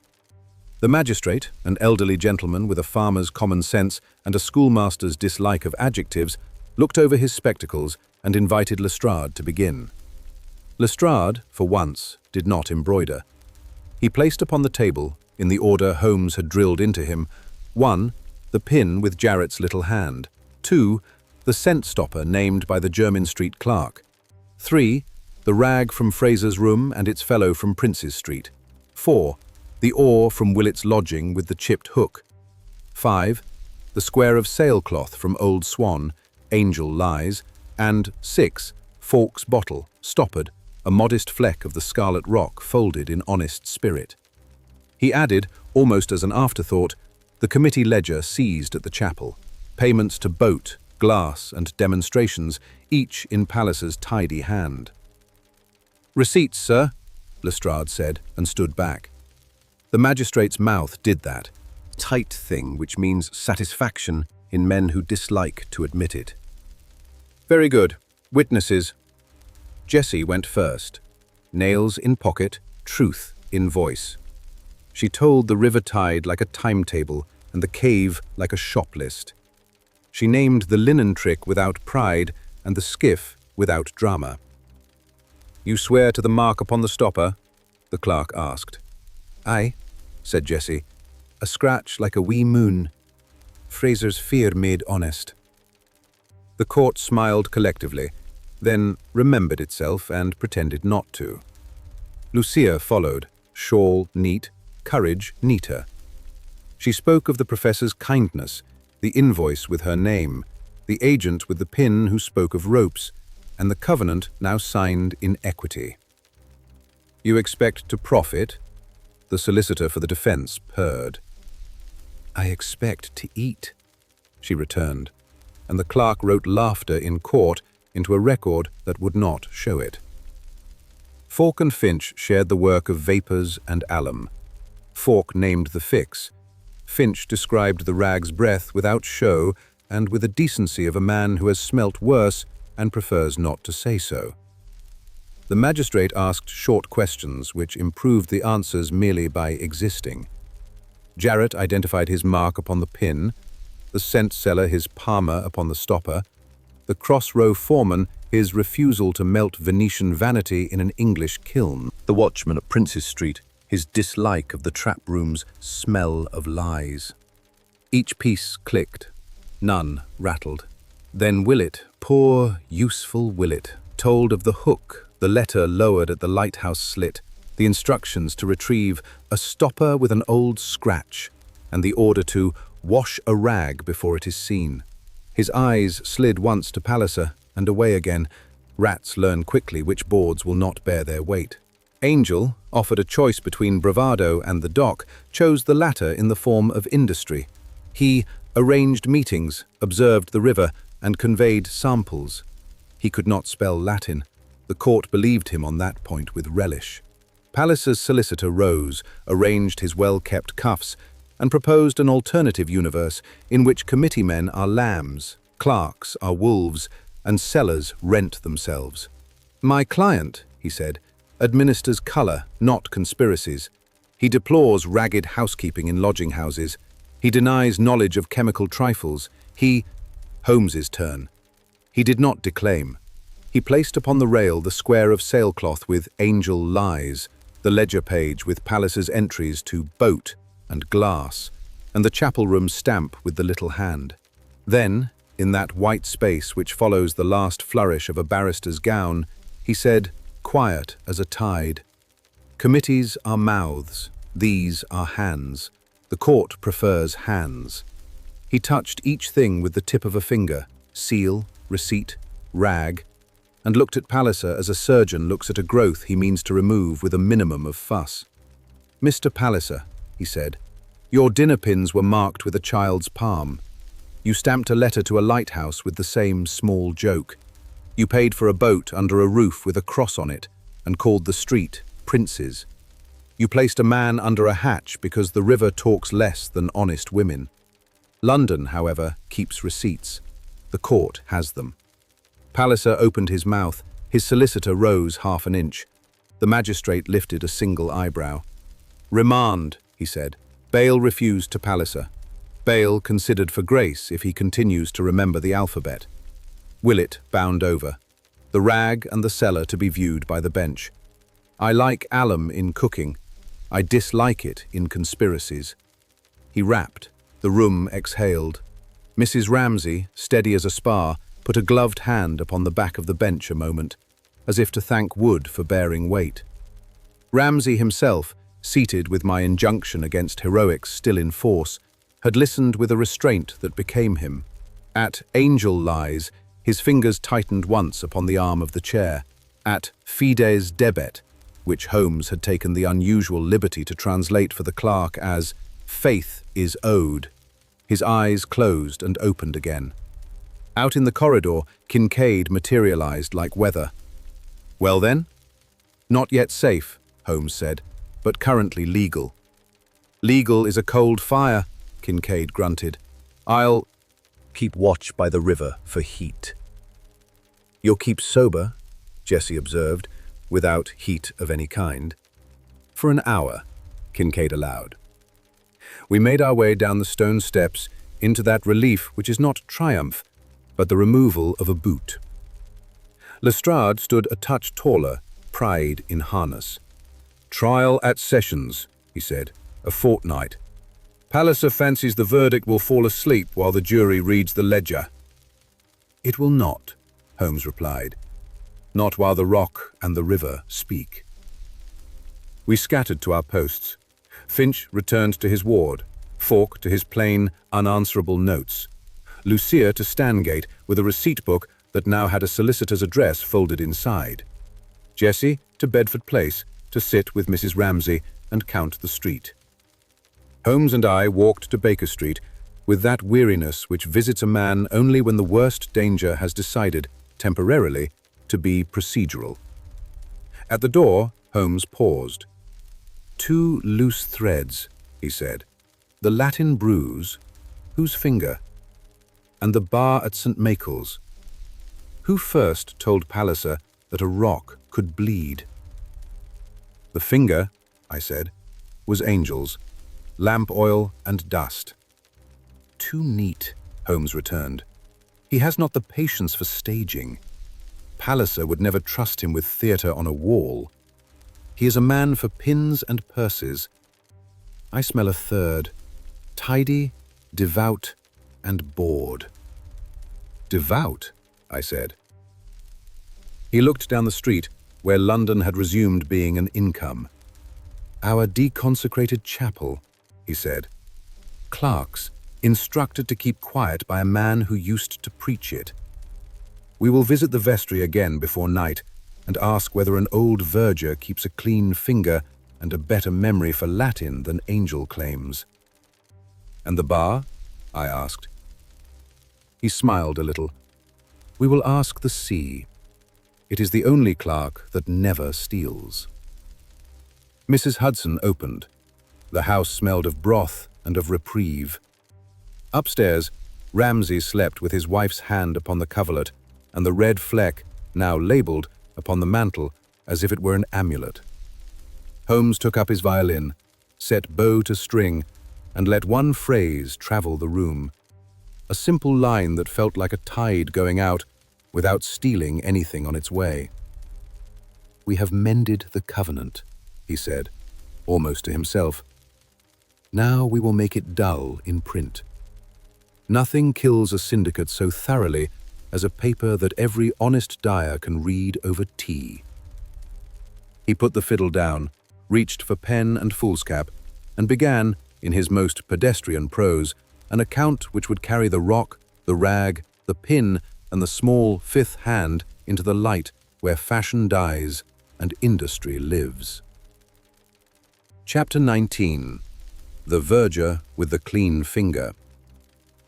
Holmes holds that when a case is nearly done, one should distrust any part that still flatters one's cleverness. The Latin on Fraser's wall had done so. It was theatrical. Angel was not. We went to the chapel in Princes Street again, not with a warrant this time, but with a caretaker's curiosity. The verger, if a deconsecrated chapel may still claim such an office, was a tidy man of 50 with a curate's gait and a pawnbroker's gaze. His name was Pottle. He had the air of someone who oils hinges to avoid conversation and keeps receipts in order to win arguments with the dead. "Forgive the hour," Holmes said, taking off his hat in that way which makes even a suspicious door feel silly for being closed. "We are concerned for your cellar.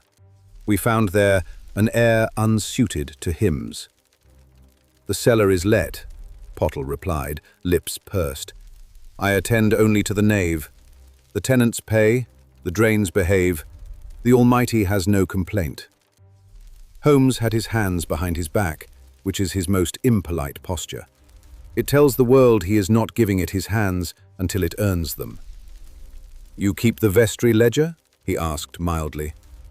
"I do," said Pottle, affronted by a question that implied he might not.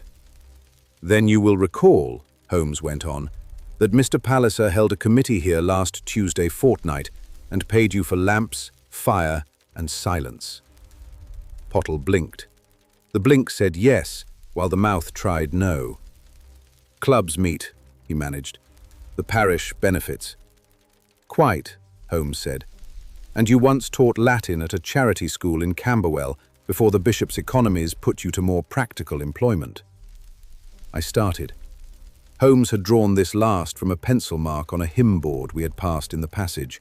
Declina declinate, written in a hand that had enjoyed paradigms once. Pottle's nostrils pinched. Pride, long starved, had found a crust. "I served," he admitted. "Boys don't learn. Chalk does not stick to ether." Holmes drew from his pocket the small square he had cut from Fraser's wall, the corner where the letter's oily dust had clung too long to plaster to be completely brushed away by official tidiness. He held it as a sommelier holds a glass to a light. "Sanguis debet," he said conversationally. A schoolmaster's motto for the collection tin. Pottle said nothing. His right hand rose, half unconsciously, towards his breast, as if to touch a chain that was no longer there. The index finger, clean, well kept, bore at the web a faint discoloration, red-brown like an old ink that refuses to confess its source. Lamp oil leaves shine, lichen leaves memory. "You are asked to make a room admonitory," Holmes continued, almost kindly. "You obliged. You thought Latin improved fear. You should have chosen pecunia debet. Magistrates prefer it." Pottle's mouth opened upon argument. Finding none that did not incriminate pride first, he shut it again.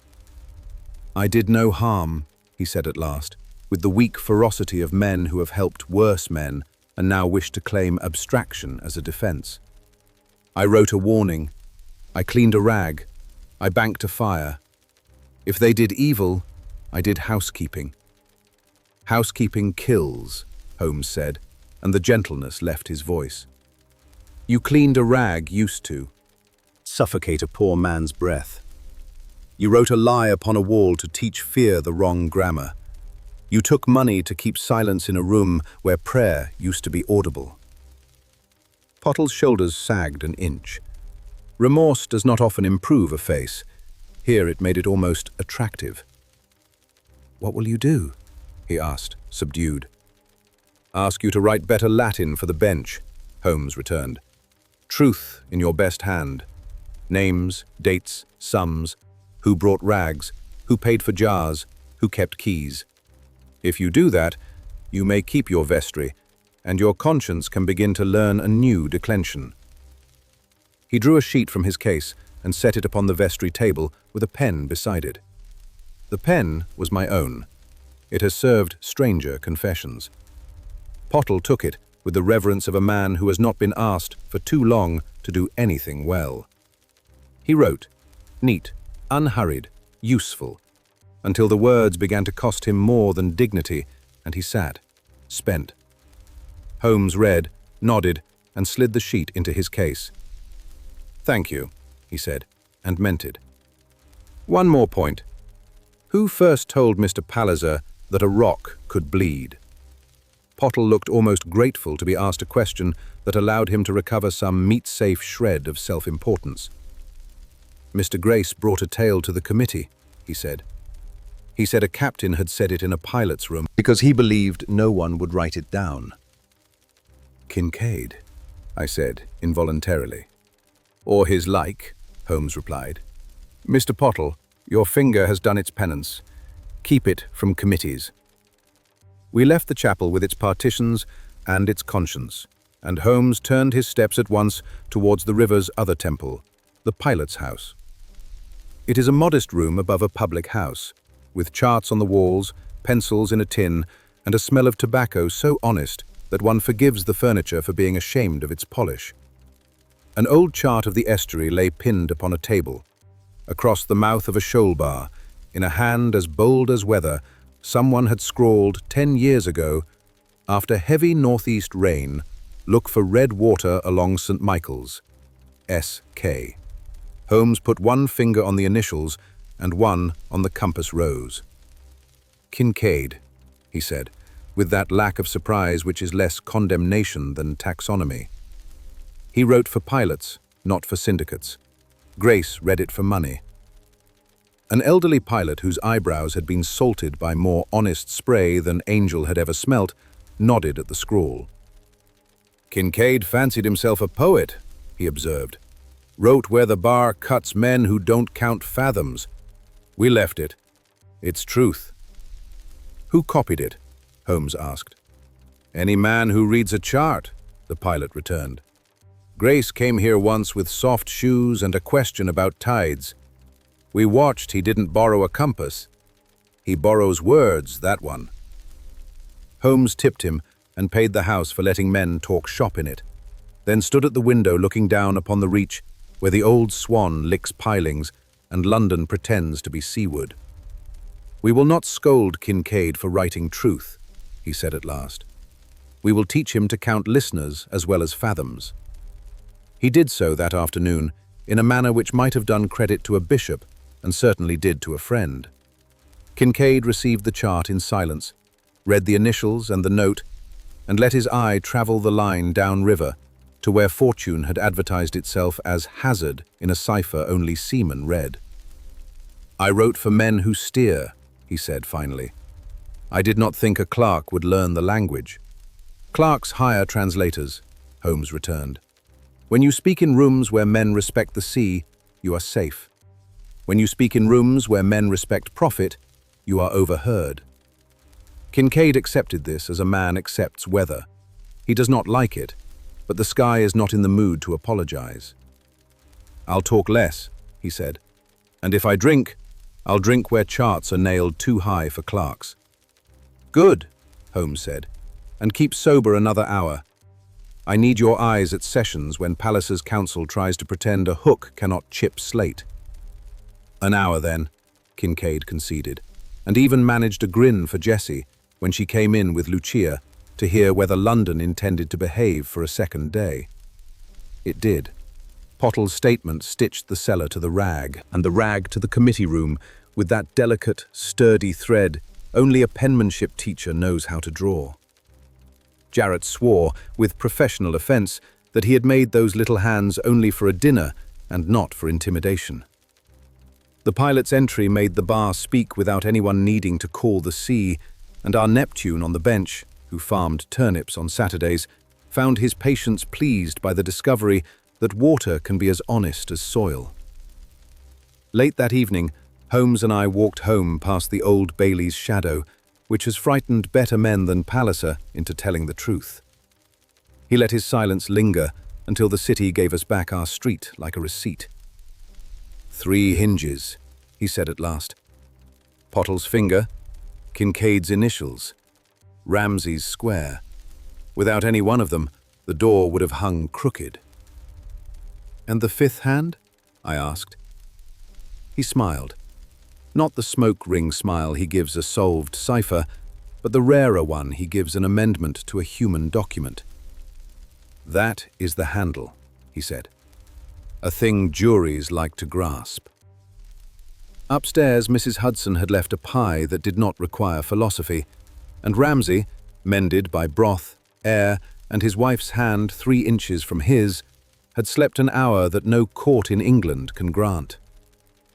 Holmes stood at the mantel where the scarlet fleck now sat in its little bottle, beside Lucia's first honest receipt and Jessie's nail, and he said, in a tone that does not usually choose words with care, "Tomorrow we will finish being interesting. The day after, we will be dull in print. That is how a city is saved from its talented villains." He took up the violin, found the line that had been waiting, and set it free. The tune walked the room like a man who knows his tide and his footing, and for the first time since we had set our feet on Gathon's causeway, I allowed myself to believe that the colour had decided, finally, to keep the company of honest hands. Chapter 20. Sessions and the Covenant. Sessions does not love drama. It loves order, receipts, and witnesses who can be heard in the back row. The panel on the wall, with its gilt names of sheriffs past, suffers with equanimity both eloquence and error, but prefers sums that add. Palliser arrived in a coat that had trained itself to look innocent. Grace looked like a man who had discovered that the alphabet can bite. Willett looked like a clerk who has put his signature on a hot stove and now cannot forget the lesson. The indictment, when read plainly, had a sturdiness our adversaries misliked. Conspiracy to detain Arthur Ramsay, to administer noxious vapours, to obstruct justice by contrivance, to intimidate a widow by ruse, to attempt theft of property, not yet a property only because its owner had chosen decency over speed. The jury, London men with the memory of fog and the taste of tea, settled into their duty with an air which told me that cross-examination would be hard work for anyone who mistook rhetoric for proof. Lestrade presented the river and the cellar as a man counts a till. Witnesses clicked into place with that honest inevitability which sometimes visits the law like an angel in a clerk's hand. Jarrett identified his little hands and quoted the dinner where they had decorated cheap pins and nouveau appetites. The scent seller named Palmer and a face. His clerk named the days. The pilot's room gave us Kincaid's initials on the bar. The foreman of Cross Row showed us Grace's empty manners. Pottle, scrubbed in soul if not yet in face, wrote his confession again in the air with clean fingers and a voice that had recovered its vocation. Dixie, he finished, and the bench, though untrained to Latin, understood courtesy. Jessie's half-day in the box was the most instructive. She treated the court as she treats tides, telling time and depth without romance. The linen pendulum, the nail above the ledge, the skiff nosing in, the hooked chip on slate shown to a jury that leaned forward as one man. The cork's little scratch named aloud, as if Fraser himself had found the breath to stand and warn. Lucia, shawl modest, eyes immodestly bright, said her name in equity and made the jury understand that poverty cooks meals for courage as well as for thieves. Falk and Finch braided science and decency, the vapor's character, the rag's temper, alum's obstinate patience, a breath that kills by tidying the locks within, named without theatre and, for that, believed. Finch's last sentence, "I would not have a rag in my hospital that has smelt such work," seemed, by its very refusal of ornament, to hang in the room like a summons. Holmes did not testify. He arranged. He handed counsel the correct paper at the correct moment. He laid upon the bench, when it had begun to feel persuaded, the single stone which turns belief into certainty. The sailcloth scrap. Angel lies. Followed by Ramsay's note beneath the cot. Tell Jessie. Tell Lucia. A covenant, said our counsel, is sometimes written with names, sometimes with the refusal to write another man's cheque. The magistrate permitted a small nod. The judge told the jury that the law cannot teach men to be kind, but it can discourage them from being clever at cruelty. Palliser's defense tried two stratagems. The first, committee innocence, fell to receipts. The second, scientific zeal, fell to Finch's quiet. Zeal warms, it does not smother. When Palliser rose to speak in his own person, he made the only error he is temperamentally suited to. He tried to charm. He charmed like a subscription list. The jury listened as men listen to a catalogue, politely, impatiently, and with an exact memory of the items that matter. Verdict: guilty on the counts that make new clerks sober. Grace: guilty of attempt and conspiracy. Remanded with a recommendation to mercy if he continues to remember long words. Willett: bound over and spared a cell for the sake of truth, recovered. Pottle: compelled to spend a year in useful penance, teaching boys Latin without lying to walls. Jarrett and the scent seller: thanked for making commerce testify. The judge, who has ploughed fields with his own hands, said one thing before the hammer. This city prospers by men who keep their word. Those who keep other men's air from them will not prosper here. As the room exhaled, I caught sight of Kincaid by the door, hat in both hands, sober, jaw set in that obstinate virtue he wears when weather requires it. He met Jessie's look. She did not grin, but she did not need to. Sobriety is its own comedy in such men. Lucia wiped her eyes with her cuff and looked offended at herself for allowing water to leave for free. Mrs. Ramsay, who had prayed in passages and sat in courts, stood 1 inch taller. We stepped blinking into the noon. London had arranged sunshine as if on purpose. Not yet finished, Holmes said, without malice. Now we must make it dull. Falk, your paper. Finch, you will amend, and between you we will lay out alum and lichen as if for a grocer. Jessie, maps of the bar and the cave, but no poetry. Lucia, put a price upon honest red, not too dear or the ring will be reborn in smaller, cleverer suits. Ramsay, wrapped in a greatcoat that had been Mrs. Hudson's idea of armor, sat in a hired chair by the window of our cab while we went home. He watched the river as if it were a sentence he had completed in his head and now desired to read without interruption. "You will print?" he asked Holmes. "I will print," Holmes said, "and send the proof to a dyer's journal so dull that Palliser's friends will not read it until it is policy." "And the covenant?" Mrs. Ramsay asked. "Sealed," Holmes returned. "Filed with a solicitor who has never enjoyed a conspiracy.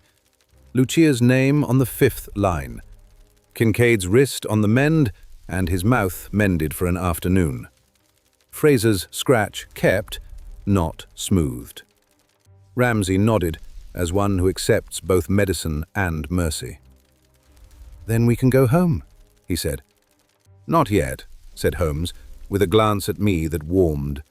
"First, salt air, without committees." Chapter 21. The White Wall and the Red Line. The island received us like a sentence finished correctly and read aloud twice to be sure.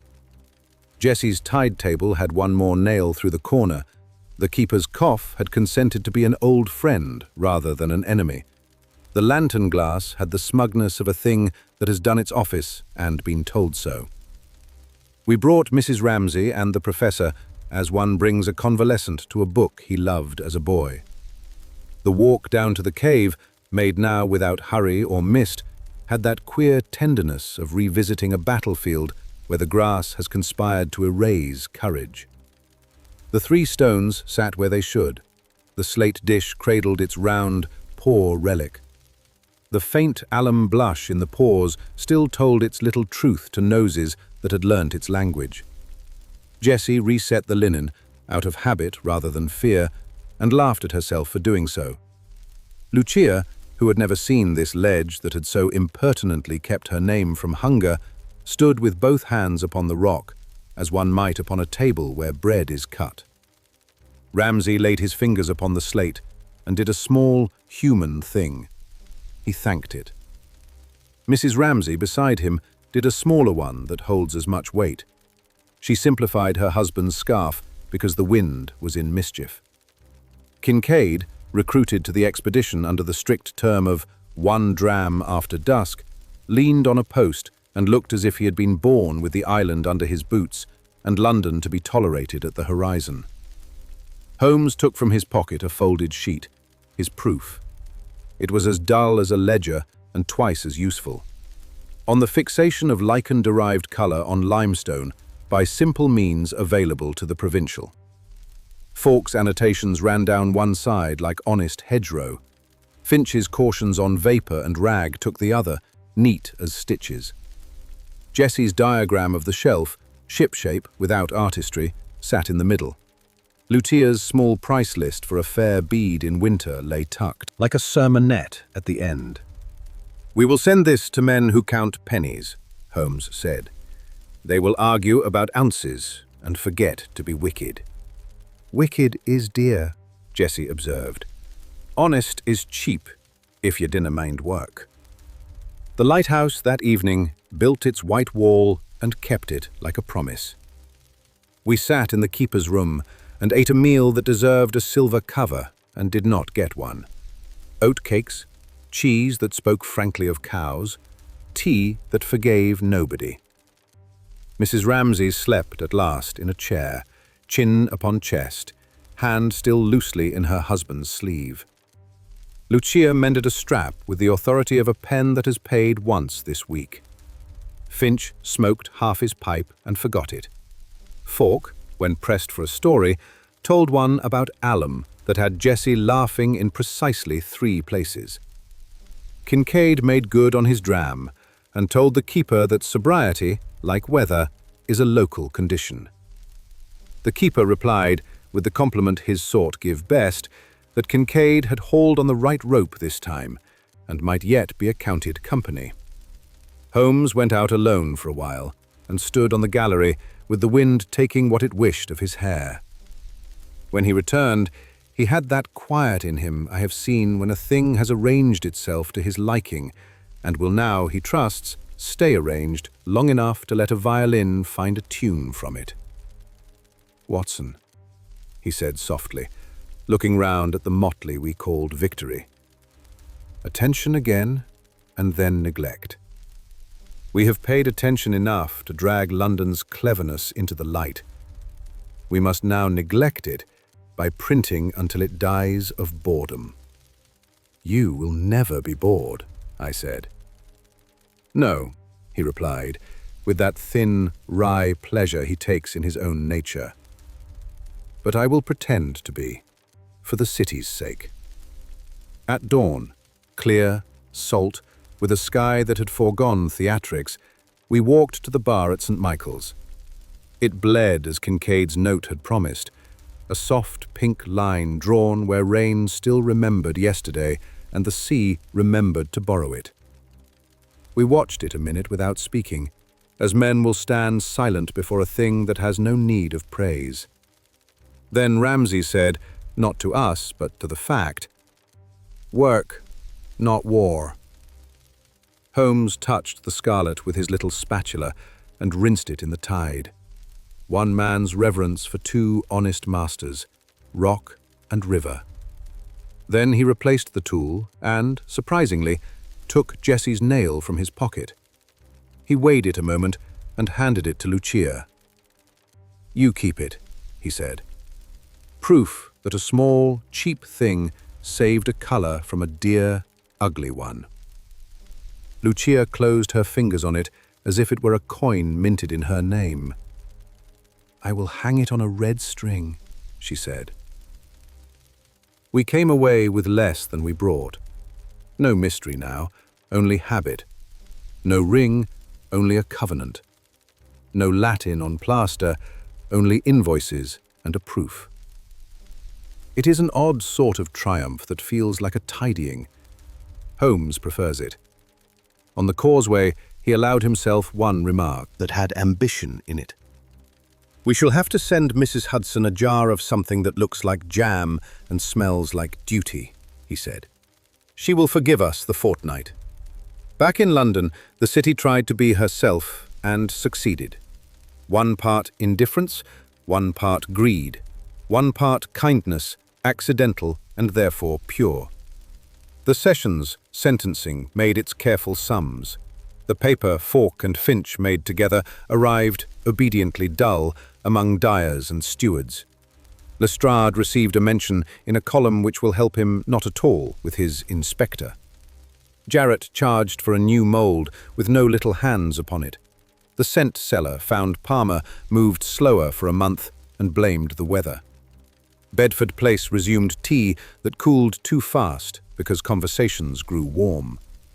Ramsay's ledgers, copies now in safe rooms and originals wrapped in a cloth Mrs. Hudson approved, took their proper drowsy place upon a shelf where books go when they have the privilege to go on living undisturbed. Mrs. Ramsay, who had invented a discipline made of prayer, ledger and door chain, let the chain droop half an inch by deliberate act. Kincaid went to sea, after a fashion. A commission to carry lawful cargo and a promise to send from each port one line that did not teach villains more than it armed friends. His wrist healed into a mark he will call a scratch and which the rest of us will call a reminder. Jessie returned to her tides and to the comfort of men who talk straight because the sea punishes metaphors.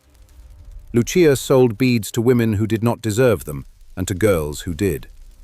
Every red string she tied had the nail for company in her mind. Holmes finished the article and, in a gesture that he would deny is sentimental, signed the proof he kept. For rocks, rivers and hands that keep faith. He played, that evening, a tune so simple that it required courage to end it without ornament. We ate pie with no comment more philosophical than more. When at last I sat to write this account, first for Holmes's chosen journal in the tone honest men call plain, and then later for you in the tone friendship allows, I thought of the motto Jessie made ours by accepting it without ceremony. Fides debet. Faith is owed. Owed to a ledger which did not move, to a cork with a scratch, to a bead girl whom a professor remembered in his own handwriting, to a sailor who shut his mouth for an hour, to a doctor who kept a rag unlit, to a verger who unlearned a little vanity and taught truth where Latin had failed, to a policeman who, when given something better than pride, took it, to a city which, when cornered, prefers receipts to rhetoric. If you ask me where the colour is now, I will tell you what Holmes told Kincaid, and Kincaid told the weather. That it belongs for a while to those who kept it from being stolen, and then to any man who will use it for work, not war. The rock still bleeds after rain. The island still throws its white upon the rabble. The river still keeps its own time and will, I suspect, outlast every cleverness we import to it. Holmes, God forgive him, will remain impatient with boredom and in love with facts. I will echo him. Mrs. Hudson will charge fairly for a stew which men more important than we are could not employ to better effect.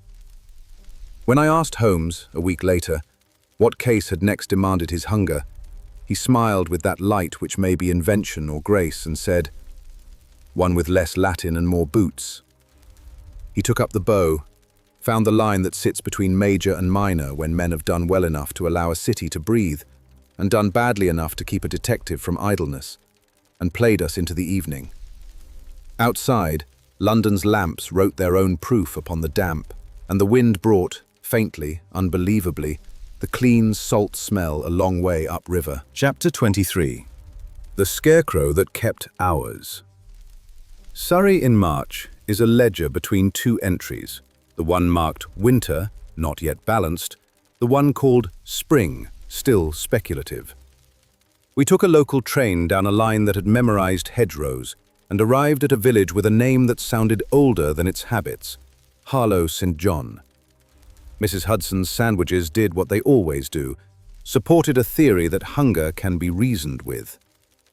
The farmer, Mr. Tice, met us at the stile with the nervous goodwill of a man who suspects his problem ridiculous and fears ridicule less than repetition. He was lean, weathered, honest to the cuff, with boots that declared acquaintance with more truths than the average metropolitan sermon. "You'll think me daft," he said, "but there's a man made of sticks in my north field who chooses his hours better than my labourers. He moves. No one owns it. No one owns it, and yet it keeps time."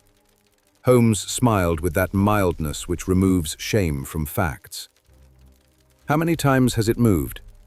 "Night to night, sir," Tice answered, touching the brim he wasn't wearing. "Always when the bell strikes 10 at St. John's. Left arm down Monday, right arm down Tuesday, hat clean gone Wednesday, back on Thursday, the old felt, not mine. Friday it turned writ against the hedge, as if keeping the lane from harm. No footprints round, no boys owning up, no damage neither, only hours kept." 10 o'clock, Holmes repeated. "Not dusk, not dawn. A clock's hour. Lead us." The north field lay long and sensible, bounded by an ash hedgerow and a lane that decided against pretension. In the middle stood the Scarecrow, 2 poles, a crosspiece, a sacking coat going to seed, a hat of such unpromising felt that it had to be genuine. The arms, currently extended in piety to both horizons, had once borne twine that now dangled with the despondency of string that has learnt men's ways. Holmes circled the figure at a slow, almost devotional pace. "Watson, boots." "Mine?" I asked. "No, his." He indicated the earth at the Scarecrow's base. It was beaten in a radius of 2 yards, as fields are by honest wind. But 3 feet beyond, where one would expect the careless testimony of a boy's shoe or a poacher's heel, the mud told a contrary story. It had been combed. Not smoothed in ignorance, but arranged with thrift, a hayfork's teeth drawn clever as a barber's comb across every inch that might hold a tread. "Rake marks," I said. "Fork by the spacing," Holmes corrected, and stroked outward from the figure, not inward. Our caretaker erases exit, not arrival. He crouched at the hedge. The ash had been trimmed by conscience rather than art. Along its base, a gutter of dead leaves held, like a miser's drawer, the things a field throws off when nobody looks. Holmes lifted a handful with 2 fingers and let them drop through his gaze. "Crow quill," he murmured. "Twine, hemp, not binders. A scrap of printer's ink paper. Good, Mr. Tice? Do you have a press?" "No, sir," Tice said, surprised. "But Parson keeps a little hand press for the parish intimations. Says he likes the smell of letters." "Men of God often do," Holmes said, absently. He stood, stepped back to the lane, and studied the scarecrow, not as a farmer studies vermin, but as a sailor studies weather. The hat sat at an angle that was not accident. The sacking coat bulged absurdly at one pocket. The arm string hung with the stiffness of twine that had been wet and left in a draught. The crosspiece had been bound with a clove hitch, so competent that it could only have been tied by someone who knew better than the man who cut the poles. 10 o'clock, Holmes said. "Where are you at 10, Mr. Tice?" "In my chair," Tice confessed, "pretending to reckon pig feed and really listening to my wife read the paper." "And the village?" "In its houses, except the boys if there's a moon. The parson does his round by 6 and his fire by 7. The bell rings a single stroke at 10, always has. Says it reminds folk to lay thoughts down." "Excellent religion," Holmes approved. "We shall hear it tonight."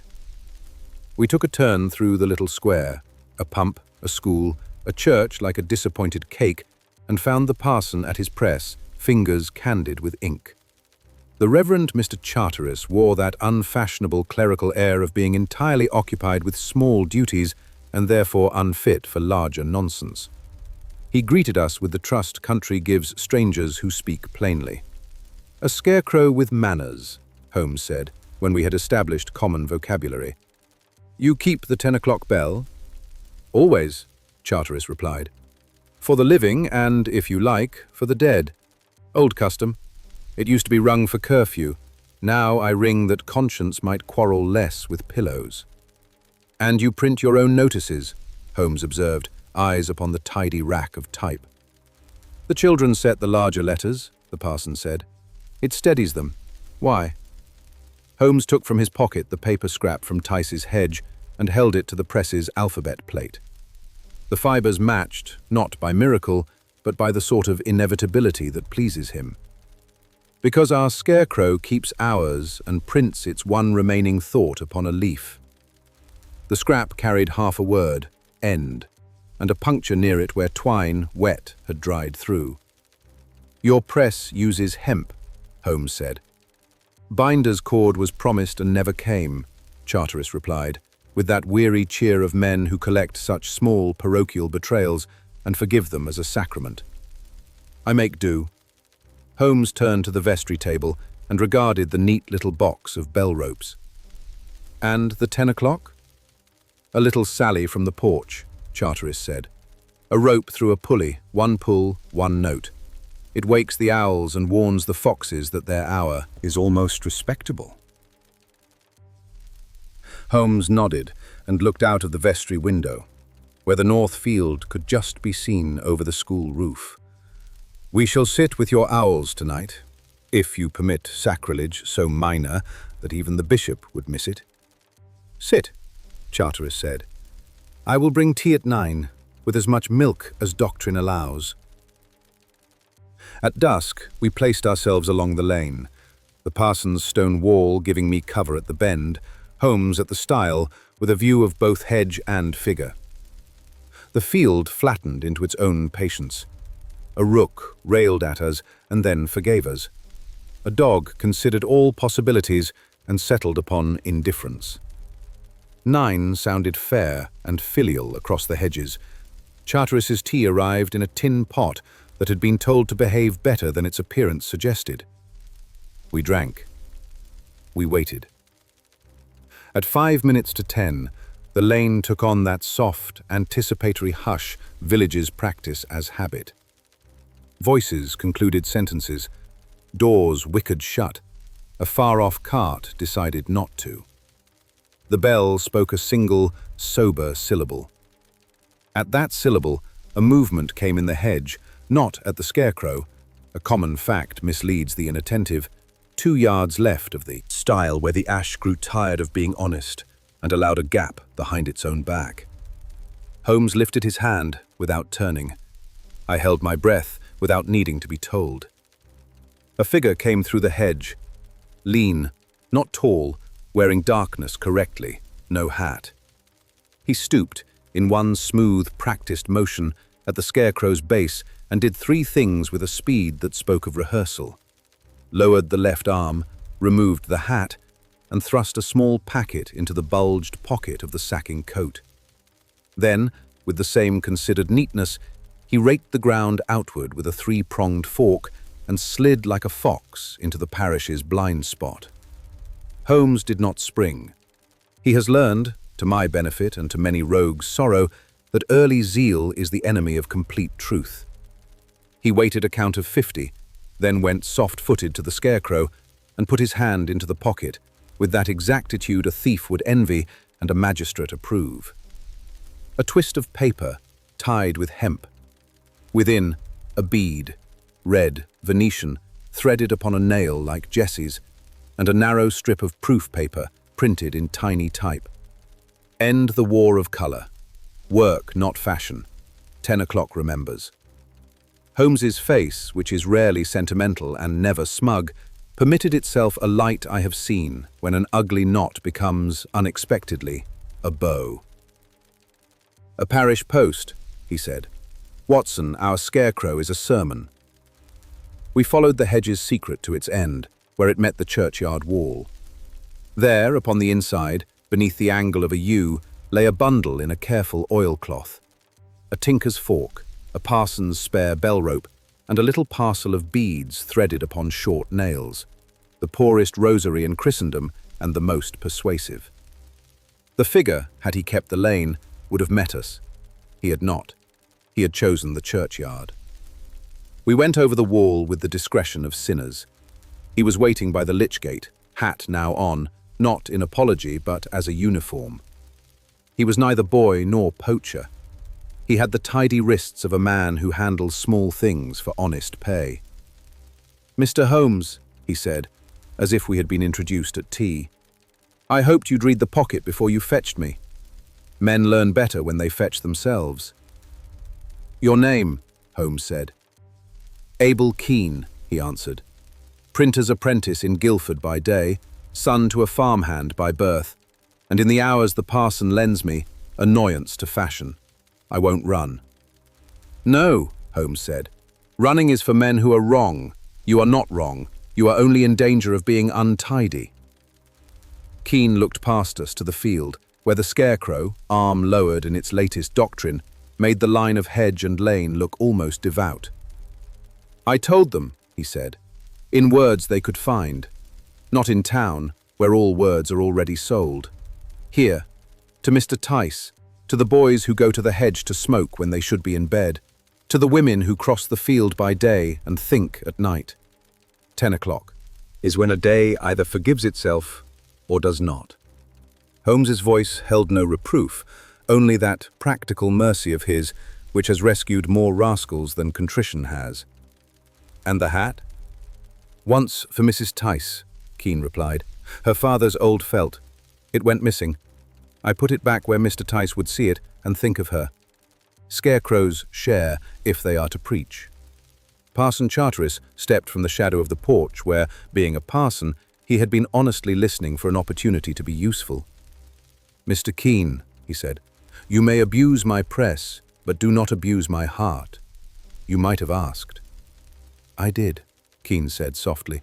"The bell at 10 is you asking for me." We took him, not to the constable, there was none, but to the vestry, which sometimes is better. Holmes laid the tiny proof upon the parson's table beside the cup that had served tea and the rope that had served centuries. "Leave him to me," Charteris said, with the authority London mistakes as weakness. "Gladly," Holmes returned, "but 2 cautions. First, men with tidy cuffs have eyes everywhere. If you preach at 10, preach at noon as well. Daylight angers villains more safely. Second, put this. He placed Lucia's letter on the table. In your window. A bead girl in Stangate and a lighthouse on a rock have already printed the same sermon. Make it look boring. It will live longer. Keene looked at the nail threaded with red, as if it were wages he did not deserve. There's more of that color? He asked. There is enough, Holmes said, for work. Keene drew breath like a man who has been given the name of a thing he has loved in silence. Then I'll stop with the scarecrow, he said. We'll paint the plough handles instead. Better, Holmes approved. Scarecrows only keep hours. Ploughs keep promises. We walked back along the lane under a sky that had decided to forego opinion. Mr. Tice, who had waited at his gate with the stoicism peculiar to owners of fields and wives, lifted his chin. Well? Your Scarecrow is a better parish magazine than most, Holmes said. Let it keep one more bulletin, tonight's, and then put him to work as a stake by the pig pen. The lane has learnt enough. Tice chewed that with a farmer's jaw and found it digestible. Aye, he said. Pigs read with their noses. On the road to the station, Holmes kept silence until the village lay behind us and London had begun to pull at his pulse again. Then, I like him. Keene? I said. Yes, Holmes replied. He complicates my theory that only villains use the night for advantage. He used it to give a small truth a large hour. We must meet him halfway, print by day. You have already done so, I reminded him. Then we shall do it again, he said. A dull paragraph in a duller paper. On parish notices and honest die. The syndicate will survive neither. The train took us up, as trains do, without asking for motives. Baker Street received us with the domestic conviction that Mrs. Hudson's pies have more to do with civic peace than any commissioner.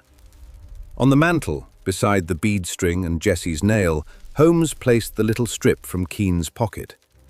It sat there comfortably, as if among kin. 2 letters, a nail, a bead, a boy who keeps hours, he said, and unbuttoned his coat. London is mending faster than it knows. He tuned the violin, found a brisk air that might have belonged to hedges with opinions, and played us toward the evening, while the city brought in her lamps one by one like receipts. Outside, somewhere far upriver or down, a bell counted 10. Not St. John's, but another parish's. That modest syllable which makes a day choose between quarrel and rest. We chose rest. We had earned an hour of it. Chapter 24. A Receipt in the Rain. London answered our Surrey interlude with rain, the respectable sort that keeps streets honest and tempers committees. By noon, the Strand had arranged umbrellas like a regiment, and the Thames wore its habitual grey with conviction. Lestrade's note awaited us on the mantel. 3 lines, no garnish. Palliser sentenced, 7 years. Grace, 3, recommended to mercy. Willett discharged to clerkship at yard, copying ledgers under watch. Pottle begins school Monday. Jarrett aggrieved at reputation, soothed by sales. G.L. Holmes read it, nodded once, and put the paper beneath the edge of Fawkes' printed proof, as a man slides a final wedge under a door he means to keep shut. Receipts, he said. The city has written them in ink this time. I had my bag open for an afternoon round when Mrs. Hudson announced a visitor with that small pride she keeps for people who do not drip on her clean hall rug. It was the Reverend Charteris, coat steaming like a horse and eyes bright with the sort of mischief only decent men are allowed. Mr. Keene, he reported, has ceased troubling scarecrows and begun troubling benches, the kind that face shop windows.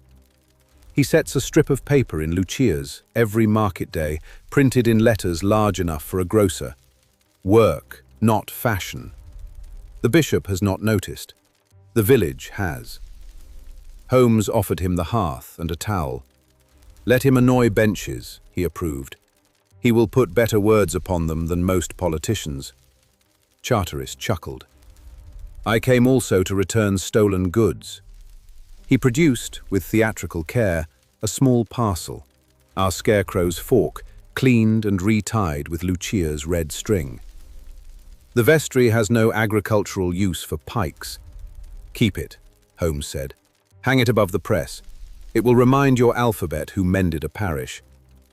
Fides debet domui, Charteris murmured, touching an imaginary board. After he left, leaving behind warmth and legitimate damp, Holmes took up our dull glory in print and checked the compositor's second proofs. Falk and Finch had achieved the exact brutality of clarity. Measures, minutes, temperatures. The caution against rags in rooms. The algebra of alum made palatable to stewards. Jessie's map sat in the middle like a Bible plan of Jericho. Lucia's price for red occupied a sober footnote.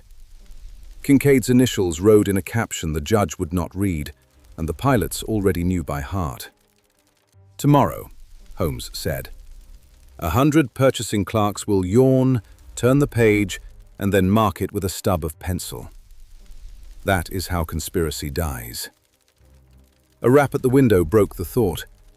Kincaid's ferret of a newsboy, adopted by him, bribed by Lestrade, tolerated by Mrs. Hudson, had clambered up to the ledge with an evening green. Holmes let him in. He brought a second paper, provincial, folded to exhibit an advertisement already amended by the compositor's errata. Red without rain. Withdrawn by order of council. Holmes laughed once, brief, almost affectionate. A weed reconsidered the stone. I went out then upon my rounds. The rain proved conscientious. At St. Anselm's, Finch gave me a curt nod over an empty rag bin and a ward that smelt only of soap. At Cross Row, Falk raised 2 fingers without lifting his eye from a lens. At Stangate, Lucia sold to a lady who did not deserve it and to a girl who did, and kept the better smile where it belonged. In Bedford Place, Mrs. Ramsay had lowered the chain by an additional link with the confidence of a woman who knows where the strong room is. Ramsay himself, answering a cautious knock from a dyer's agent with the patience of the saved, said he was not currently in trade and that he would always be in work. I returned to Baker Street late, my coat red to filth by the weather, and my hat newly persuaded towards humility. Holmes sat in his chair with the violin upon his knees, like a thought he had not yet elected to trust. On the mantel, the small altar had acquired one more relic, a narrow, rain-dotted slip, an invoice from a Whitechapel dyer, initialed in a blunt hand and bearing in its corner a bead tied by red thread. "From whom?" I asked. "From nobody important," he said, which in Holmes's mouth means from someone decent. The city is paying its penny tithe to Fides debet, one bit of work at a time. We ate, we drank, we learned again that comfort, when earned, kills neither appetite nor curiosity. Towards 10, London's private curfew, Holmes rose, went to the window, and drew the curtain half an inch. "Watson," he said, as if taking attendance, "name me the hinges." I obliged. Pottle's finger, Kincaid's initials, Ramsay's square. "And the handle?" "Lucia's name," I said. "And the latch?" His eye amused itself with the downpour. "Jessie's nail." He let the curtain fall. "A good door," he said. "We have shut it upon cleverness. It will open for work." The bell of some parish eastward counted 10, modest and firm, and whether it was St. John's or another made no matter. It found the house ready to agree with it. Holmes brought the bow down once across the strings, a single stroke as clean as a bell rope, and then set the instrument aside. "Tomorrow," he said, "muddy lanes again. A farmer writes that his geese have begun to attend matins." I half smiled at the echo. "St. Werburgh would approve." "She would," he replied. "But London must not learn from saints what it can learn from receipts. Bring your bag." We slept under the honest tyranny of rain. In the dark, the river carried bargains we would never read, and kept them, for once, with better grace than men. Upstairs, upon the mantel, a cork with a scratch, a nail with a memory, a bead with a name, and a slip with a price did their silent work upon our city. If I dreamed, it was not of villains. It was of a white wall on a black night, and a red line after rain, and a scarecrow lowering its arm at 10 of the clock, so that a field might remember it kept hours for work and not for war. Chapter 25. The Geese at Matins. Morning returned with that rinsed brightness which pretends London has never lied. We took the early down train again, Holmes with an appetite for small oddities, and I with a bag that had learned to expect geese under its professional dignity. The letter that summoned us bore a steady schoolroom hand. To Mr. Sherlock Holmes, Baker Street. Sir, at St. Bride's-in-the-Wold my geese have begun, these 10 days, to go of their own will to the church porch at first light, and stand there till the bell for matins. They will not stir for grain till the bell is done, nor will they suffer the verger to sweep. My wife says it is piety. I say it is a trick. I have asked the rector. He says Providence works in birds as in bankers, which I take for a no. If there is a rogue in it, I will have him named before Michaelmas. Your obedient, Thomas Latch, Grazier. St. Bride's-in-the-Wold proved to be a pocket parish, set where the land had folded itself to keep a lawn from the wind. The church, low, clean, and pleased to be so, kept its tower like a short answer. The geese, 8, white, of the practical farmyard sort, were already assembled upon the flags before the porch, their orange bills pointed like commas at the closed door. Mr. Latch received us with the hopefulness of a man who expects to be told his suspicion is sound. They come afore dawn, he said, not lowering his voice for the birds. Stand stock still for the bell. When the verger sweeps, they hiss like deacons at a boy. When the bell stops, they scatter polite as you please. Holmes observed the little congregation with a face that had been known to flatter dukes and disarm rascals. He walked the path, crouched at the hinges, examined the flags not for tracks, we had had rain, but for that other testimony which water will not smooth, pattern. Watson, he said softly, your nose. Incense? I ventured, for a faint sweetness lingered that had nothing to do with wet stone. Bread, he returned, but not baker's, altar bread, unleavened and stored dry. He tipped a fingernail against the base of the door jamb. It made a crisp, farinaceous tap. He smiled. A catechism in crumbs. We paid our respects to the rector, a spare, humorous man who had the air of preferring parish registers to arguments. The birds came after old Mr. Hart, our verger, took to his bed, he said. Young Ben, his nephew, does in his place at present. A good lad, not given to invention. On the contrary, Holmes murmured. We found Ben in the vestry, 60 inches of devotion and mischief, with hands inked by the notice board and a furtive pride he had not yet earned license to enjoy. At our entrance he bent over his broom as if cleanliness were a sacrament. Holmes greeted him as if engaging a colleague. You ring? He asked. Aye, sir, said Ben, pleased. 6 and 10 and Sundays. I sweep after. And feed the congregation? Holmes added, very mild. Ben stared, then coloured to the ears. Sir, I never. And then, honesty's instinct stronger than prudence. Not feed, just lead. With a pocket full of wafers, Holmes suggested. Ben looked miserable and relieved at once. Only the broken ones, he confessed. Uncle says we don't throw what's God's to the bin. I keep them for hens. But hens don't have theology. Geese do, it seems. Show us, Holmes said. Ben led us to the aumbrey. Within, the pyx lay tidy. Beside it, upon a saucer, a small collection of half-wafers, the result of overzealous fingers or timid communicants.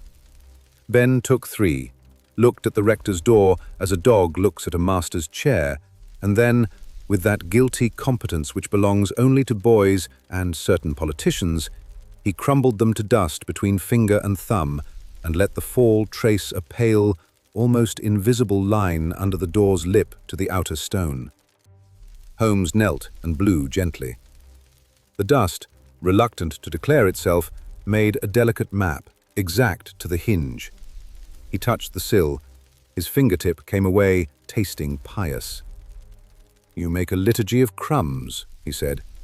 "Half an hour before dawn?" Ben nodded, abashed. "They were coming near for grain anyway. Mr. Latch is a fair man, but a miser with seed. I thought, if they'd stand quiet for matins, we'd have less mess on the path, and the rector would feel like the church had company at the start of day.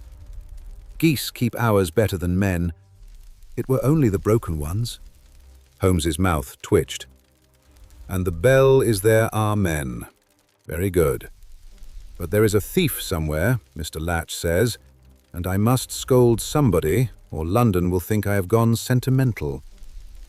Ben's humiliation transformed at once into indignation. "Thief? I kept thieves off. There was one. He came twice afore dawn for the poor box and the brass, nose in at the porch like a dog. First time I scared him. Second time I thought of the geese." "Of course you did," Holmes said, almost approving. "Show me his way." Ben led us out by the north gate, across a strip of grass that had forgiven a great many funerals, to the low wall by the rectory orchard. There, in the moss upon the coping, 2 little scallops had been pressed, a man's fingers, careful, repeated. On the inside, beneath the nearest yew, the shadow had confessed to a boot edge in that thin slit of mud which rain cannot quite erase. The boot was narrow, the heel neat. The old story, tidy cuffs. "Came by the orchard to the porch," Ben said, pointing. "When I set the geese, he couldn't abide it. They stood. He stood. Then, when the bell went, they hissed like saints at a sermon. He bolted. Ain't been back." "Geese are less easily bribed than men," Holmes observed. "Did you warn Mr. Latch?" "I told him ducks were daft and geese were magistrates," Ben said, recovering. He laughed at me with respect. Mr. Latch permitted the story to convince him, but his pocket resisted. "Bread is coin," he grumbled, "and altar bread is a kind I should not spend on fowl." Holmes put him right with that funny, practical theology he can command when required. "You are not consecrating, only teaching," he said. "If you begrudge the crumbs, I will pay for flour. Watson will certify the grain." I certified, and Latch yielded in the manner of men who suspect themselves stingier than their wives and are relieved to have it named. We set a watch the next morning before dawn, that honest blue which has not yet remembered its employers. Ben made his subtle line. The geese arrived with that unself-conscious ceremony domestic creatures affect when they have taught themselves a rule. They stood, necks extended, beaks quiet, like a country choir refusing, for once, to be picturesque. The bell spoke. 8 heads dipped, once. I confess I swallowed in time with them, which is as near as a doctor should come to piety on an empty stomach. A figure showed at the orchard wall, a hat, a shoulder, the irresolute carefulness of a petty thief hoping to graduate to brass. He reached the porch, saw the white line of backs and the orange cuffs, hesitated, extended a hand towards the door, met 8 opinions, took 2 steps backward, then 3, found himself at the rector's stick, which Charteris wielded with that mild certainty that makes conversion look like good manners. "Come in," the rector said, as if inviting a wet dog to the hearth. "If you are to be penitent, it is best done under a roof." Holmes relieved him of a pocketful of screws and a bad wrench. The man, a journeyman locksmith gone to the small, shabby devil, looked not contrite, but grateful for having been told to stop thinking of himself as clever. Lestrade, called by Ben, with a zeal appropriate to boys and Scotland's Yard, arrived in time to take a statement that sounded faintly like liturgy. On the path, Latch counted his geese as if auditing a bank. They never moved, he marveled. Not for me, not for you, not for Satan himself. What do they hear in your bell, parson? An instruction, Charteris said. As do we. Holmes dusted his knees, examined the last of the crumbs upon his finger, and let the rain have the rest. You will not lay any more under the door, he told Ben kindly. You will, however, scatter a small line, barley perhaps, along the path from the stile to the porch for a week at dawn, to teach the habit to a less sacramental memory. Then leave them to their consciences. Ben nodded, chastened but content. And you, Holmes added to Latch, will give the birds a pinch of grain at noon near the pump every market day you spend a penny on yourself. That will save the rector's broom and your wife's temper. Done, Latch said, like a man signing a document in a useful language. We took tea from Charteris in a vestry that had a better smell than most drawing rooms. He laid before us a plate of biscuits, which Ben eyed with a mixture of appetite and theology, and declined with a heroism I refused to applaud aloud. The rector looked at Holmes over the teapot. You have made a covenant out of crumbs, he said. Receipts again, Holmes returned. The city prefers them. Villages can stand a few. His eyes went, as they have begun to these last weeks, to doors and thresholds. Geese at matins, men at sessions, a scarecrow at 10 of the clock, a rock after rain. It amounts to the same text. Charteris smiled with that fatigue the good weir cheerfully. Fides debet domui, he said. Faith is owed the house. Quite, Holmes said, and sometimes by birds.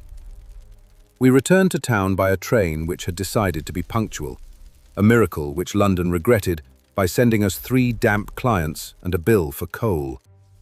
At Baker Street, Mrs. Hudson had acquired, without admitting it, a small jar of barley, which she placed beside our cork and nail, as if it had been born to domestic shrinehood.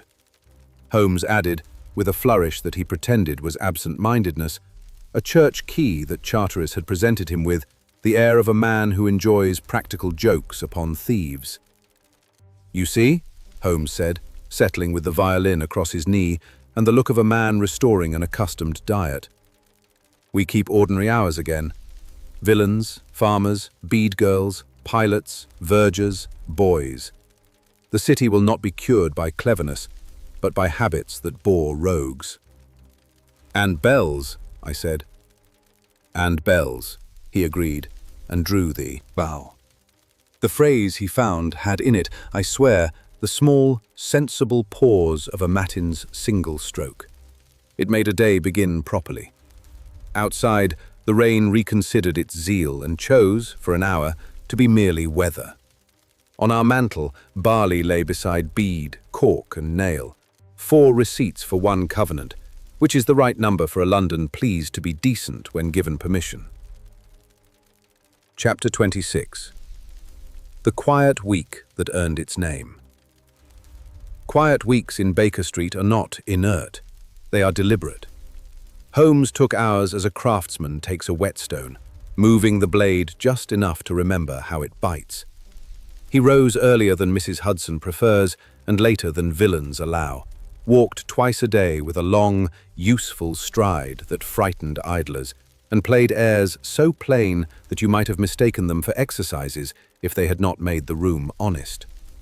The mantle grew domestic in a manner that would have offended the man I met years ago and now merely amused him. Cork, nail, bead, barley. Beside them the church key Charteris thrust upon him, a strip from Keane's pocket, the small square of sailcloth with angel lies, flattened now between glass and mercy. Lucia's red thread ran like a spine through these receipts. If one had wished for a caption, Holmes had already supplied it in a hand uncharacteristically patient. Fides debet. Lestrade reported thrice, concise as a ledger. Palliser to Portland. Grace to a clerk's Bible class in jail. Willett learning to copy without lying to the lines. Pottle's boys declining verbs without smirking. The Yard, he added, has developed a taste for receipts. I blame you. The commissioner calls it moral paperwork and thinks it will outlast my career. It will, Holmes said. Careers tire, habits do not. Falk and Finch sent a single off-print of their paper with the plainest covering note I have ever seen. Please do not misread, there is nothing exciting here. Within a fortnight, 3 provincial journals had stolen it and improved it only by making it duller. 2 respectable factors wrote to Mrs. Ramsay to ask whether she wished the ledger copied for posterity. She replied that she wished it dusted every Saturday and used by her husband when he returned to work. This satisfied them, and that was the triumph. From the north, Jessie's envelope arrived smelling faintly of lamp, rope, and weather. It contained a tide table for the month, neater than a calendar and kinder to the imagination, and a note the length of a nail. Bar holds, keeper coughs less. Tell Lucia the red takes on oiled wood better than varnished. My regards to the violin if it minds its bowing. Holmes pinned the table above the hearth with an attention as ceremonious as I have ever seen him pay to a duke's invitation. Lucia, for her part, wrote upon the back of a receipt, Holmes forgave the irreverence, that benches had indeed begun to preach, that the price of fair red made 2 grocers quarrel politely and then buy, and that a lady with cuffs too clean had asked whether the nail in the window meant politics. Lucia had replied, rent, which ended the matter with the speed of truth. Kincaid posted from Lowestoft a postcard with weather, a fish, badly drawn, and a vowel, equally awkward, but more picturesque. Tongue quiet, wrist mended, chart high on the wall. Tell Jessie I mind my ropes and my rages. Holmes read it aloud, and allowed himself one of those rare laughs that sound like a man remembering how to be young without wishing to be. Ramsay found his pace. He took the air, my orders, wrote 2 letters a day, his nature, learned to eat more than bread, Mrs. Hudson's miracle, and taught himself to sleep in daylight without thinking it an extravagance. He sat with his wife at our window at 4 and watched London mend itself by inches, a costermonger returning a coin he had meant to pocket and deciding not to. 2 boys delivering newspapers and failing to lose one. A man in a clerk's coat stepping out of his way to let a nurse pass with a pram. These trifles, which are the city's true algebra, pleased him more than verdicts. Receipts, he said once, and Mrs. Hudson, who distrusts Latin but understands sums, approved. Holmes, idling with intent, made small repairs. A loose hinge on the bedroom door, a crack in my pen, a phrase in the violin part of a Corelli sonata, which he claimed had been misprinted for a century, and which he corrected with the modest insolence of a man who trusts his ear more than most men trust their creeds. He visited Stangate and bought nothing, which made Lucia proud. He passed Cross Row and bought a penny's worth of useless green glass because Mr. Grace's foreman had repented of cheap brilliance. He went to the pilot's room, stood under Kincaid's initials, and told an old man that weather, like courage, has no pension and should be treated accordingly. One evening rain came with a good memory, and the lamplighter consented to be earlier than law. Holmes set the bow aside and said, as if to the room, "There is a sound at this hour I like." "Tea?" I offered. "Also that," he allowed. "But I meant the city doing something unimportant correctly. Listen." We listened. From far along the street came the clean chink of a shop shutter, drawn down without malice, the hum of a cab that had learned to forgive puddles, the modest iron knock of a constable's truncheon upon a curb to mark his round, and, as if the city had taken to parodying us, a parish bell, one stroke, like a gentleman touching his hat to a day that had done as well as it could. There were visitors, a dyer's clerk who wished quietly to confirm that his firm might use the alum notes without being arrested for good sense. Holmes assured him that dullness is not yet a felony. Ben the verger's nephew, who brought us a tiny bundle of barley wrapped as if it were sacramental, and who looked mortified, until Holmes solemnly traded him a halfpenny for it, as if bargaining in a market of virtues. The Reverend Charteris, who confessed with a grin that his bishop had praised the parish notices for rising attendance due to typography, which we agreed to leave unexplained. There was one visitor we did not expect, the respectable provocation of a thin gentleman in a new hat, who carried the odour of litigation and spoke as men do who mistake tone for authority. He represented, he said, certain interests formerly associated with the London Colour Syndicate, and he wished to inquire whether a paper, proposing to distribute proprietary knowledge among the less educated, had indeed been printed with the assistance of a Mr. Sherlock Holmes and an itinerant chemist. Holmes led him with urbanity to the proof pinned on our wall, placed a finger upon the words, "On the fixation of lichen-derived colour," and said, "Yes." "And you do not fear liability?" the gentleman asked, with that curious, schoolboy delight some lawyers have when their Latin might be forced upon an unwilling sentence. "We fear only boredom," Holmes replied, "which is why we print. Good day." The hat went away offended, and hope improved. 2 days later, a wrapped parcel arrived, clumsy and honest. Within lay a small wooden frame, glazed clumsily. Mrs. Hudson cried out as if a plate had cracked, and then declared herself mistaken. Holmes lifted the frame and held it to the light. There, pressed between two panes, as if an insect, and yet more alive than any beetle, lay a little fan of dried lichen from the island shelf, pale, tender, and obstinate, with a line in Jessie's tight hand, "For those who keep books as well as lights."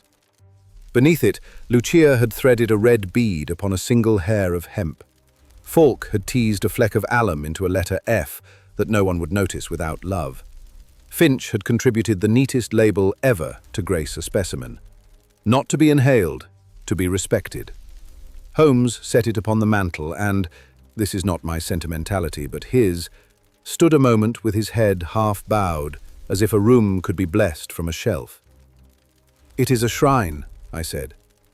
"It is a page," he corrected gently. "We merely file it where we can reach it." We might have ended our week there and left the narrative purring. Life, however, objects to symmetry. On Friday, just when the kettle had chosen happiness, a telegraph boy hammered his consonants into our hall and left a yellow insistence. Holmes tore it and read.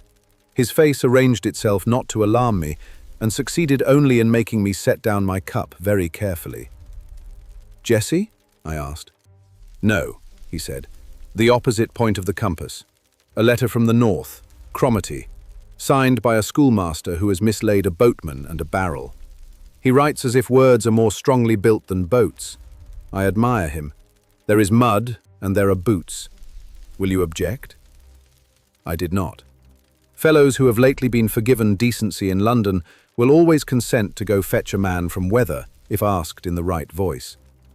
We packed moderately, which means Holmes packed nothing and trusted to the inevitable kindness of Providence and of my bag. Before we left, he stood once more at the mantel and, with a schoolboy solemnity that made Mrs. Hudson hide a pleased smile in the tea-cloth, touched each token. Cork, warning. Nail, use. Bead, equity. Barley, habit. Key, custody. Sailcloth, honesty. Strip, hour. Lichen, work. Receipts, he said, for the road. At Euston, the porters were unusually philosophical and the whistle unusually stubborn. Holmes took a seat opposite me and, as the carriage lilted into its long sentence north, drew his notebook and wrote without affectation. A list not of suspects, but of hours. Tide, bell, print, meal, matins. A timetable by which, I am persuaded, he now preferred to measure villains as well as trains. "You'll have music for this one?" I asked. "Later," he said, and looked out at the grey that means the Midlands. "For now, boots."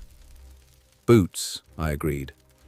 Behind us, Baker Street resumed its incorruptible business, Mrs. Hudson's pies, cooling into honest arithmetic. Ramsay drafting a letter that would not be sent until it contained one word fewer than necessary. Lestrade tidying a desk in defiance of tradition. Lucia braiding a red string a little longer than it needed to be. Jessie counting tides in a hand steadier than the winds. A bell, somewhere in the east, touching once the hour when men forgive themselves and geese declare matins complete. The mantle held its receipts and, I am not ashamed to confess, my heart did too. Quiet weeks that earn their names do so by teaching a city how to proceed without us. It is the only kind of victory Holmes finds tolerable. We went north with boots and a bag, and the impertinent hope that, having paid its penny to faith, London would mind the change. Chapter 27. The Barrel at Cromarty. North country weather does not explain itself. It arrives, does its office, and leaves tidy men wet. We came into Cromarty under a sky that had forgotten it ever owned blue, and a wind that had decided to be impartial by insulting everyone. The schoolmaster met us on the pier with a face sharpened by grammar and salt. "Mr. McCrae," he said, because schoolmasters introduce themselves with a nominative. A boatman, Tam Gillis, missed 3 dawns. A barrel went missing the same night from the cooper's rack. P. Fraser and Son, painted neat. The cove at the Suitors shows oar marks up where wind marks don't reach. I have boys who say the barrels sang. Barrels do, Holmes returned, pleased. They comment when a sea mishandles them. Where's the cooper? Dead 3 years, McCrae answered crisply. Son's a decent fool. Tam owed him 2 shillings and a grudge. We walked the pier. Holmes's stride altered to that long, spare gait he uses when a coast writes in shorthand and expects him to read. At the cooperage, a gap on the rack showed where staves had stood till the weather taught them manners. The paint ghost on the beam still spelled P. Fraser and Son, a name we had learned to treat as a covenant rather than a signature. Fraser, I said quietly. A name that behaves, Holmes agreed. We will assume the barrel belonged to honesty until proven otherwise. Tam Gillis's bothy sat up the brae with the modest impudence poorhouses adopt when they have earned the ground that resents them. A woman with a kerchief and a jaw like a tack waited at the door. Her eyes were the kind that count buckets by sound. "My man's no drunk," she announced without preface. "He's daft, if anything. Goes out at night to mind the suitors when he's no paid to. But he comes back. He brings a fish or an apology. 3 dawns is an argument I do no understand." Holmes's look pared her answer to bone and left compassion on the plate. "What did he carry last?" he asked. "A rope mended to a moral," she said. "A hook bent like a question mark. And a spare shirt I told him not to waste on a rock." Holmes nodded. "Your rope knows how to tell the time. We'll borrow it." She handed it over, a coil that had learned telling from weather and thrift. We took the headland path. The Suitors, the 2 headlands that salute and threaten each other at the Firth's mouth, leaned inward like old men conferring. Below, a narrow cove sulked, weed, slate steps, a lip where a boat can kiss without being seen by folk who think cliffs are polite. Holmes lay down and read the cove as a clerk reads sums. 2 boats, he said. 1 nimble, 1 sulky. Oar scars high, lifted in panic or prudence. A drag through weed, keg or body. Look. I looked where he taught my eyes to point. On the slate, a smear the colour of a magistrate's blush, thin as a rumour. He touched it with his spatula, smelled, and said, not to me, but to the weather, alum again, and not from a dyer's pocket, from stone. Fraser's son kept his father's barrel near the red places. McCrae's mouth tightened with satisfaction and sorrow in equal shares. Gillies stole what he thought was treasure, he said. If he lives, he'll call it patrol. We worked the rope and the hook down into the sludged angle where lost things remember their habits. The hook fetched hemp first, virtuous, rotten, then a plank's edge, then, with that small, obstinate tug a fisherman knows by heart, a bung. Holmes cajoled as if he were coaxing a confession from a gentleman. The bung came. The barrel's head showed, stamped, honest, P. Fraser and Son. With care and profanity appropriate to the tide, we brought it to the slate and made it ours for 5 minutes. "Catch," Holmes said. We turned her. Inside lay not dye nor deceit, but bottled rock. Flat slices wrapped in sailcloth, red-veined, tagged in a plain hand, St. Michael's, after N.E., alum wash. Another bundle held paper, Fraser's old recipe, copied by a son who had learned the mercy of legibility. At the bottom lay a purse of small creditors' receipts and a note in the same accurate script. "If I drown, the barrel is to pay lads and widows and to keep the colour out of thieves' hands. Take to Ramsay or to any honest light. P. Fraser's Son." "Providence," McCrae said, "a Calvinist's concession." "Habit," Holmes answered, "which is Providence's other name." He looked into the cove's shadow. "Tam?" The man came in the way men do when shame has been made unnecessary. From behind a rock, hat in both hands, chin like a boy's, eyes like a seal's after a net. He had salt at the corners of his mouth and a scrape on his temple that had read the slate too closely. "I thocht," he began. "You thought wrong," Holmes said without heat. "And then you thought better, which is the only useful talent. Did you move the barrel?" "Aye," he said miserably. "Shifted it higher when the swell ran with a queer red.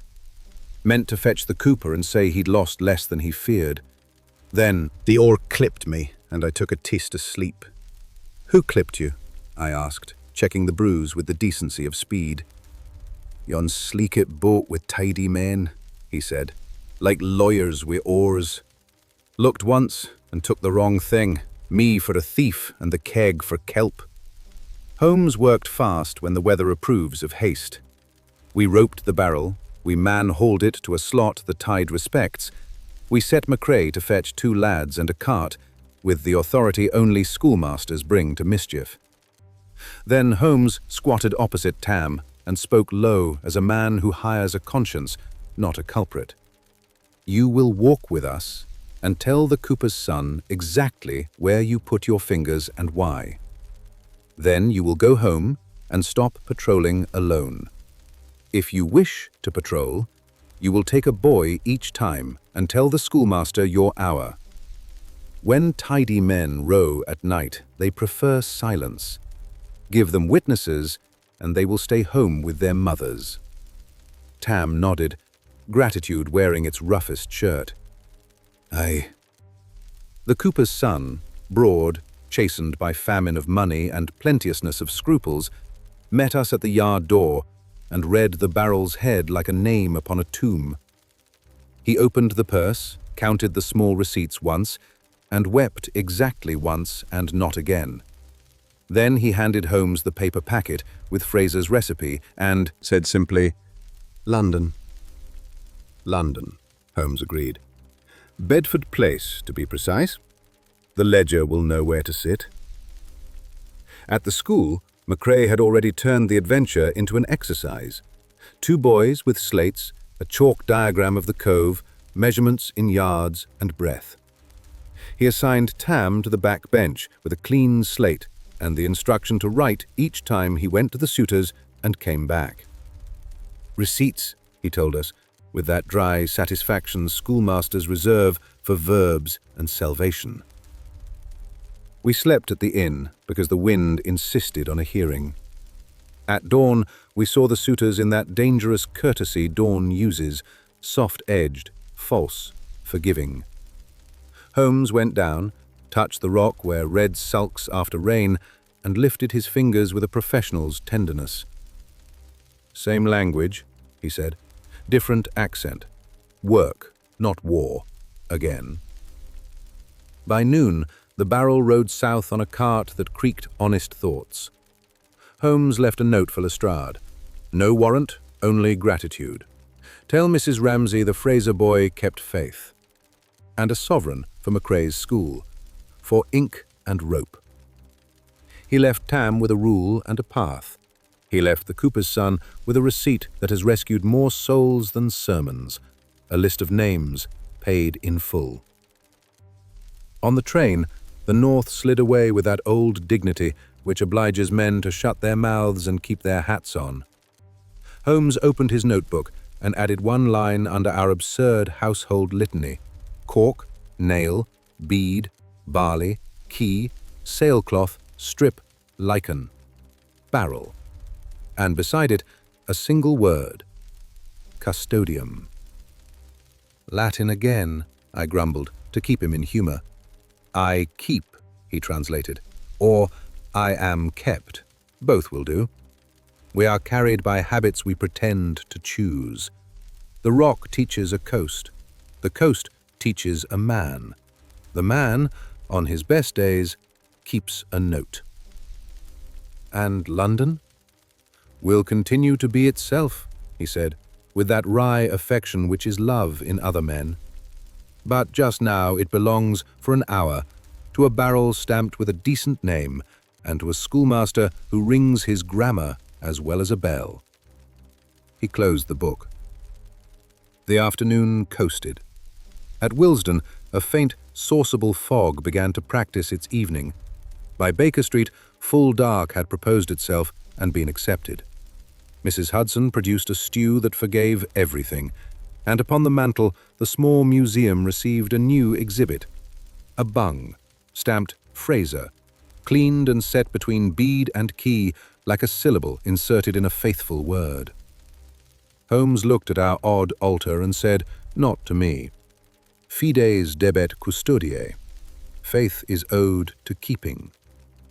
Then, in the same breath and with the same mouth that had just pronounced Latin, he added cheerfully, Watson, boots tomorrow.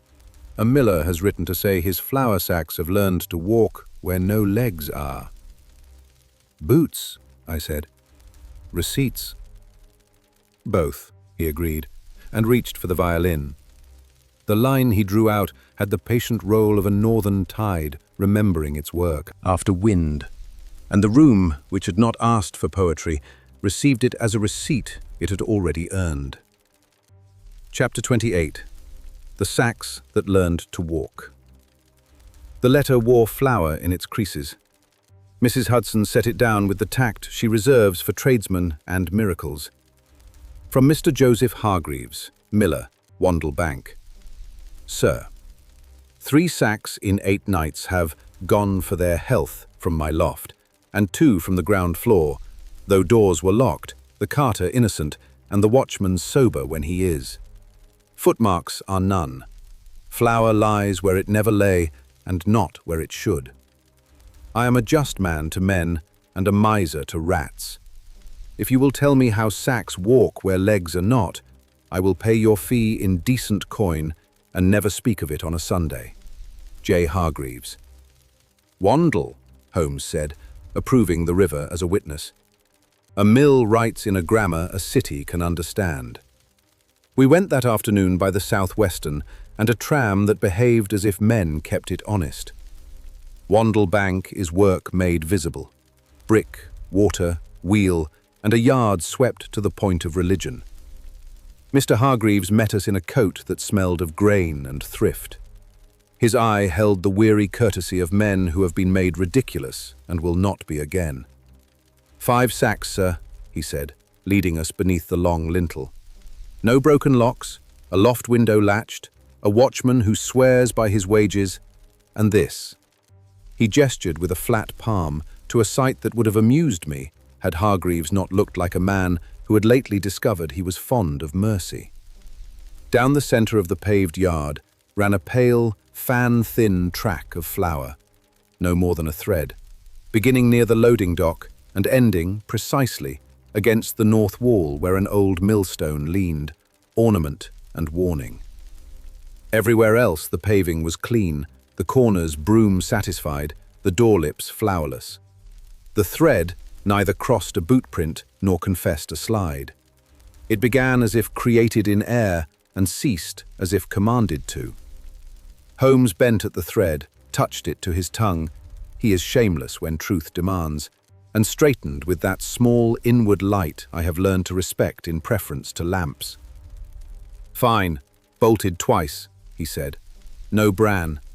From the loft mill, not the groundstones, and not shaken from a sack by a shoulder. Sifted." "Sifted?" Hargreaves echoed, affronted. "By whom?" "By a thief who reads," Holmes returned. "Watson, look up." The loft fronts had eaves, and under the eaves a run of iron track, old hoist rail, long disused, ended in a square hole bricked tight a decade ago when Hargreaves replaced horses with a decent carter and a conscience. Above the hole, a little grey fringe clung to the rough, flour teased by draught. "You sealed the hatch," Holmes said. "I did," Hargreaves replied, "before my oldest boy learned to climb honesty. The rail is an old sin." "Old sins teach new habits," Holmes murmured, "especially in men with tidy cuffs." He turned to the wheelhouse. The mill race came in under a board walk where good men smoke on Thursdays. Beneath, the tail race ran out in a clean black throat. Holmes knelt and laid his hand to the sleepers. The underedge wore a recent smear, tallow, faint, rubbed where a thing has learned to pass in a hurry. He leaned farther, caught at a splinter, and brought up a shred of sacking, greased and obedient. "Your sacks did not walk," he said, standing. "They slid." "On what?" Hargreaves demanded. "On a plank greased with your neighbour's candles," Holmes said dryly. "From the loft to the tail race, along the underside of your bricked hatch, which is not bricked in the way a mason understands, but in the way a foreman persuades an owner to stop looking up. Thence to a punt which does not burden the yard with prints. We climbed to the loft. The place had the severe charm of arithmetic, hoppers like inverted sermons, bins labelled with that plain sternness trade requires, a measuring stick with notches a magistrate would envy. Holmes went to the bricked square, tapped it with a shilling, and smiled without humour. The centre returned a hollow note. The mortar wore a finger's shine at 2 bricks' edge. The sill below bore a polish like a cuff that sees too many ledgers. "Tallow," he said again, touching the sill and making a face. "In a mill it is as offensive as perfume on a chorister." He knelt. The floorboards adjacent had been swept with the insolent competence of guilt. In the crack between 2 planks lay a coil of thread, blue, chalked. He lifted it with a spatula and looked across to the hoist hooks that hung idle, dignified by rust. "Chalked hooks," he said. "Our thief proofs his work. He dusts the hook and watches later whose cuff tells his tale." "Or who set a watch," Hargreaves growled, affronted that cunning had been done on his premises with this sort of grammar. "The thread is from the yard," Holmes replied. "Lestrade's habit when trapping a careless shirt. The man who chalked these did not learn in a mill." "Then who?" Hargreaves asked. Holmes looked towards the counting room, its window kept decently honest by bars and a pious layer of old paint. "Your foreman?" "Mr. Nye," Hargreaves said reluctantly. "Methodical, detests rats and inconvenience, wears gloves to argue." "Gloves catch chalk and keep it," Holmes said. We found Mr. Nye in the counting room, with 3 pens arranged in rank and his conscience standing at attention. He had the look of a man who has successfully married tidiness to piety and believes the union fertile. Holmes asked none of the large questions. He asked Mr. Nye to show him the tally stick by which Hargreaves counted toll. Mr. Nye produced it, an old ash wand cut with careful notches in pairs, one half kept by miller, the other by customer. Receipts you cannot forge without a tree's offence. Holmes admired it, set it down, and held up the blue thread. "Where were you apprenticed?" he said. Nye blinked. "Clerk to Wren & Son, Wharfingers." "Wharves teach men that chalk and hooks talk when paid," Holmes observed, "and candle grease silences wood. Will you tell Mr. Hargreaves that you repented before or after your 8th plank?" Nye did not move. His eye flicked once to the inner pocket where gloves lay. It was enough. Holmes crossed the space between them, took the glove and shook it. Soft blue dust lifted like a blush. Nye's face did the same thing, and badly. He began, and discovered language had decided to belong to honest men again. "In the evenings," Holmes said, almost gently, "you loosed 2 bricks, swung a small plank through, greased the sill, and slewed a sack along the underside to a friend in a punt. You combed away any flour that fell where feet might be tempted to speak for you, but you allowed, because you wished to admire yourself, a little sift to trail and vanish at the old stone. You counted men like sums. You did not count water. It keeps receipts." Nye found his voice. "Mr. Hargreaves pays fair. I did not bleed him. It was sport. Wren taught me. The river forgives." "The river remembers," Holmes said, with that sudden absence of kindness he reserves for men who misuse clean nouns. "As will a magistrate." Hargreaves said nothing, which in such men is anger and mercy weighed in the same hand. He laid the tally stick down as if it had earned the right to be asked, nothing more. "How many?" he asked. 5 sacks, as he wrote you," Holmes answered for Nye, who seemed disposed to lie by silence. "1 to a chandler, 1 to a baker with tidy cuffs and a taste for cheap proof, 3 for the pleasure of being a clerk who likes to undo knots he did not tie. We will fetch the punt. Lestrade will fetch the rest." The punt lay 200 yards down, beneath an alder which had been taught to mind other men's secrets. In it, a greased plank, a coil of tallow thread, a hook without rust, and a single tally notch carved by a man who had practiced forgery upon trees. Lestrade arrived with speed and relish, having been tipped by Holmes's blue thread hours earlier. He took Nye without ornament. "Charged," he said, "with theft, conspiracy, and the insufficient polish of a conscience." Hargreaves followed us back to the loft and watched Holmes lever the 2 false bricks. The mechanism swung with the smugness of clever, cheap vice. Holmes locked it with nothing more complicated than a nail, Jesse's gospel proving Catholic. He set the nail, tapped it with the shaft of the tally stick, and stood aside. "You'll leave it so?" Hargreaves asked, both offended and grateful. "Till Monday," Holmes replied. "A mason will come, a habit will end. Meanwhile, you will give your watchman tea at 9 and a story at 10. Stories keep men awake better than piety." Hargreaves extended a hand like a spade and took Holmes's with something that would have been tenderness in a man less proud. "Sir, I will pay your fee in flour, if Mrs. Hudson approves. And you will take, if you please, this." From the shelf, he lifted an old tally half, his father's, no longer paired, its mate burned when a customer died square. He offered it as one offers a relic. Holmes received it without play. "We will file it," he said simply. Back at Baker Street, the mantle acknowledged its kin. We set the tally beside the bung. It looked as if it had been patient for the company. Holmes wrote beneath it, in that small, uncompromising hand, "Modius debet. The measure is owed." "That," he said, pouring tea, "is the sum of it. Door, hook, habit, man. Measure owed to work, not to a clerk's amusement.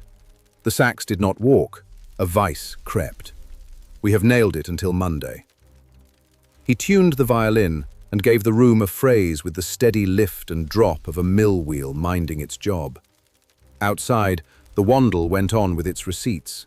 Inside, Mrs. Hudson weighed flour with a justice that would satisfy a prophet. Lestrade wrote a charge sheet that would bore a barrister, and on the mantel cork, nail, bead, barley, key, sailcloth, strip, lichen, bung, and tally kept their quiet court over a house which had learned that faith in London is best paid in small, exact coins. Chapter 29. The Wick That Came Short. Fog, like a conspirator with a stipend, returned upon its rounds. By dusk it had climbed the railings of Baker Street and set up housekeeping on the lamps. Mrs. Hudson, who treats weather as an employee, scolded it by polishing the brass till it blushed. Lestrade's note reached us, folded small and terse as a charge sheet. 3 streets off Marylebone, see lamps out 20 minutes shy of the hour, 3 nights running. Petty pilferings follow in that pocket of dark. Contractor swears his men keep time and oil. Neighborhood swears otherwise. If you must be useful, be quick. G.L. Receipts again? Holmes said, already shrugging on the thin ulster he uses when he intends to argue with vapor. This city is learning to keep them with light. Marylebone Road performed its old trick of being both honest and sly. Within 3 blocks, Chandos, Upper Montague, Devonshire, lamps stood in orderly rank, flames prissy and correct. Then, as if a magistrate had gone to bed, a pocket of gloom. 4 posts dim, 2 gutters wider in the dark than they deserved, the fog here thicker with the impunity of it. A lamplighter came along at past, pole on shoulder, apron tidy, the special gait of his guild, a march that forgives no excuses. He touched 2 lamps with a professional's tenderness. The pocket remained pocketed. Holmes stopped him with that courtesy which works upon skilled men better than coin. "Your clock?" "Observatory time, sir. I carry it in my head, and in a borrowed chronometer when the company remembers," said the man, and showed us a cheap watch whose honesty lay in its scratches. "And your oil?" Holmes asked. "Measured by the can and by the contractor's conscience," the man returned, without relish. "We are told to stretch economy and not wicks." "Your book?" He produced a little ruled ledger. Street, post, time lit, oil drawn, remarks as neat as any curate's. Holmes read with pleasure a page whose adjectives had all been fired for cause. "2 nights' complaint at these 4, Holmes said. "What do you remark?" "That their mantles soot quicker than their neighbours," the lamplighter answered, "and that Mr. Partridge," he indicated, with contempt tempered by trade union caution, the contractor's foreman, "keeps a warehouse boy to save a thimble here and there. A thimble is a street when fog feels bold." Holmes nodded, eyes already higher than talk. "Watson, glass." The 4 offending chimneys wore a faint dulling, not grime, honest and universal, but a film laid by breath that has met its fuel grudgingly. On the collar of one post, just under the little brass number, a smear invisible to any but a man under orders. Tallow, cheap and sulking. "Tallow on a city lamp," Holmes murmured. "A miller's enemy and a lamplighter's. You pinch oil by trimming wicks too short and soften the loss with fat. The light shrinks, the fog cheers, the thief keeps hours." He lifted the cap of the 3rd lamp with a key borrowed by a lamplighter's shrug. The wick showed his point. Cut, not square, but sly. Shaved on the bias to present bravely at inspection and starve at weather. He drew it out, measured with 2 fingers, and clicked his tongue. "The cut is the company's pattern, but the length is a clerk's conscience," he said. "Let us visit Mr. Partridge." The yard lay behind a respectable door that sought to impersonate an insurance office. Partridge, 5 feet 10 of cuff, neat boot, and the very expression of a man who has learned to confuse thrift with virtue, received us in a counting room that smelt faintly of paraffin made timid. Holmes did his worst politeness. "Mr. Partridge, 4 lamps at Chandos and its neighbours go meek before the hour, 3 nights. Your man keeps a book. Your boy keeps a thimble. Will you show me your issue list for oil and wicks?" Partridge smiled the smile that invoices affect when they have been asked to speak in public. "Our company maintains the city's hours by contract," he said. "We issue sufficient for duty. If a lamplighter grows sentimental about flame, he may persuade himself his street deserves opera." Holmes laid on the desk. He had a conjurer's knack for producing the proof you meant to deny. The lamplighter's page, one cap wick still damp and angled, and a tiny vial in which he had smudged the tallow collar. "Your wick," Holmes said, "has been taught to be pious. It pretends height at inspection and shrinks at weather. Your boy cuts them shorter by a fingernail of profit. Your ledger says he cuts them by law.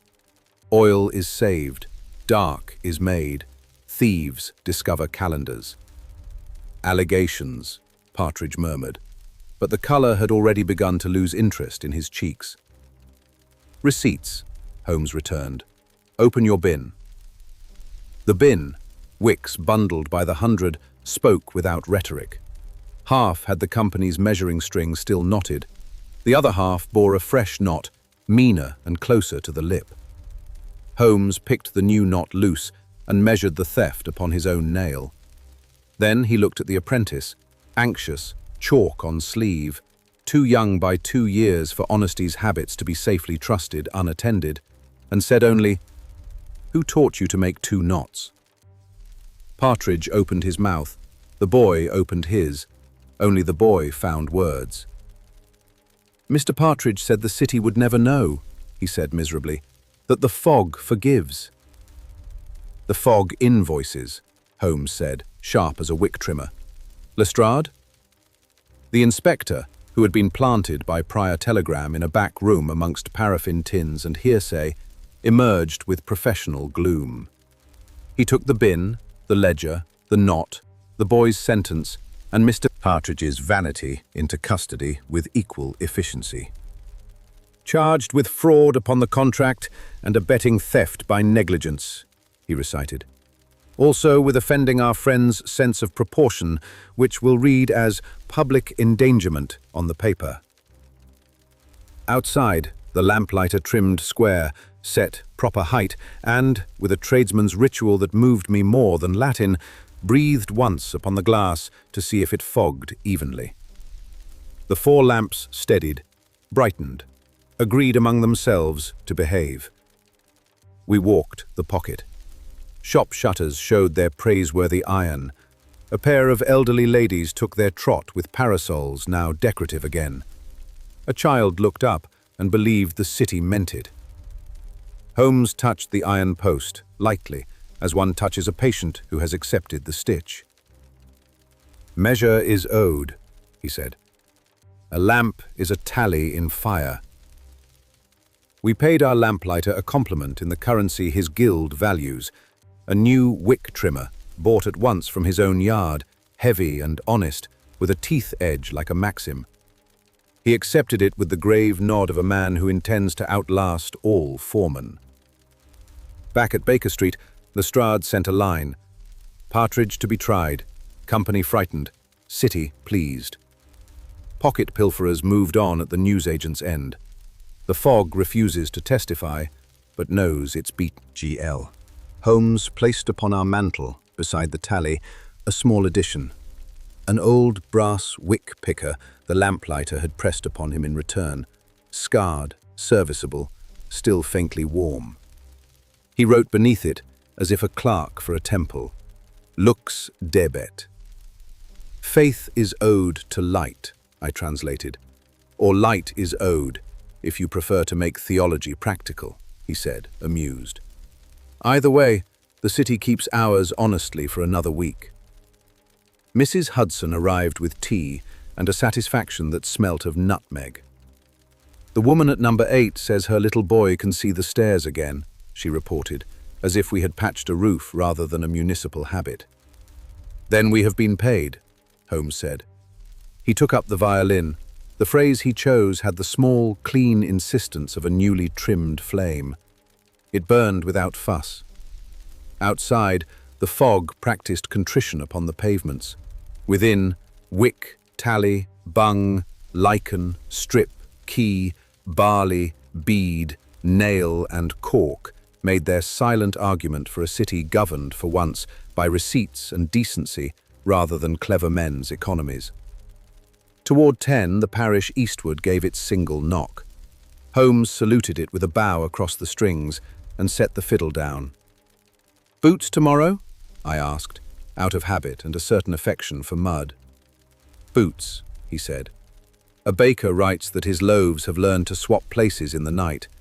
But that, my dear fellow, is a sermon for another lamp." Chapter 30. The Loaves That Changed Places. The baker's letter arrived warm with apology and cold with worry. Flour lived in the fold as honestly as coin. From Mr. Ezra Bell, baker, Kirby Row, Holborn.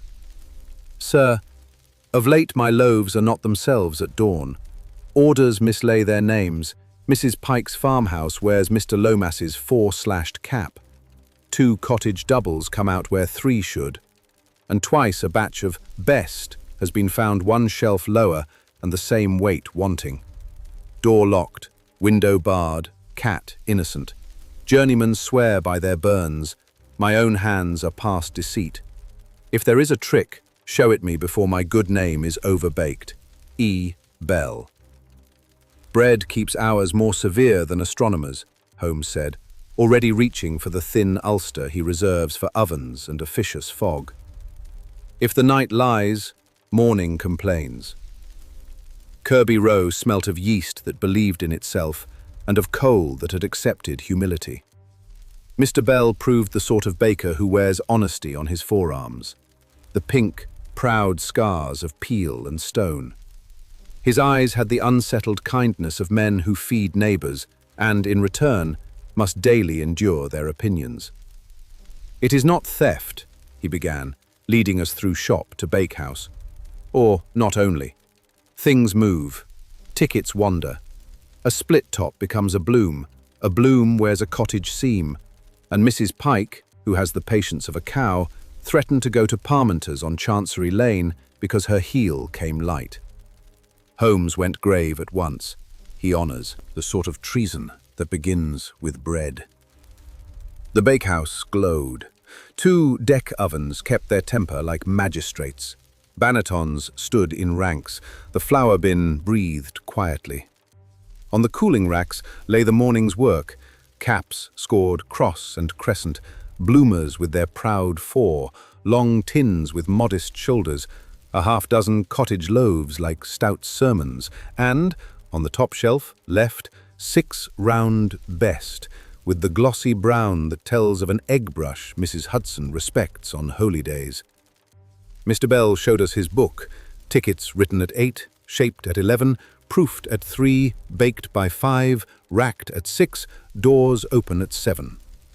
"And yet," he said, "come 6:45, and the top left best has become a bottom right brown. The long tin marked for Hargreave has learned to sit under Pike, and the weights—" He lifted a little brass scale. "Twice I have seen 2 ounces shy on a best. The weights are honest. I change and test them like a sacrament." Holmes held a best and breathed upon its ear as a man does a horse. The crust spoke back with that faint, clean crack a satisfied loaf makes when the room is cooler than its pride. "Good work," he said. "So the lie is not in the dough." He toured the room as he walks a tide. On the floor by the far rack, a pale feathering of flour had blown under the table legs. Not careless, not much, but there. He knelt. His fingers wrote the alphabet upon the stone and found what water does not erase. 3 threads of twine imprint, where a parcel has kissed and gone. A neat oval pressed once into crumb and vanished, and, upon the edge of the middle shelf, a smear the size of a thumbnail, blacking, soft, the sort the poorer sort give their boots when weather scolds. "Boot at 6, he murmured, "and a glove with webs on the palm. See? The light diamond in the crust. Not a journeyman's. Your men are bare to their burns when they rack." "Apprentice?" Bell ventured, stricken. "An apprentice would not dare the top shelf," Holmes returned. "He prizes his skin, and he would mislay fear, not tickets, in such tidy symmetry." He went to the back door, barred inside, to the window, latched and pinned, to the skylight, bolted and tarred. and then to what bakers call the cold hatch, the dumbwaiter that faces the alley for early trays. It was chained and padlocked. The hasp showed no recent compromise. He sniffed. "Aniseed," he said. Mr. Bell blinked. "Ratman's bait. He comes Tuesdays. This is Friday." "Aniseed keeps longer than consciences," Holmes said. He lifted the hatchboard by a finger the breadth of a doubt and closed it again, satisfied. We interviewed the faithful.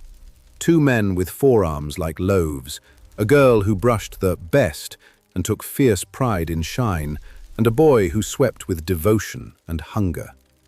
Their alibis were the sort one cannot bribe. Burns healed last Tuesday, a mother who counts hours with coughing, a broom that defends its corner like principle. Holmes listened, thanked, and put them from his mind. He asked, next, for the delivery string. Bell produced a ball that had minded its thrift. In it, a surprise. 3 lengths spliced with little proper knots a sailor would approve, not a baker. "Who ties these?" Holmes asked. "Any who fetch," Bell said. "Boys from the row, cart from Mrs. Pike, sometimes Ned from the news gents, to carry a long tin to the station porter when he pays ahead." "Ned," Holmes repeated, without emphasis. "At what hour last?" "Between 6 and the bell, day before yesterday. He stands there." Bell indicated a niche by the alley door. "As regular as church. We let him pass for honest because his master's a terror for pennies and punctuality." "News gents' boys carry aniseed lozenges," Holmes said. "Because the world stinks of newsprint," I added, unprofessionally. Holmes installed us at dawn. He sent Bell upstairs to keep to his book as if Sessions listened. He set me upon a flour bin with instructions to breathe like a loaf. He himself took the alley with a view of hatch and door. The bakehouse ticked, proofers sighed, tin lids clinked, the girl brushed, steam and dawn shook hands. At 6:20 to 7, a small inward draught stole under the hatch, as if a thought had entered.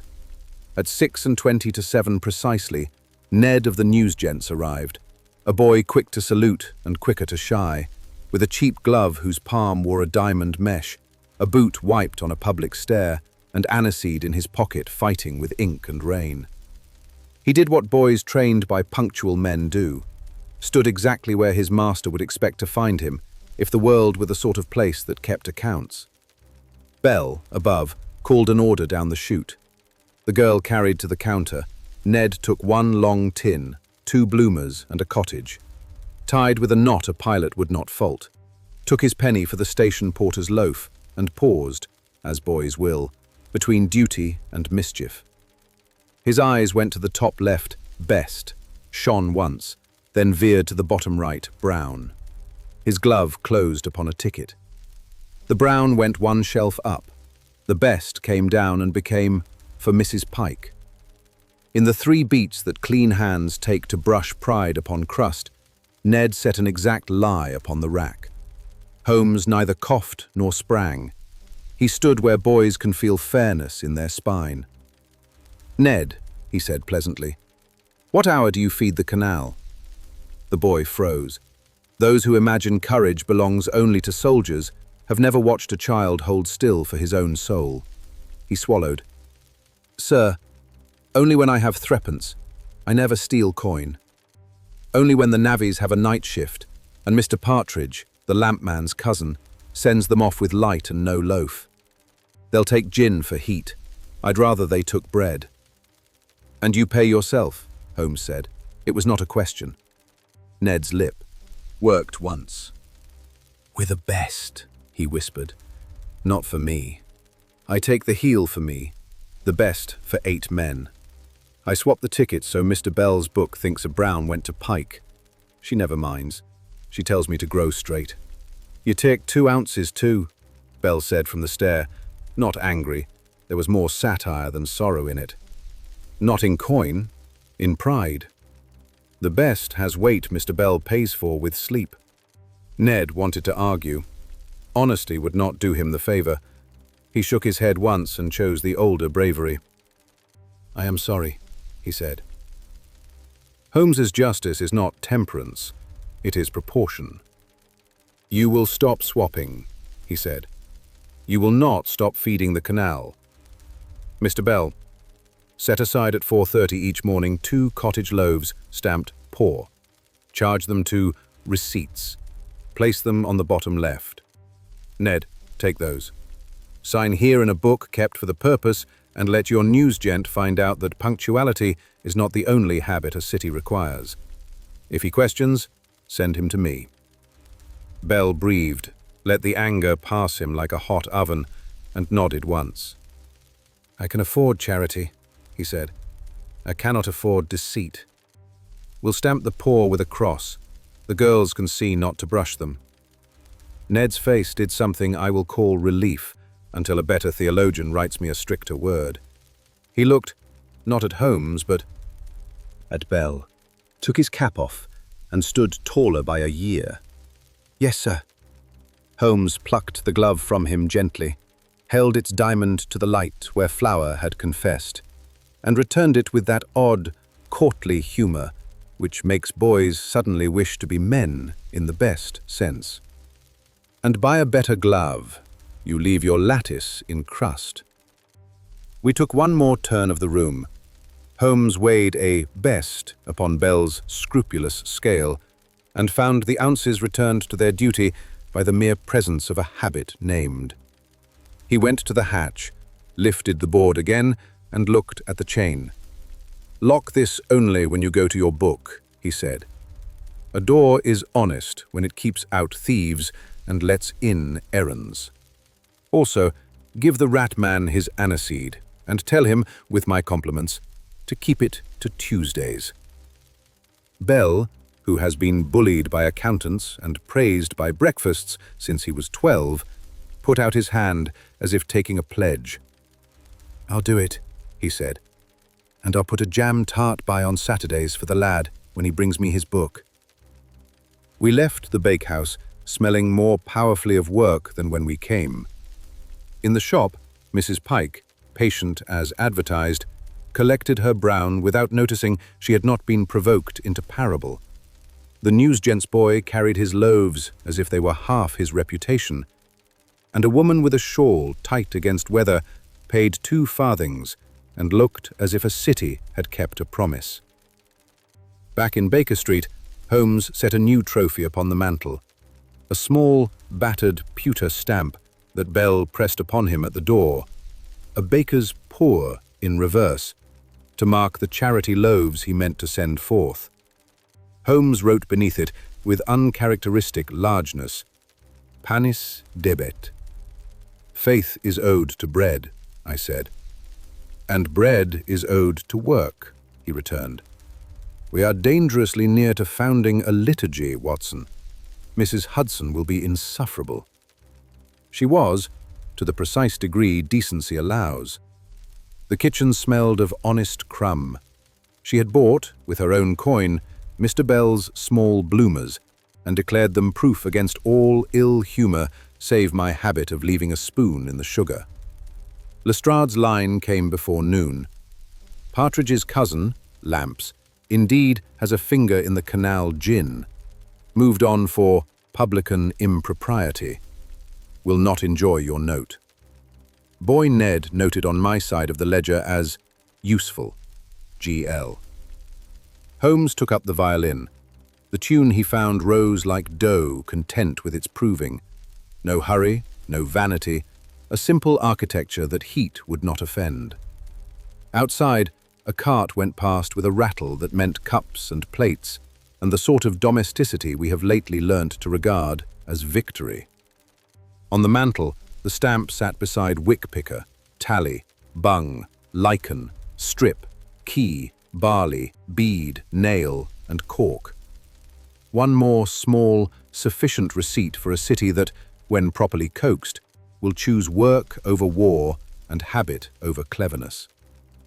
Toward 10, the Eastward bell made its single, decent syllable. Holmes saluted it with the bow, and then, as if remembering that even saints must dine, set the fiddle aside and cut for us 2 slices of Bell's brown, buttered, as Mrs. Hudson intended, with a gravity that would have satisfied any creed. Chapter 31. The Bell That Rang Twice. There are crimes that require art, and there are petty villainies that feed upon habit. The latter offend Holmes more. They teach a city to shrug. Lestrade's card arrived with a smudge of soot and an impatience that tried to be formal. Whitechapel. St. Agnes's bell strikes twice at 10 on random nights. Crowd gathers, pockets empty, houses left ajar for a look. Verger swears by his rope. Rector swears by Providence. Policemen swear by everything. Contractor, Bells, alleges gremlins.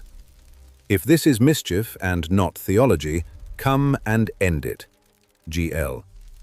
Hours again, Holmes said, amused and annoyed. We repair the hour and the street repairs its pockets. St. Agnes's stood bullied by warehouses and defended by old women. Its tower kept an honest lean and a disreputable ladder. The rector, a mild man with a jaw he borrowed from courage when sermonizing, met us with relief. It began a month ago, he said. On Tuesdays and Fridays mostly. 10 o'clock, one strike, and then, 2 heartbeats later, another, as if reproving the parish for not paying attention the first time. People laugh. People go to the corner to remark upon it, and in that quarter minute, small items elect to travel. We have changed the rope. We have threatened the clapper with exorcism. Nothing answers. The verger was not a fool. He showed us the sallies, well kept, the rope, honest hemp, the pulley, recent, the wheel, greased correctly with tallow that did not speak to lamplighters. He kept time with care and had written, on a board, the nights the mischief had come. They spelled a pattern the river would have admired. Tuesdays and Fridays when the market down the lane paid off hired boys and gin had an argument with virtue. We went up. The belfry had played host to pigeons and to a couple of lads with a bottle. Neither had left theology.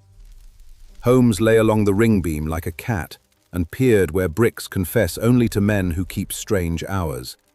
Then he grunted and tapped, with his knuckle, the inside of the Louvre. The sound answered with an extra syllable. Wire, he said, and not the rector's. Watson, your knife. Behind the Louvre board, rigged with that insolent competence that belongs to men who make money out of other men's patience, ran a fine iron wire. It looped round the clapper's crown, through the Louvre, down the outer wall, and vanished into the alley between Church and Chandlery.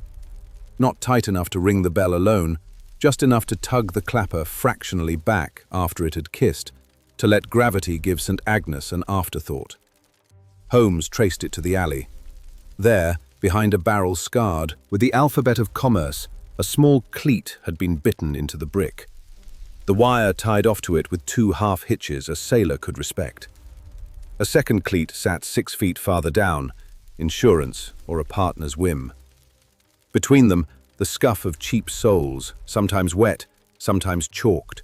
A stub of candle drowned by weather, 2 matches that had failed to be clever, and a scrap of newsprint with a date that matched the rector's board. Who sees this from indoors? Holmes asked. The chandler, Lestrade said.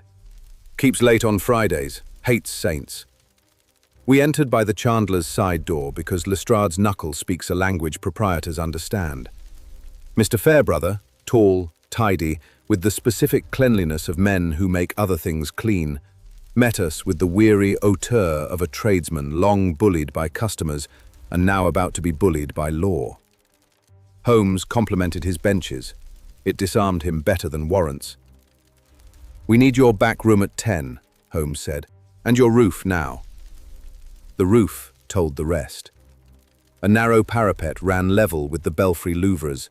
A gutter carried a thread of rain and iron wire. Under a tarpaulin lay a little spool such as pianoforte tuners love. Beside it, a boy's glove, diamond mesh, Flower's cousin, and a small key to fit the chandler's door.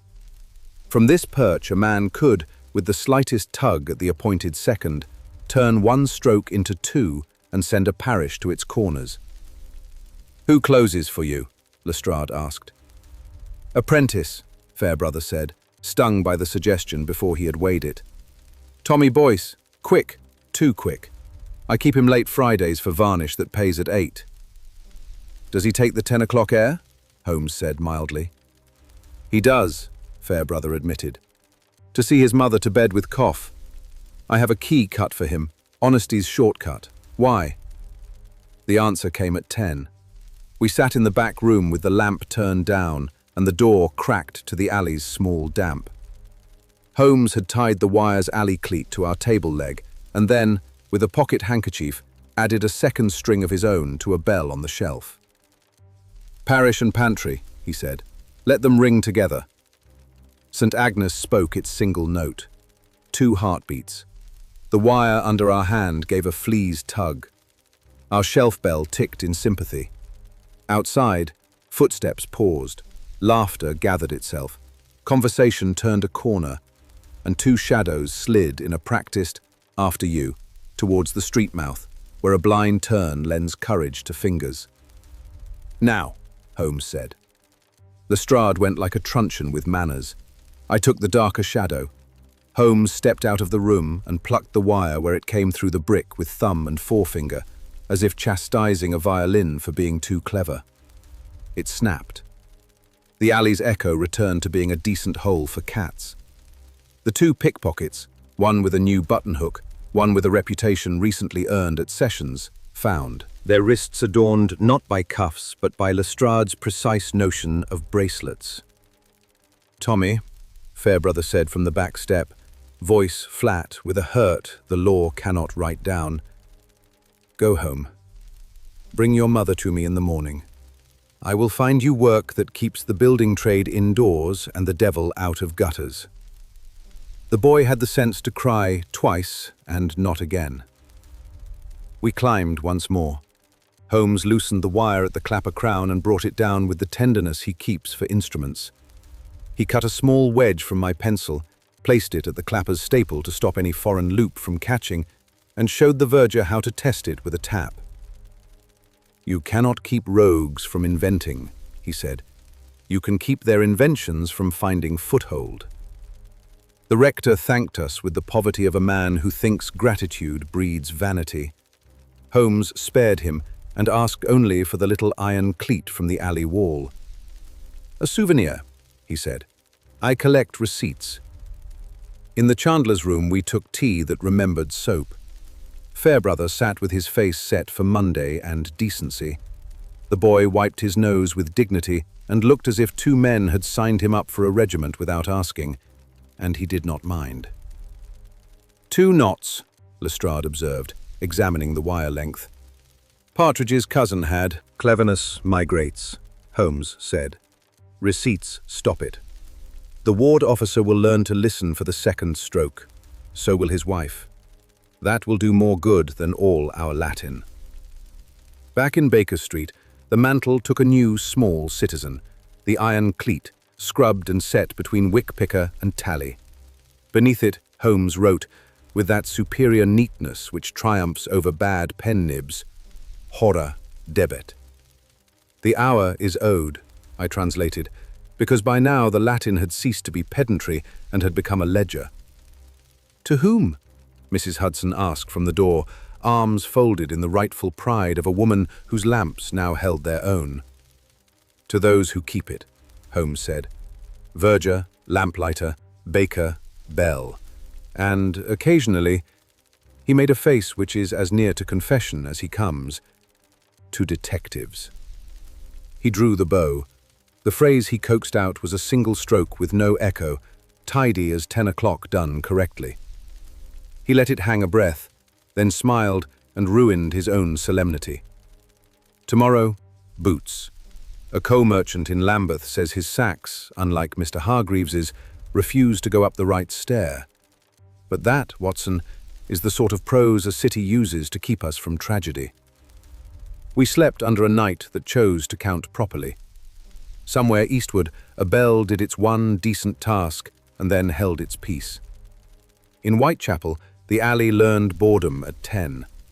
On our mantle, cleat, picker, tally, bung, lichen, strip, key, barley, bead, nail, cork, and the baker's stamp made their shy, irresistible sermon. That a city is held not by heroic speeches, but by small, honest things kept in their places, and by men and women who remember that faith, fides, is owed to hours as well as to hearts. Chapter 32. The Stair That Refused Coal. Coal is a city's second bread. When it goes wrong, London does not write letters, it wheezes. Ours came by hand, grimy with conviction rather than dust. From Mr. Bartholomew Rook, Coal and Carriage, Lambeth Marsh. Sir, my sacks go up a customer's stair and come down lighter than arithmetic allows. I am accused. I accuse the stair. A rival prospers 3 doors along, and my best man swears by his vertebrae the scale is true. If there is a trick, I will stand corrected. If not, I will stand in court. B. Rook. Stairs have characters, Holmes said, finding his stick with the air of a man consulting an old encyclopedia. Some are thieves, some are saints. Let us go meet this one. Lambeth Marsh smelled of work and canal, and that morning of a thaw which had not yet forgiven roofs. Rook received us in a yard with a proper beam scale and a dog who despised fraud. He had the gentle, murderous politeness of men who move weight for a living and are accused of lightness. Mrs. Dallow at number 17 says short, he said. Number 19 says my men dawdle. Number 23 has taken to buying from Sharp and Son, who, if you will permit me the libel, cook their coal with water and poetry. I put my weight on the scale and it finds me innocent. But the stair, he jerked a thumb at a narrow entry whose banisters had learned to tolerate generations. The stair eats. We went to 17. Mrs. Dallow had the exhaustion charity wears in winter. I pay, she said, for what I cannot count. I count all the same.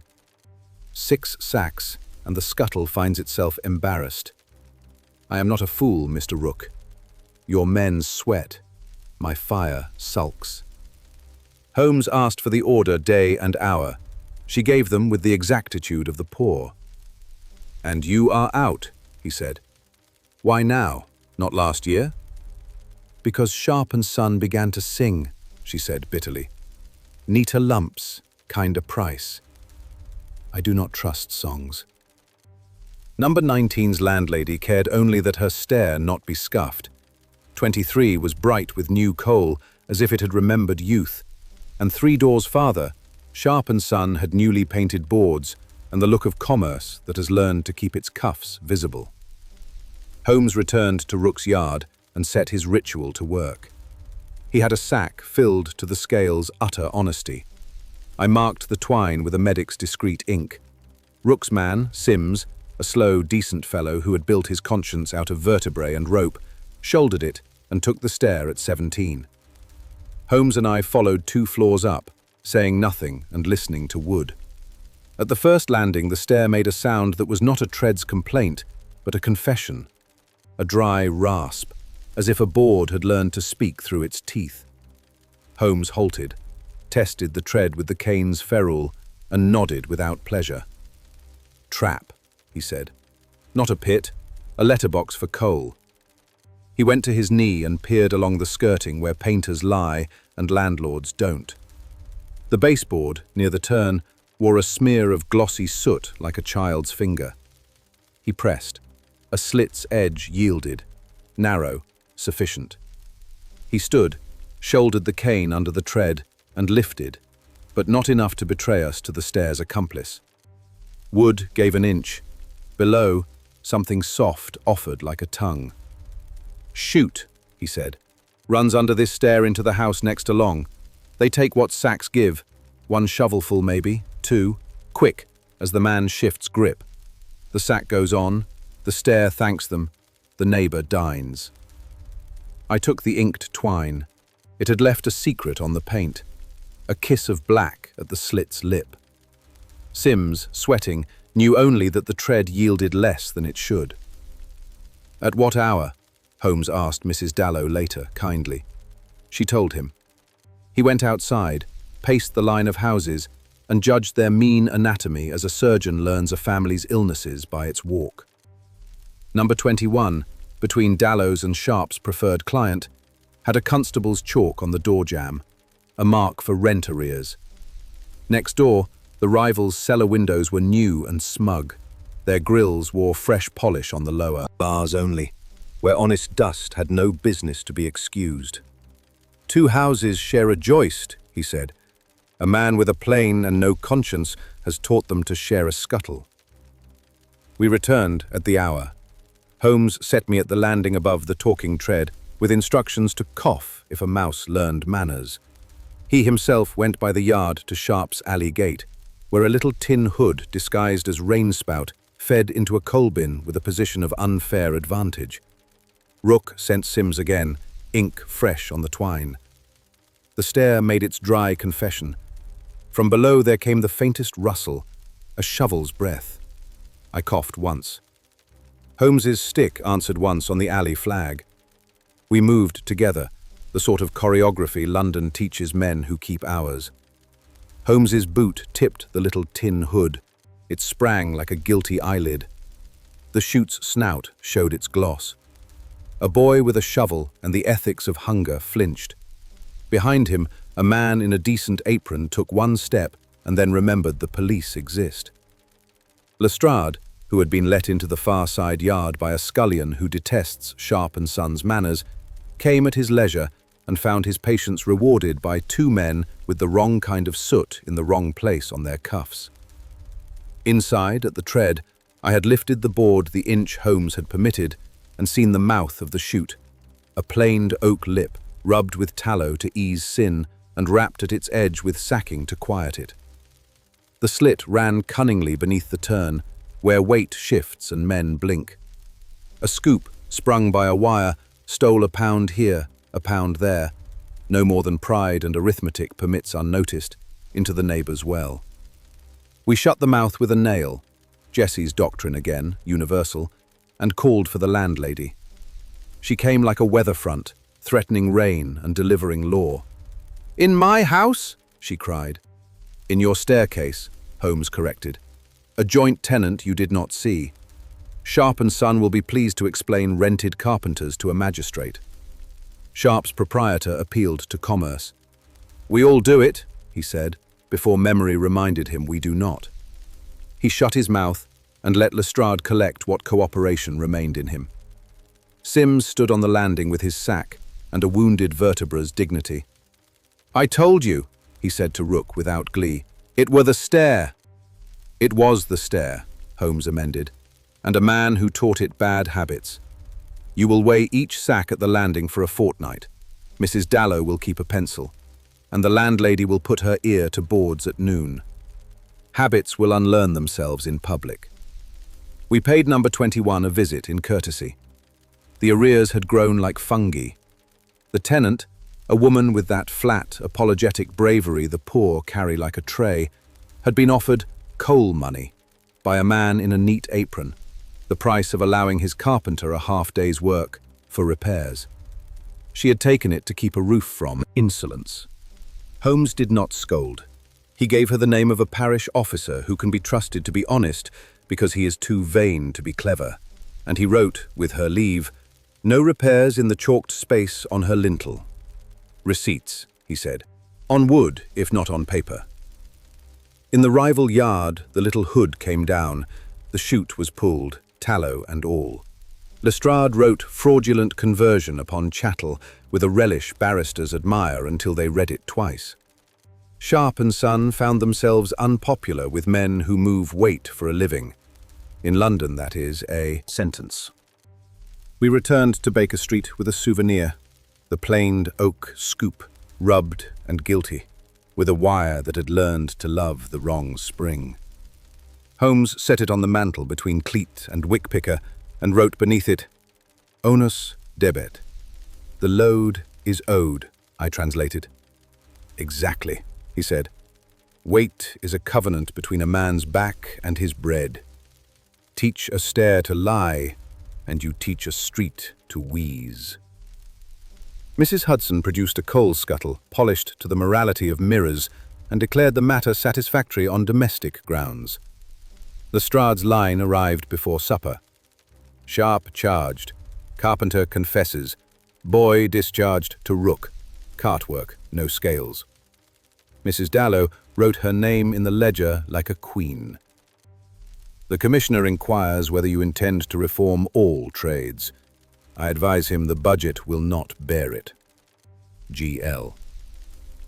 Holmes laughed, and, with that unusual gentleness he sometimes shows for objects that have learned to be honest again, laid a finger on each of our odd reliquary.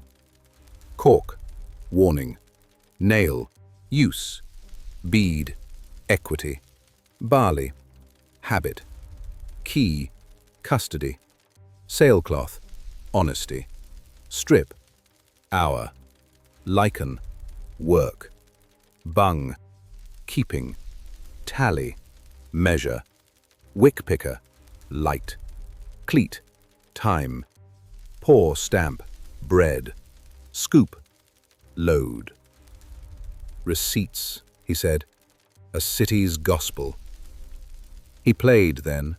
No lesson, no sermon, just that slow, decent line he finds when boards have stopped lying and men have accepted that small honesty makes larger oxygen. Outside, the parish eastward gave its single exact stroke. It did not ring twice. The lamps held their ground. A stair in Lambeth remembered how to bear weight without sin. In our grate, a coal from Rook's yard behaved like a citizen.